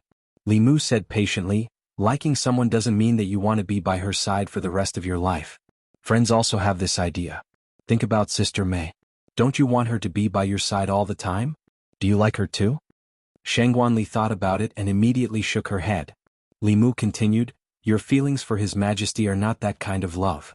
You want to be with him for the rest of your life because you're used to it. You may meet a man in the future who wants to be with him for the rest of your life. You'll be angry because of him, but you'll also be happy because of him. When you're happy, you'll think of him. When you're unhappy, you'll also think of him. When you're in the most difficult and helpless situation, you'll still think of him." Shangguanli fell into deep thought, and then shook her head again. "That's right." Li Mu clapped his hands and said, When you meet this person, don't hesitate. Boldly pursue him. He's the one you really like. Shang Guanli's face showed an incredulous expression and asked, "Is this liking?" Li Mu said with certainty, "If this doesn't count as liking, then what does?" Shang Guanli looked at him and fell into a long silence. After an unknown period of time, she looked at Li Mu again and said, "I'm going to sleep." With that, she walked to the side of the bed and lay down in her clothes. Li Mu did not sleep. He sat in front of the table and closed his eyes, beginning to comprehend the contents of the heavenly tomes. Although he had deciphered all the heavenly tomes in his hands, to truly master them, he still needed to put in a lot of effort. The next day when it was close to noon, Li Mu opened his eyes. He turned his head to look beside him. Shang Guanli was lying on the bed in the same position as last night. Her hands were behind her head, and her eyes were open as she stared at the ceiling. He did not know what she was thinking, as if she had not slept the whole night. In the Ghost King Palace, the servants were busy as usual. Ever since the young master entered the new madam's room last night, he had not come out. The servants in the palace were already used to this and did not find it strange. After an unknown period of time, the door of the palace opened from the inside. 2 figures walked out. The servants bowed one after another. "Greetings, young master." "Greetings, madam." Li Mu, who had turned into a little Rakshasa, waved his hand and said, "Dismissed. I'll bring madam around to familiarize herself with the house." It was not until the two of them were far away that the servants of the Ghost King Palace opened their mouths in surprise. What's wrong with the young master? In the past, he would abandon the brides after playing with them for 2 or 3 days. Why is he treating the new madam so well this time? It's not strange.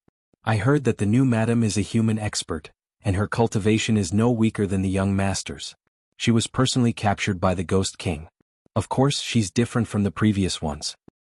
If that's the case, the palace will have a new madam in the future? Who knows? Let's just do our own thing. Don't ask about other things that you shouldn't ask.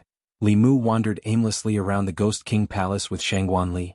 It seemed like he was bringing her around to familiarize herself with the place, but in reality, Li Mu was not familiar with the place. It was too risky to recklessly capture a servant and search their soul. There was also the risk of being exposed. Before plundering the Rakshasa King's treasure, Li Mu did not want to be exposed. Although 7th Realm experts usually had their own Flask Heaven space, the Flask Heaven space of the 7th Realm was not very big. They might carry some important treasures with them in the Flask Heaven space. As for other basic resources, the Flask Heaven space could not contain them at all. What Li Mu needed were spiritual jades, soul energy, and other basic cultivation resources. He had many treasures on him.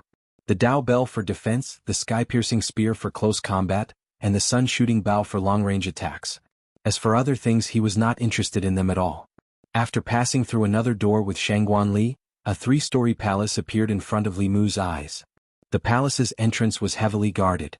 There were actually 4 5th Realm ghost cultivators. A palace that could be guarded by so many experts was naturally not an ordinary place.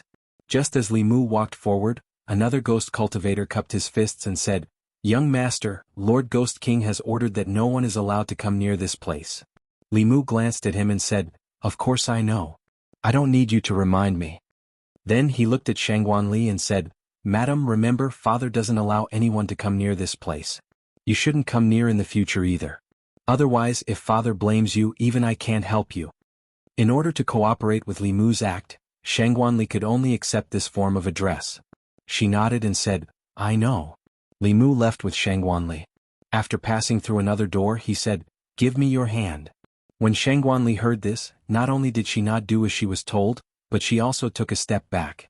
She hid her hands behind her back and looked at Li Mu warily. A few black lines appeared on Li Mu's face. He said unhappily, "What are you thinking about all day? I want to use my mystical power to enter that palace. If I don't hold your hand, how am I going to bring you in?" When Shang Guanli heard this, a trace of shame flashed across her face. She hurriedly stretched out her hand. Li Mu, on the other hand, did not move. He snorted and said, "Since you don't believe me, then wait here by yourself. I will go in alone." Shang Guanli hurriedly took the initiative to hold his hand. She lowered her head and said softly, "I'm sorry, I was wrong." Chapter 582. Shang Guanli's hand was icy cold. After she took the initiative to hold his hand, Li Mu gazed at the palace in the distance, silently calculating the distance. Contrary to Li Mu's feelings, Shang Guanli held hands with a man for the first time. She only felt that his palm was strong and warm, just like when she was held by His Majesty when she was young. This gave her a sense of security from the bottom of her heart. Li Mu held Shangguan Li's hand with one hand and formed a seal with the other, silently saying, "Okay." He took a step forward and the two figures strangely disappeared on the spot. When they reappeared, they were already inside the palace in front of them. After countless practice, Li Mu already knew that the principle of distance reduction was similar to space jumping. It could ignore any obstacles between 2 points, except for formations. He had already sensed the fluctuations of the formation in this palace, but it was not outside but inside. In the incomparably spacious main hall, in front of Li Mu and Shangguan Li, there was a mountain of spiritual jades, ranging from low-grade to mid-grade to high-grade. This Rakshasa king's wealth was actually much richer than that of Qinhu nation. Thinking of the wedding banquet held at least once a month in the Ghost King Palace and the exorbitant entrance fee in Fengdu City, Li Mu did not find the scene in front of him strange. Rakshasa King was obviously an expert at fleecing people. No wonder he wanted to build such a large palace in his residence. Just these spiritual jades alone were not enough to fit in the flask heaven space that he could create in the 7th realm.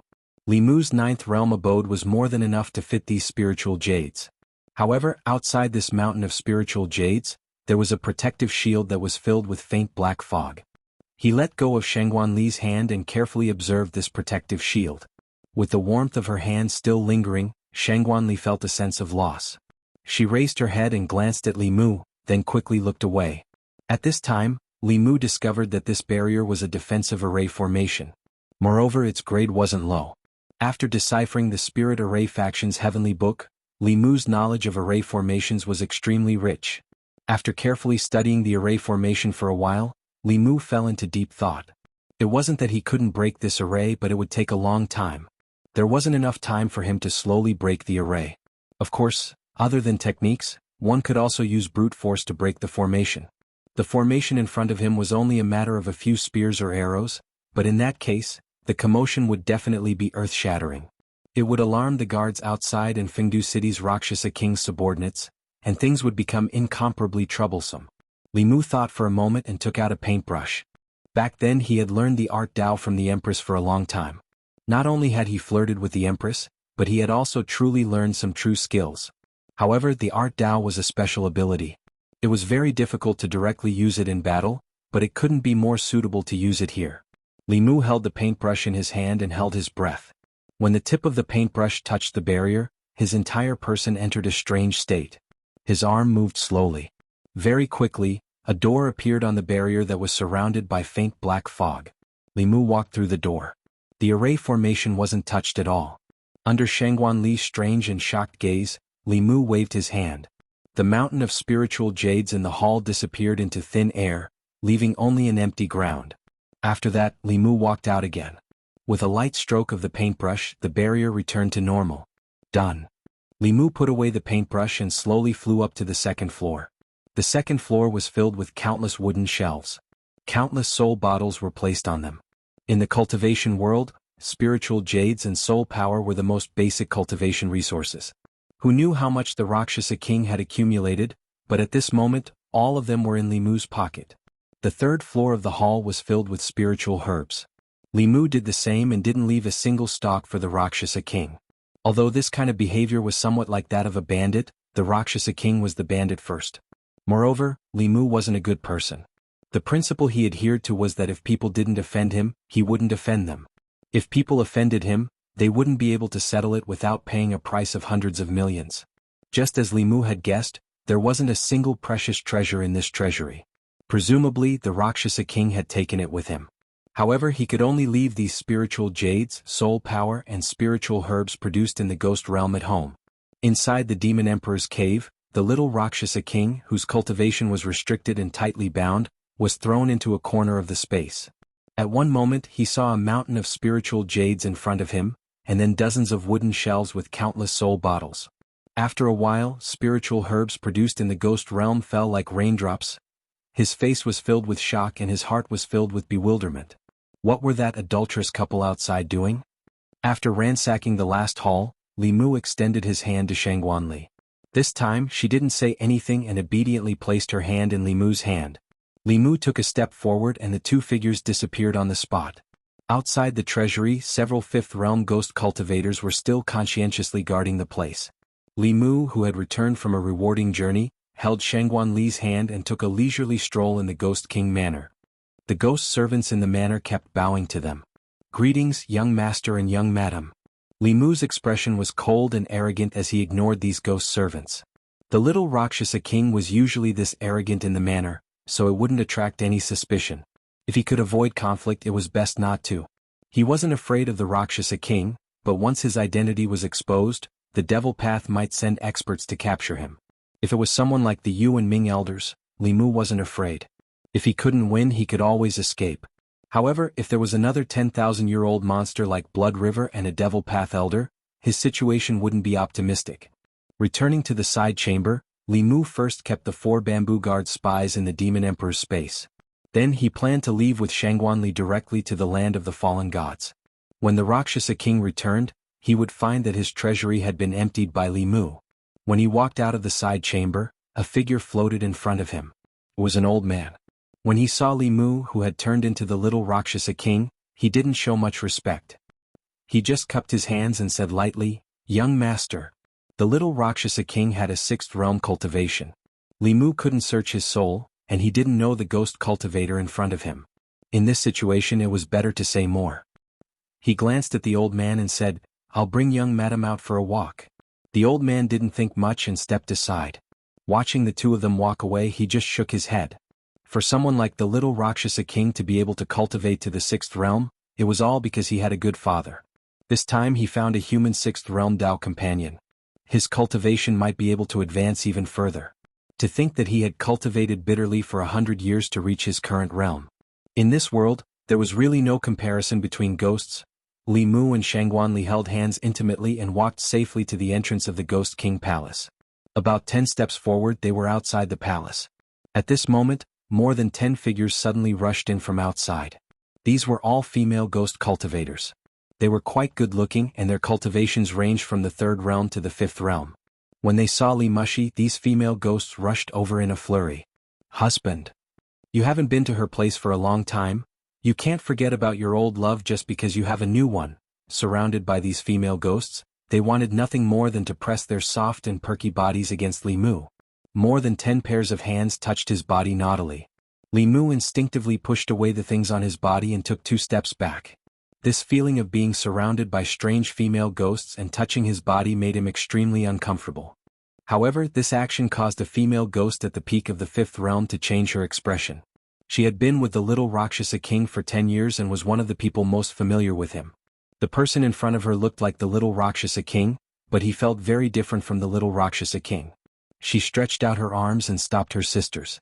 After taking a few steps back, she stared at Li Mu and said coldly, "You're not the little Rakshasa king. Who are you?" A female ghost behind her said in surprise, "Sister, what are you talking about? He's obviously our husband." "No, he's not." The female ghost stared at a certain spot on Li Mu's body, then looked at her own hands and said in a low voice, "He's not the little Rakshasa king. The feeling doesn't feel right." Chapter 583. Never in his wildest dreams would Li Mu have thought that after he had fooled the entire Ghost King Palace, and had almost slipped away without a trace, he would fail at the doorstep. These gorgeously dressed female ghosts were each more seductive than the next. They were all the wives and concubines of the little Rakshasa, and they knew each other's strengths and weaknesses. Li Mu could transform into the little Rakshasa's appearance, but the appearance and body shape were only the surface. How could Li Mu possibly know the details? Moreover, even if he wanted to, he did not know the little Rakshasa's size and touch. Who knew that his harem was filled with a bunch of female perverts? On the opposite side, the female ghosts all showed signs of alertness. The strongest one even formed a seal with both hands, forming 2 snakes of yin qi. The snakes were as thick as buckets and several feet long. They opened their huge mouths and lunged at Li Mu and Shangguan Li to devour them. Li Mu raised his head to take a look. 2 beams of golden light shot out from his eyes and struck the giant snake's head. The giant snake's body immediately collapsed and dissipated into the void. Human 6th realm. The female ghost's expression changed drastically. She raised her head to the sky and let out a shrill shriek. At the same time, she crushed a jade talisman in her hand. As the jade talisman shattered, countless auras erupted from all over the Ghost King Palace and Fengdu City, rapidly closing in on them. At the same time, on the four walls of Fengdu City, black light flashed wildly. In an instant, a gigantic semicircular dome appeared, enveloping the entire Fengdu City. What's going on? What's going on? Why has the Great City Defense Formation been activated? Could it be that a strong enemy has invaded? The sudden turn of events caused the ghost citizens of Fengdu City to turn pale with fright. They raised their heads and looked at the dome above them. One by one, figures flew over their heads and headed in the direction of the Ghost King Palace. Li Mu sighed inwardly. He had wanted to keep a low profile, but in the end, a conflict was still unavoidable. Looking at the countless powerful auras approaching them, he turned to Shangguanli and asked, "Do you want to hide in the cave first? I'm afraid I won't be able to take care of you later."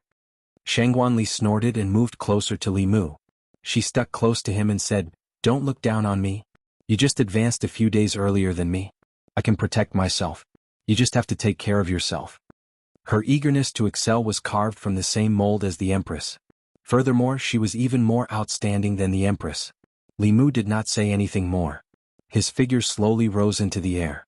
Looking around, countless figures were currently rushing over here. 3 of the auras were abnormally powerful, and all of them were at the 6th level. 2 of them were eerie and the last one was a human.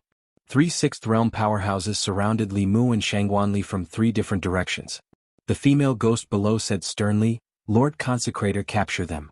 He's not the little Rakshasa." The eyes of the elder that Li Mu had seen earlier flashed and he asked in a low voice, "Who are you? Where is the little Rakshasa?" Since his identity had already been exposed, Li Mu did not need to hide anymore. His figure and face changed and he returned to his original appearance. The only human among the 3 6th realm powerhouses said in a low voice, "How dare you, human? How dare you cause trouble in Fengdu City? What are you waiting for? Capture him first and hand him over to the Ghost King." This person was a middle-aged man with a thin face. He wore a black robe with a pale white skull embroidered on his chest. Although he was a human, the aura on him was even colder than ghosts. As he spoke, a ghost fork appeared above his head. The ghost fork split into 2 into 4 and soon there were hundreds of them. They shot toward Li Mu with extreme speed. The power of each of these ghost forks was enough to kill a transcendent. Even Dongshen would have to be serious when facing hundreds of them. The other 2 elders did not make a move. Clearly they wanted to use this person to test the strength of this intruder. Facing the ghost forks that covered the entire space and sealed the entire void, Li Mu's body flashed with a golden light.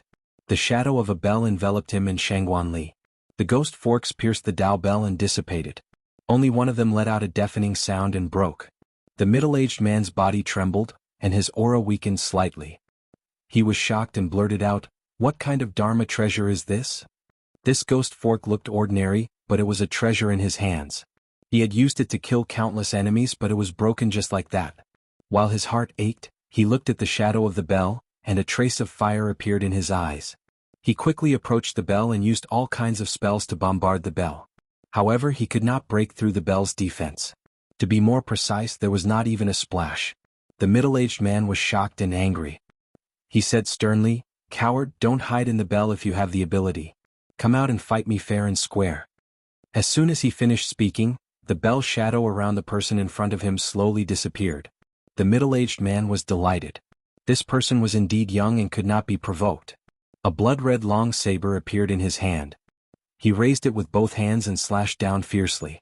A blood-red saber light that was hundreds of feet long locked onto Li Mu and reached him in an instant. When the middle-aged man took out the blood-red long saber, the 2 old ghost cultivators revealed a smile on their faces.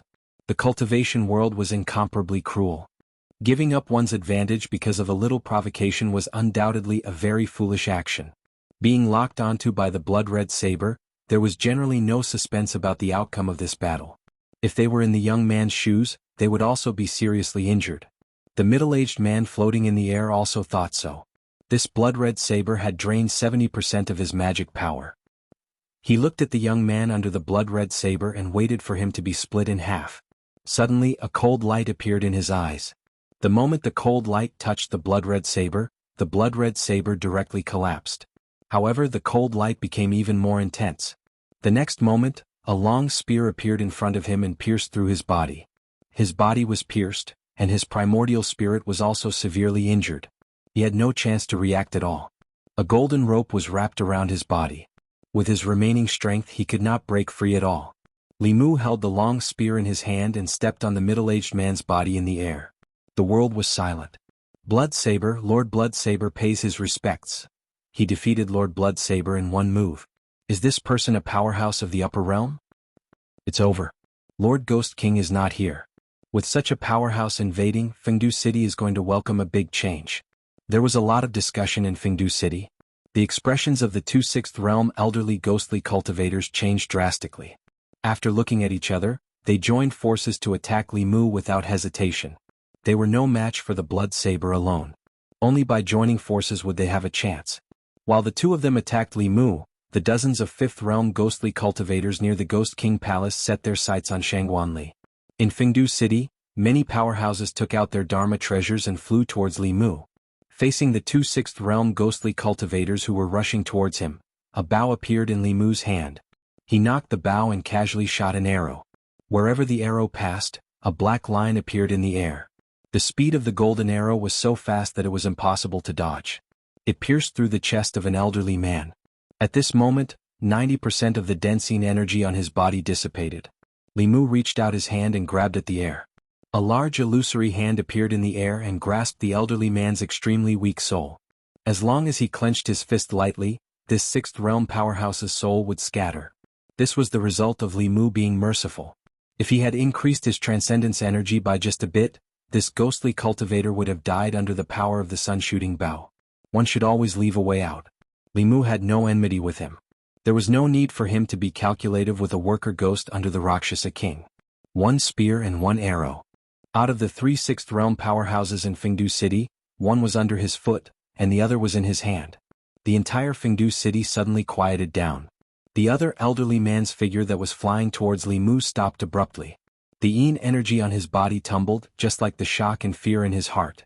Not far away, the ghostly cultivators of Fengdu City who were planning to swarm forward to help the two consecrators and gain some credit at the same time fled for their lives at a speed faster than when they came. When they raised their heads to take a look, their already pale faces turned even paler. The ghostly cultivators who were attacking Shangguanli also stopped one after another. Fear appeared on their faces. The remaining Sixth Realm elderly man calmed himself down. He looked at Li Mu and said with difficulty, "This junior was blind to have offended senior. I hope that senior will not blame me on account of the Rakshasa King. If senior has any requests, this junior will try his best to fulfill them." Li Mu crossed his arms and said, "I don't have any requests. I just want to leave Fengdu, but you guys won't let me?"